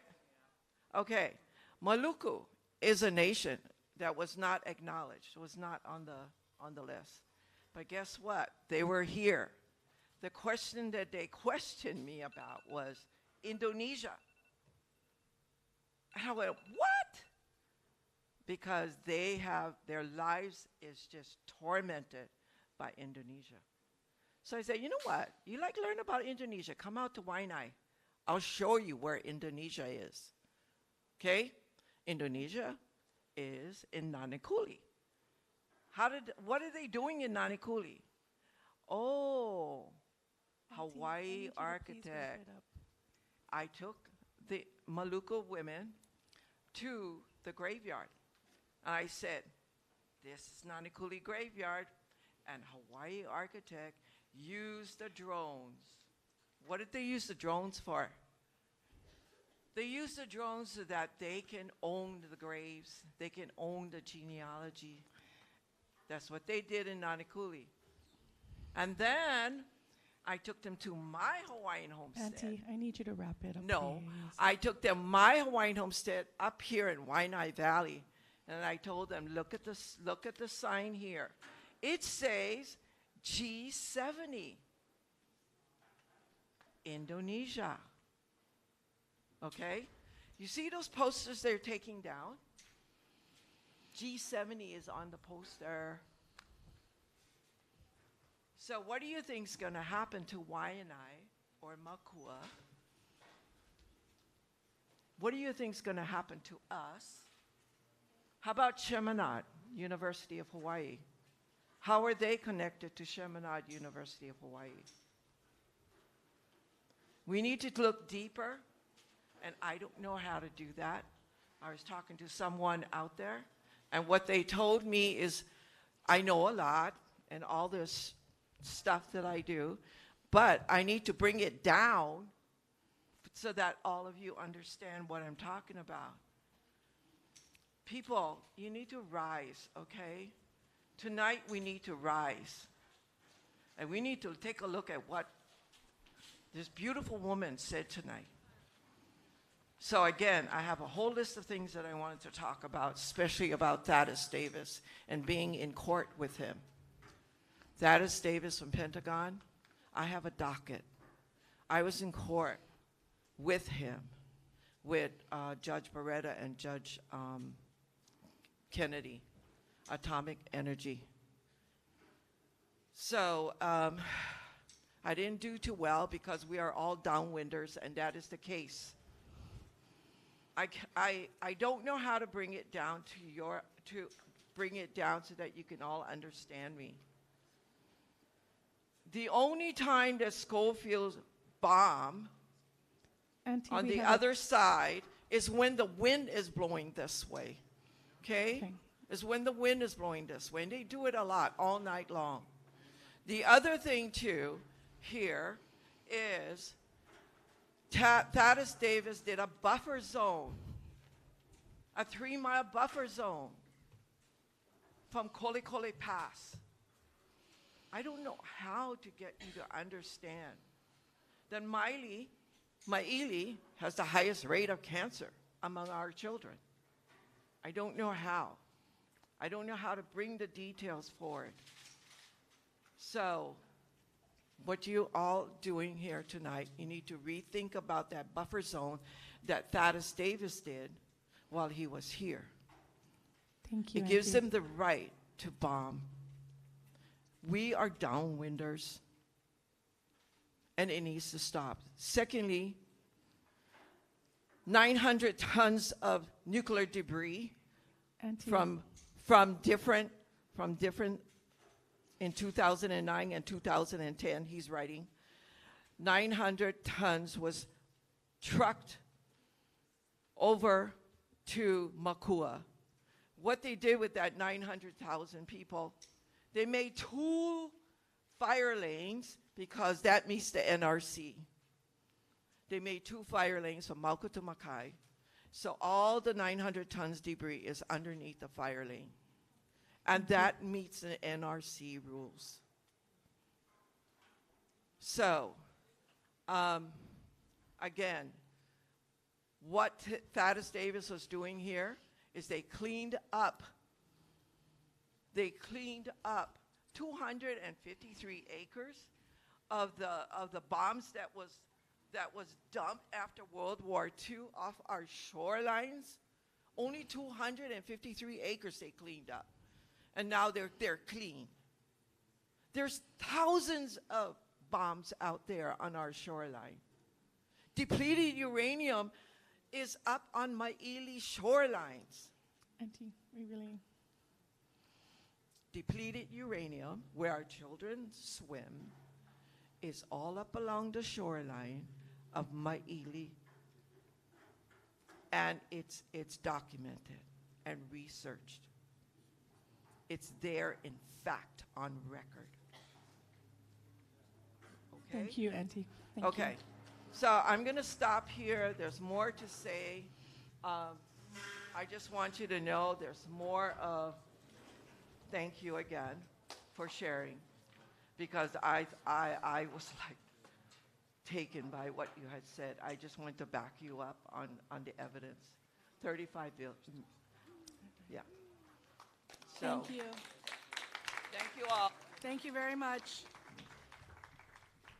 143, please do, if you want to speak, we're only going to be able to go to people who pull tickets. So we were supposed to be out of here a while ago, but I'm here, you guys are here, so we're in it. 143. Okay. I just want to speak as a resident of Oʻahu, born and raised. I am not Kanaka Maoli, not Hawaiian. And yet I've been told the proper context about the history of Hawaii, of how she was forcefully stolen from her people by a literal 1% bourgeois at gunpoint, of how her people were violently forced off of their land, their language and culture violently suppressed, of how their land was ever since used and abused for weapons testing, extraction, and profit. And your country was the one behind all that. So it continues. Your bombing hasn't stopped. Your exercises have not stopped. One of your facilities have contaminated a whole aquifer with fuel and probably soon PFAS. And the state that you walk hand in hand with has done nothing to prevent the sale of our housing to investors, to the wealthy, allows water diversions for corporations. It makes the people of Hawaii poor, houseless, and leaving. Almost like it wants that to happen. I don't know. So again, even just as a resident, I say, no action. Land should be given back to the people of Hawaii, period. I have nothing against you specifically, I hope, if you decide to understand and if you decide to follow directions. I have nothing against veterans, specifically, if they decide to understand and also follow directions. But your institution, however, has overstepped its bounds here and across the world. I see what your country is instigating, and I see who your country is slaughtering. This will not end until it is made right. Mahalo nui. Thank you very much. 144.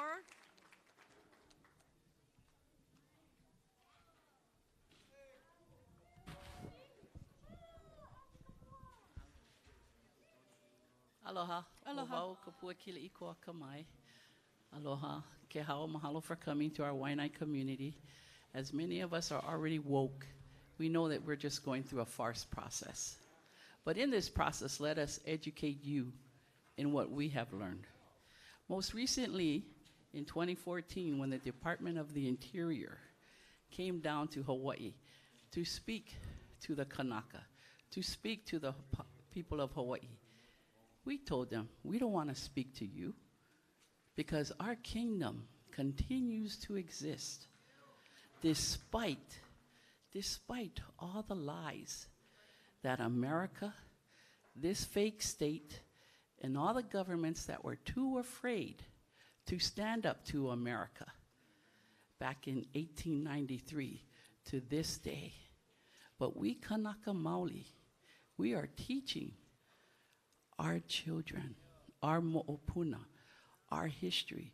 We have pride because we are so proud that our kupuna survived the travels to these islands that Keakua himself put us on, because it is our kuleana to malama this land. And what the Army of the United States of America and all of the other armed forces continue to do is to kill, massacre, destroy. And this is not on you, Colonel. This is on those powers that be, like all of those men that say, yes, let's go into a conflict. Yes, let's have war. If only they sent 5 people from their personal family, maybe they would not be so quick to say yes. Maybe they would be more open to negotiations, because Hawaii is aloha, and aloha is not weakness, but it is the ability to communicate from our heart, from our na'au, what Keakua has given to us. He has put us here to protect these islands and all the people that come here, like our kings and our queen. We knew that that was just another form of American slavery, plantations. That's what it was. But we here of Hawaii, we know that we are all equal. Keakua brought us here. And we have to find our place with each other to make it work. But the Hawaiian system was not an easy system. You mess up, the people will take you out. The American system, if you have money, if you have power, it doesn't matter what you do, because look at what that other guy has done, 34 convictions, and yet there's a Supreme Court that says a president has a protection, immunity. But that's not for all the people. That's only for certain people. And our history, we did have those certain people because they knew how to treat us. They knew how to malama us and take care of us. And it's from the top down that we are the way that we are today. Despite all of the heva, despite the genocide, all the illnesses, all of the atrocities that have been put upon our people and our land. It is not a coincidence that Hawaii is known as the extinction capital of the world.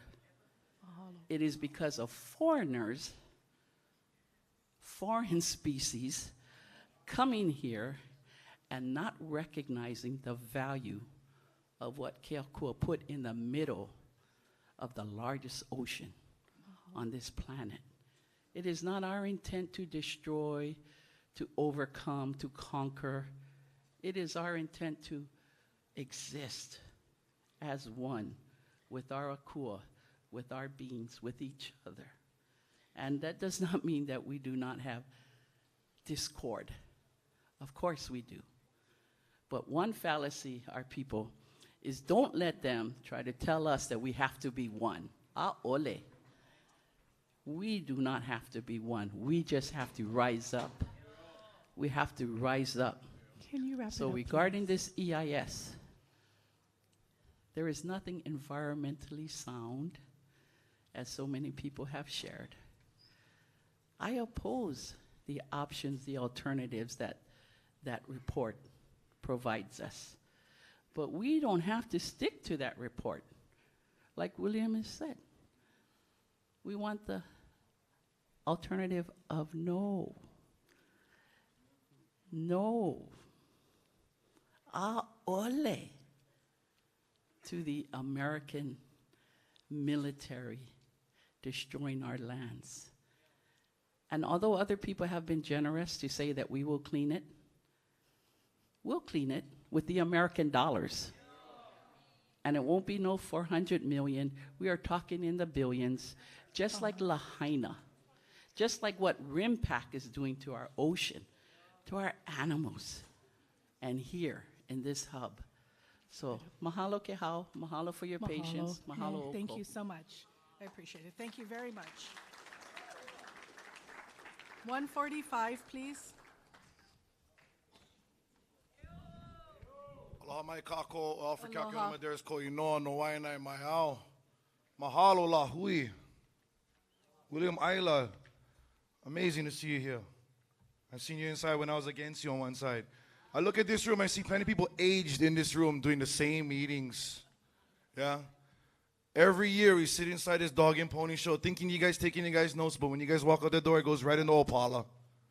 We know this. Kapokaki Red Hill is an example of what happened just recently. We talk about Makua in the past. Let's talk about now. I live in Maili. Bombing every day and night. Waiʻanae. Disgusting. You guys choppers flying over, making so much noise, 11 o'clock at night, where our keiki trying to rest, where our kupuna trying to rest. You guys have no care. Can you answer me, what good have you guys done to Hawaii? I can wait. 131 years we've been waiting, and nothing has come good from you people. Not only here in Hawaii, across the globe. You guys are a problem more than a solution. You guys cause pain to people like myself because it's been going on through our ancestors for years. You look in this room, my dad's best friend, Uncle Rocky right here, has been aging through this fight. He's a veteran, just like my dad. So it's not against you as a soldier, sir. It's what you represent on that right arm that I burn on July 4th every year. That's my fireworks. Yeah? Because I don't ever take pride in that red, white, and blue doo-doo of a toilet paper flag that you raise up high. I burn it in significance of what you guys done to us. We shouldn't have to come here and only speak 2 minutes because it's not enough time. She's writing a ku'e petition on her. That speaks loud and clear of what you guys have done and the way you guys don't listen to the people. Enough is enough. This fight don't stop here. 2029, we change the locks on those gates. We put our own. We fight the battle against you. You guys get guns? Fine. Let's fight. We can do our own. I do MMA shows in Hawaii. Like, hop in the ring, sir. I'm down for you. You might wait. You know? I'm tired of this talking, that's why. We need action. We need to do what other countries are doing too. And if you guys want that, we here and we ready. But the best thing you guys can do is pack up and go. You don't take nothing with you because it's not yours. It's ours. You steal from us, we steal it right back. I'm tired of being nice in these little fucking meetings and looking like a fucking joke. That's why, sir, no disrespect with these words, but we fucking tired. Yeah? We stay outside 10 days on a hulu at the core in front of you guys' place. You guys drive back and forth like nothing. Poisoning of our water, poisoning of your own, killing of your own people, and nothing. Same thing you guys did Camp Lejeune, same thing you guys doing in Palestine, everywhere, and nothing. Look at me, yeah? You feel it. I feel it every day when I wake up and I see the same shit you guys do to everywhere else, especially in our home of Hawaii. Why we got to get water purification systems? Because of you. Why we got to be on a house, on the beach? Because of you. Yeah, and this American government that helps them, that guides them. And these politicians that come in and make like they for the people. But they not. They drunk. That's the joke about this fucking system. Is that you guys control them like puppets. While we're over here thinking, yeah, we're going to have change, Kanaka. We're going to go 20,000 walking from Alamana to Kapilani. We're going to stop this ever. And then what? Our own join you side by side. Yeah? Signing paper. making sure that their money in their bank account established, while we continue to be displaced in our own home. How would you like it if I go to Punch Bowl, take an excavator, and start digging? Because that's what you guys do to us. It should be bite back, fight back, eye for an eye in my way. That's what we should do. 2029, trust that. This lease continues. I will go back where I should be. I will yank out graves. I will do what I gotta do for my ancestors as a descendant of Haupa, as a descendant of Paua. Enough is enough. No new leases. Go home. That's where you belong. You don't belong here. None of you. Mahalo. Okay? Mahalo nui. Thank you. Number 146.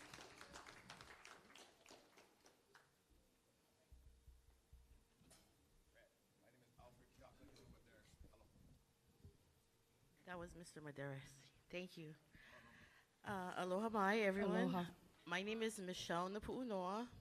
I am not from this part of the Waiʻanae, and I wasn't going to say anything. I just came to hold space for the people of this place. But as I listen, this is a lahui. This is a people's problem. Sir, you're a veteran, you're a colonel. You look like a lifer, so you're probably going to be a general one day. And when you're that general, I want you to remember this day. Remember my kupunas talking to your kupunas. Take them with you.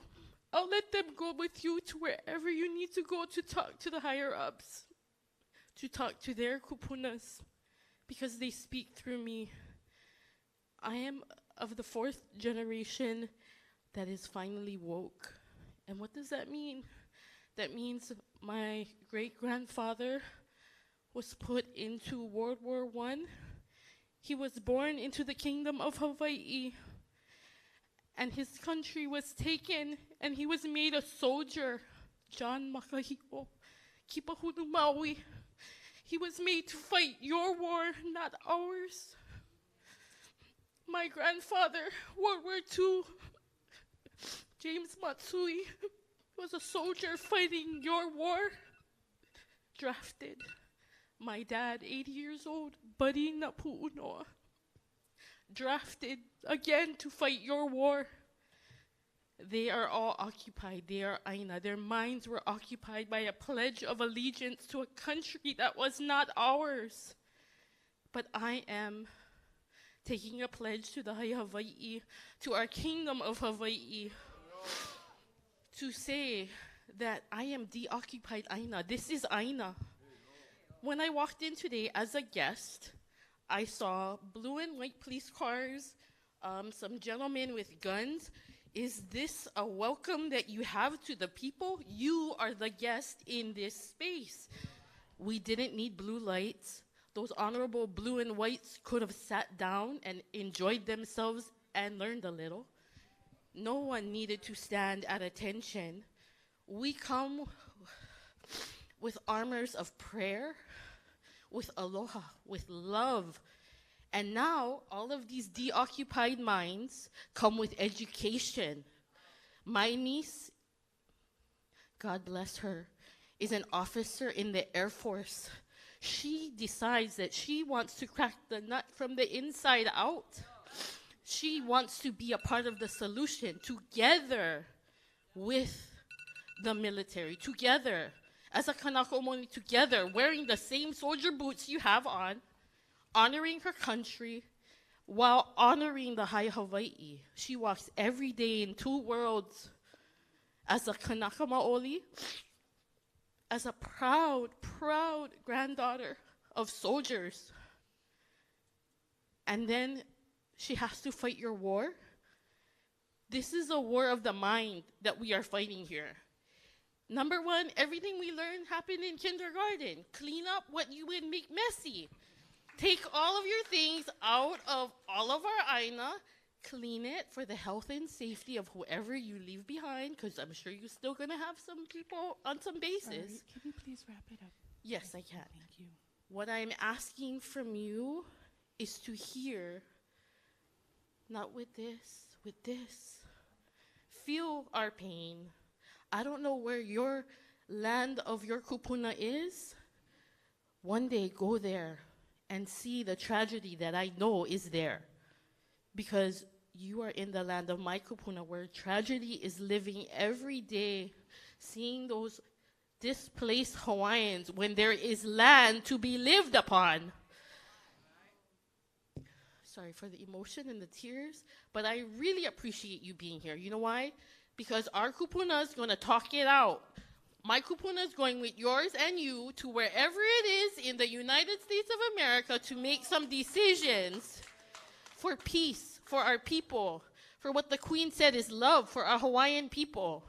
I'm here to represent my kupuna who came before me and my children and grandchildren that will come after me, and hopefully in a place that is clean, better than what you found it as. Please, I implore you to not extend any leases. And if you do, $1 is not economical. How about $1 billion? Let's try there. You're gonna stay here? Come on, pay for it. Just like Airbnb, pay for it. Again, I appreciate your time. Thank you for everybody for being here. Thank you for letting me speak. Mahalo. Mahalo. 147, please.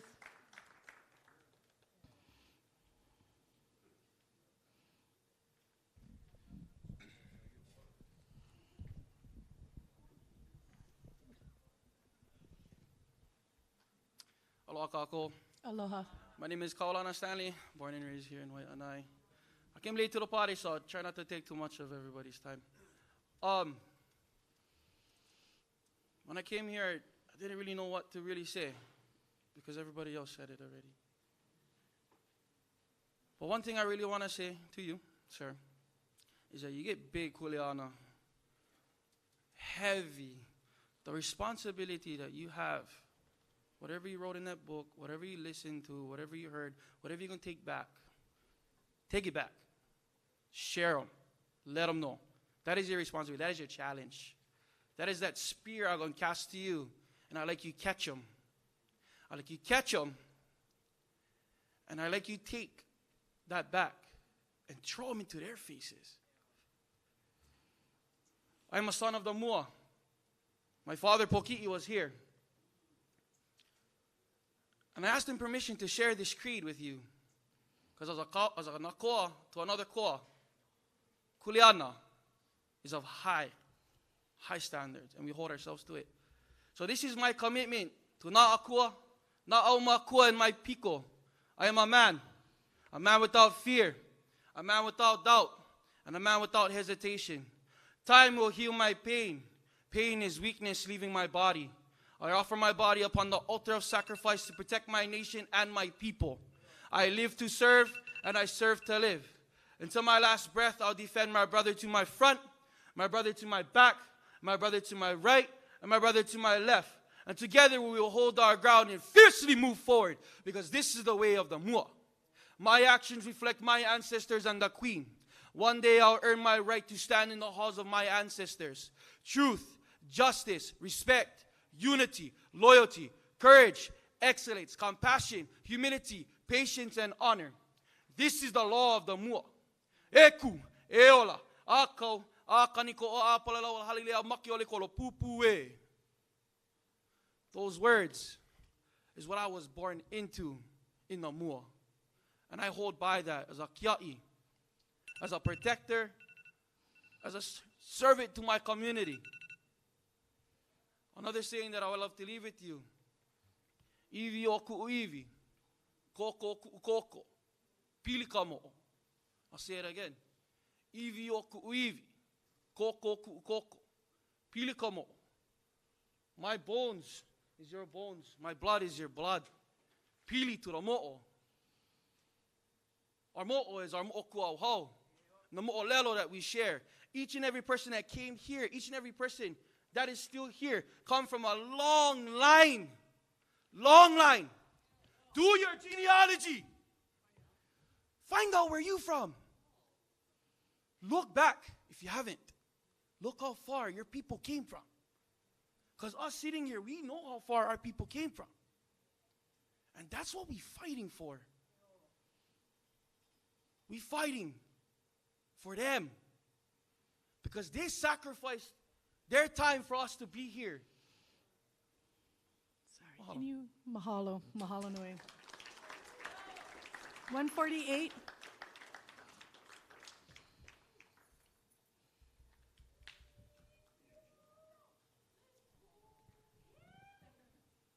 Velina me ke aloha mai kākou.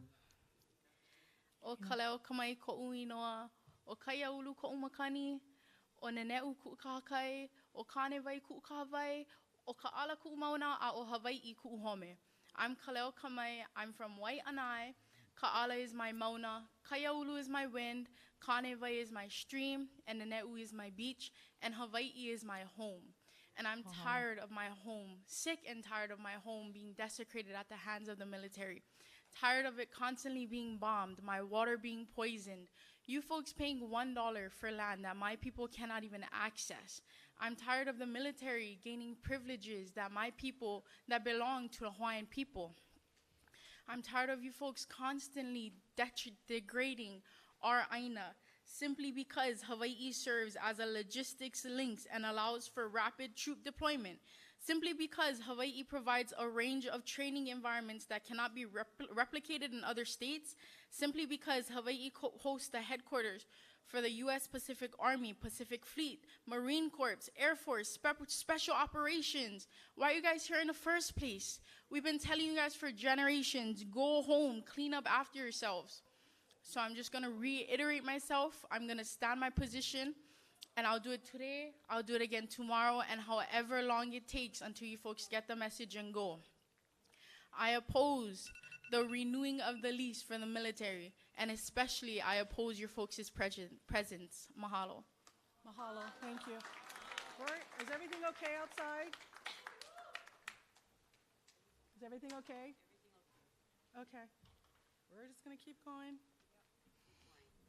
149.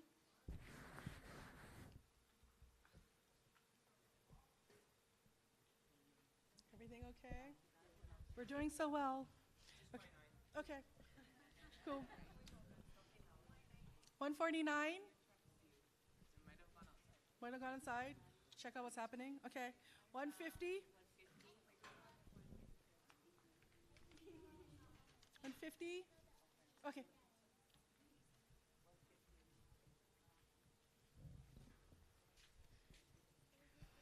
Aloha. Aloha. I actually didn't plan on speaking. I really came here to observe and take in information. My name is Mahie Mainalani. I am not from Waiʻanae. My roots are in Maunawili. My family is from Waimanalo and Kahuku. I'm sure you'll hear from my family tomorrow night. I work in property management, and I found out about this meeting through social media on Hungry Hungry Hawaiian. So I want to echo what everybody else was saying. Obviously, I oppose the lease renewal that you guys are after. I really came here because I don't know what's going on. I feel like I represent the average Hawaiian that's not really in touch with Hawaiiana Kuleana, right? I don't really know too much about what's going on in the community. My family just moved to Waiʻanae a couple years ago. I work with Kupuna. I have over 200 tenants on this Waiʻanae coast. I am part of the Leeward Housing Coalition. I'm interested in knowing what information can be given to our kupuna, to the average person in this community, to the ones who don't have roots to Makua, but we are koko. That's what I'm interested in.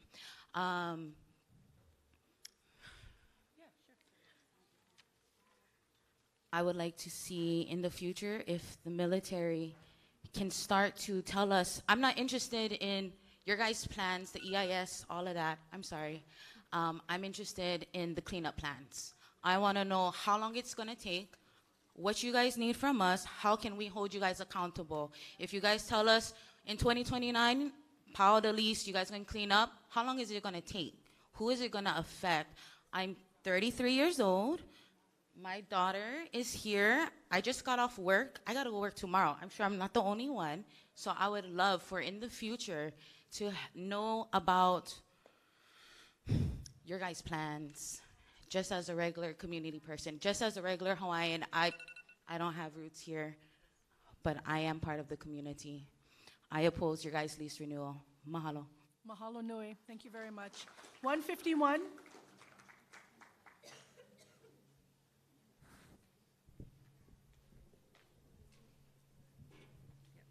Thank you for waiting. Aloha mai kākou. My name is Terry Keala Ona Pua. Kia Savaina Ea. I've lived in Waiʻanae for 26 years. I hemo my slippers. I took off my slippers because I am grounded in this community, even though I wasn't born in this community, because my grandfather was born and raised in Nanakuli. I firmly and adamantly oppose to the military keep occupying. 2029 will come, 2029 you will be gone. And that's what we ask of you folks.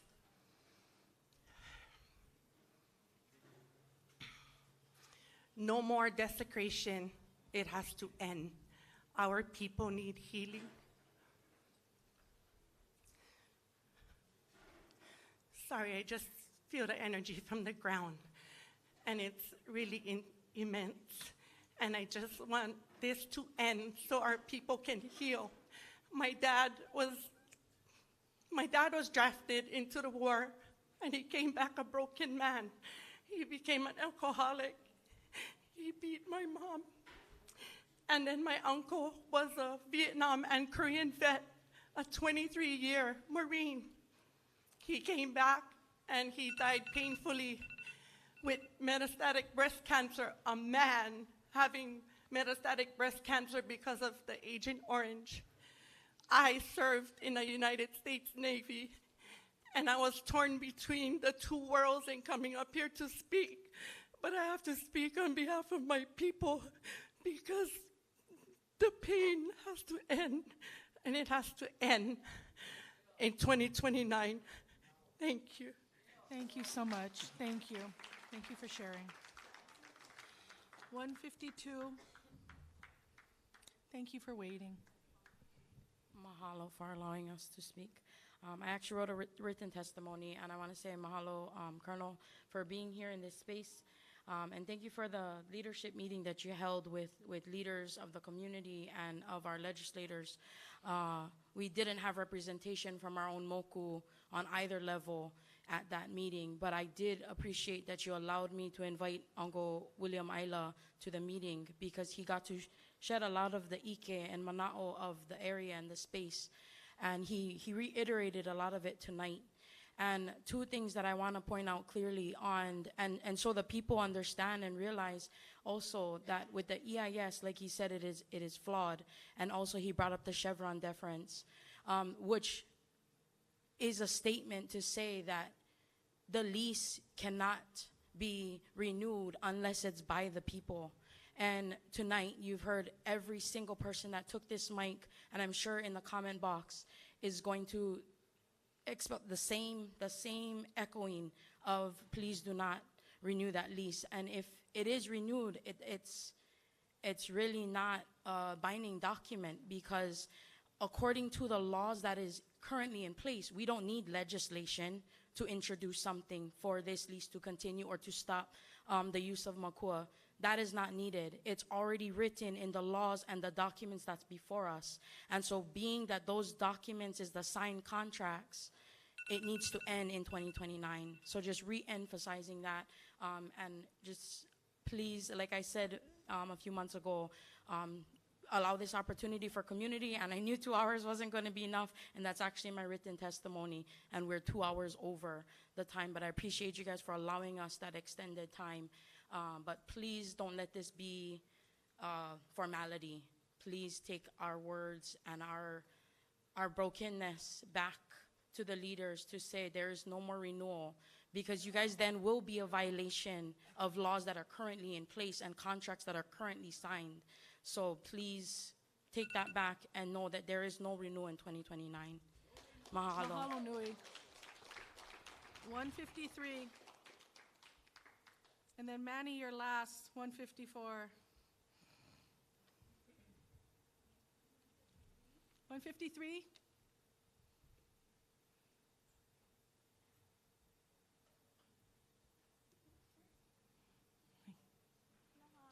Aloha. My name is Kekaipua. We are a military family, so I'm just like, this is like how they were saying that this is like, you're teetering on both sides kind of thing, but has like military perspective.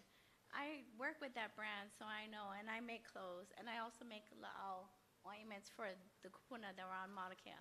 So I'm just like, we all know that you don't have jurisdiction for the land because it's crown lands, and that belongs to Kawikiuli. On Friday, they have Kalihua crew who is doing. You're all welcome to come to LCC in Waiʻanae. I'm 44 years old, and my brother is an Army vet. So we didn't pray through Iraq and Iran and Afghanistan for all my brothers and my nephews in different branches, for them to come home and be like left alone on the streets and have to like, you got Agent Orange, pesticides in the excavator, the Tongan that's up here that's digging on our valley, Makaha, and Waiʻanae Valley and burning, but he's like claiming eminent domain by Waiʻanae with an AR-15, and I already killed somebody. So I'm like, we have to deal with that and desecration of our land. This mountain right here is training grounds for the ali'i. And Makaha, actually all of Oʻahu is under Kawikiuli and Liloa, who we go up to. So I can go to Aotearoa, Samoa, Hawaii, and back with genealogy to the 500 AD. So this is very fun for me. And Pearl Harbor especially is Kupa land, which is my grandmother, who is Samoan and Maori and Hawaiian from Iao Valley, which is sacred. Also, that's all the, so the same person that was burning in Maui is also doing land stuff here. So Pearl Harbor is Kuleana land. That's 52 acres for our family. So once we claim it, that becomes solidified as an affidavit, and then you can go to court, and then you have to pay us for your lease. So that's always fun. But I really hope that you listen to all the kupunas and everybody that was talking from this, because we're like mild compared to Kahuku, which is tomorrow night, which is really, they're like, we've all stood, all of us have stood for 5 years, even before COVID, to protect the Aina. So like any other desecration, you have all of us and more behind us, because we all film it on all platforms. So I hope you consider everybody's, you know, information. Mahalo. Yeah. Mahalo. Thank you very much. 154, Manny Kulaloyo. Last but absolutely not least, by any stretch of the imagination.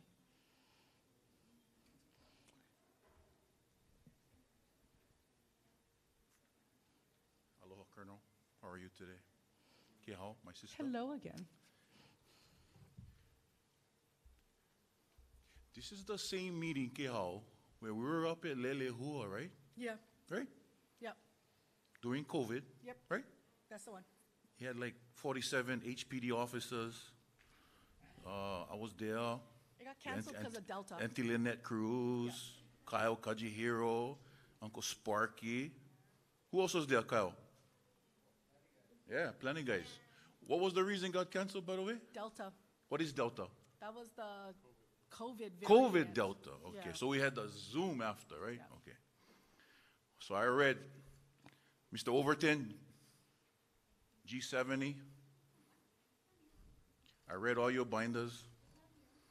I thank all your staff for staying, every one of them. Kihao, thank you for extending this beyond 8 o'clock. Of course. Because that's what's deserved. Yes, absolutely. So, Colonel, I'm the son of a U.S. Army cryptologist that proudly served. When he went to Georgia, he went into the white bathroom, whites only, and they said, "Boy, get out of this bathroom." So my dad went to the colored bathroom, and they said, "Boy, get out of this bathroom." But he was very proud to serve and a proud Hawaiian. And when he passed, I gave him full military honors by the United States Army, overlooking our property in McKenna Bay, looking across 3 miles to Molokini and the fort to Kaho'olawe Island, where my dad was asked by the Protect Kaho'olawe Ohana at the disappearance or murder of George and Kimo Mitchell, George Helm and Kimo Mitchell, to run water safety. So I was trained, sir, by guys from Greenpeace. I look like a monk SEAL now, but I lived with a Navy SEAL called John Kelly. And when he died, I gave him full military honors with a helicopter from Maui above and below. I'm here, Kehau, because you're here. I'm here, Colonel, because as a young man, I remember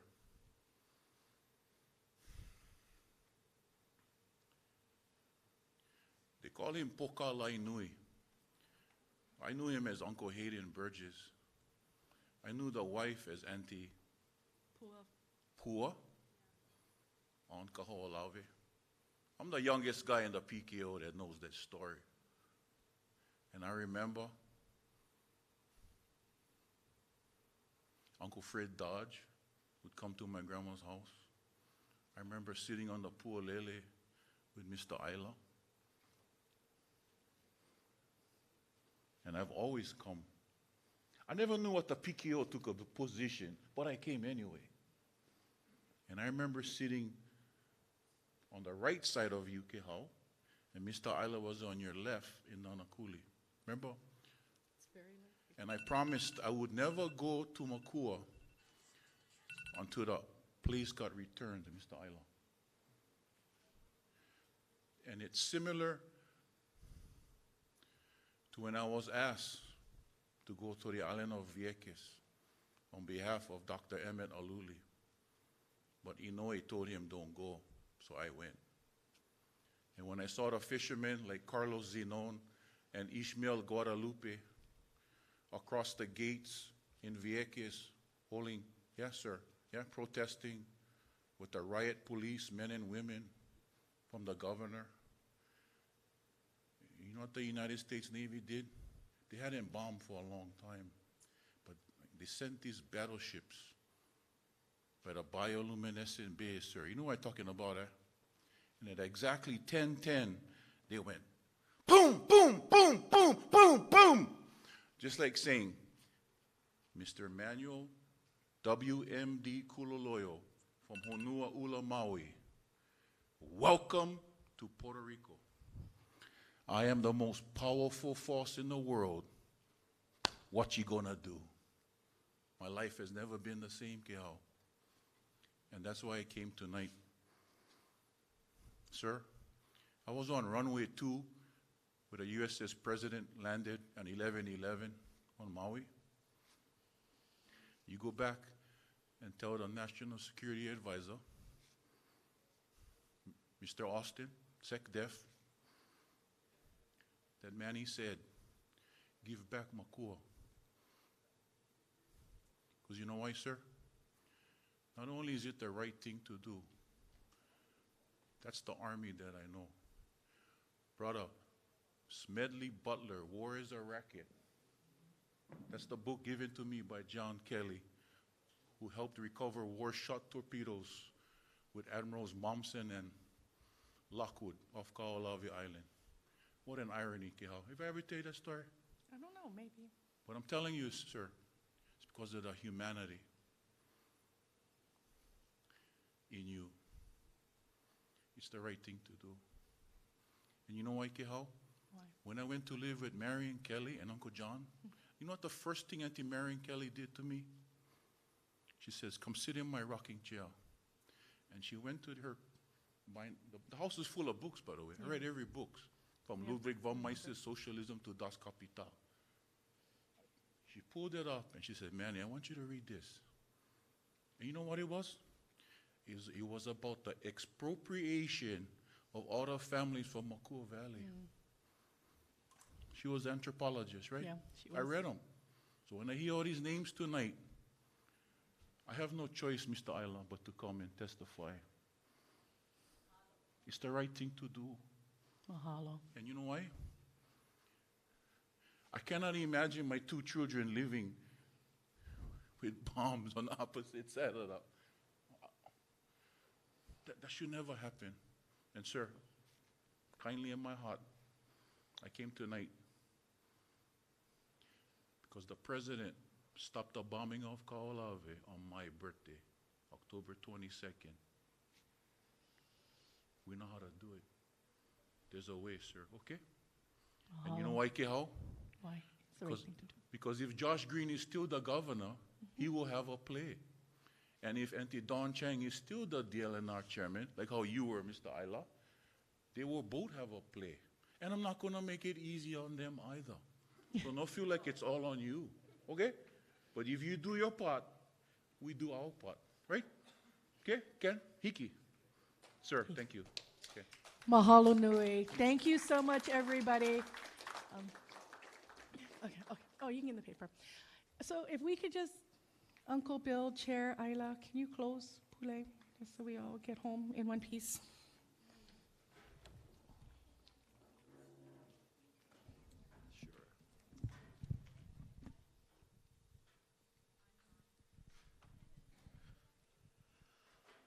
Ooh, what a night.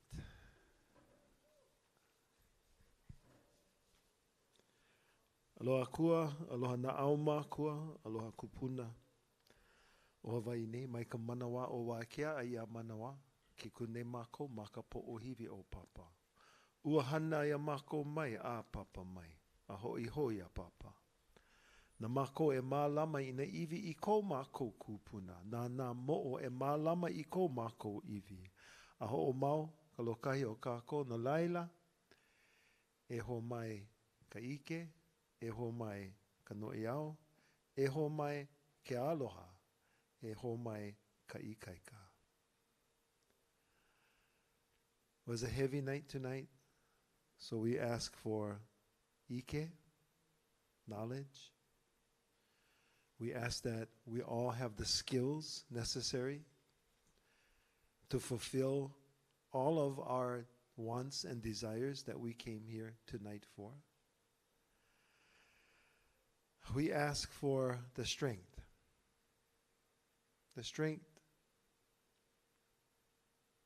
to look around the room, to occasionally disagree and agree with each other. But most of all, that word that you heard over and over and over tonight, that we do all of this with aloha.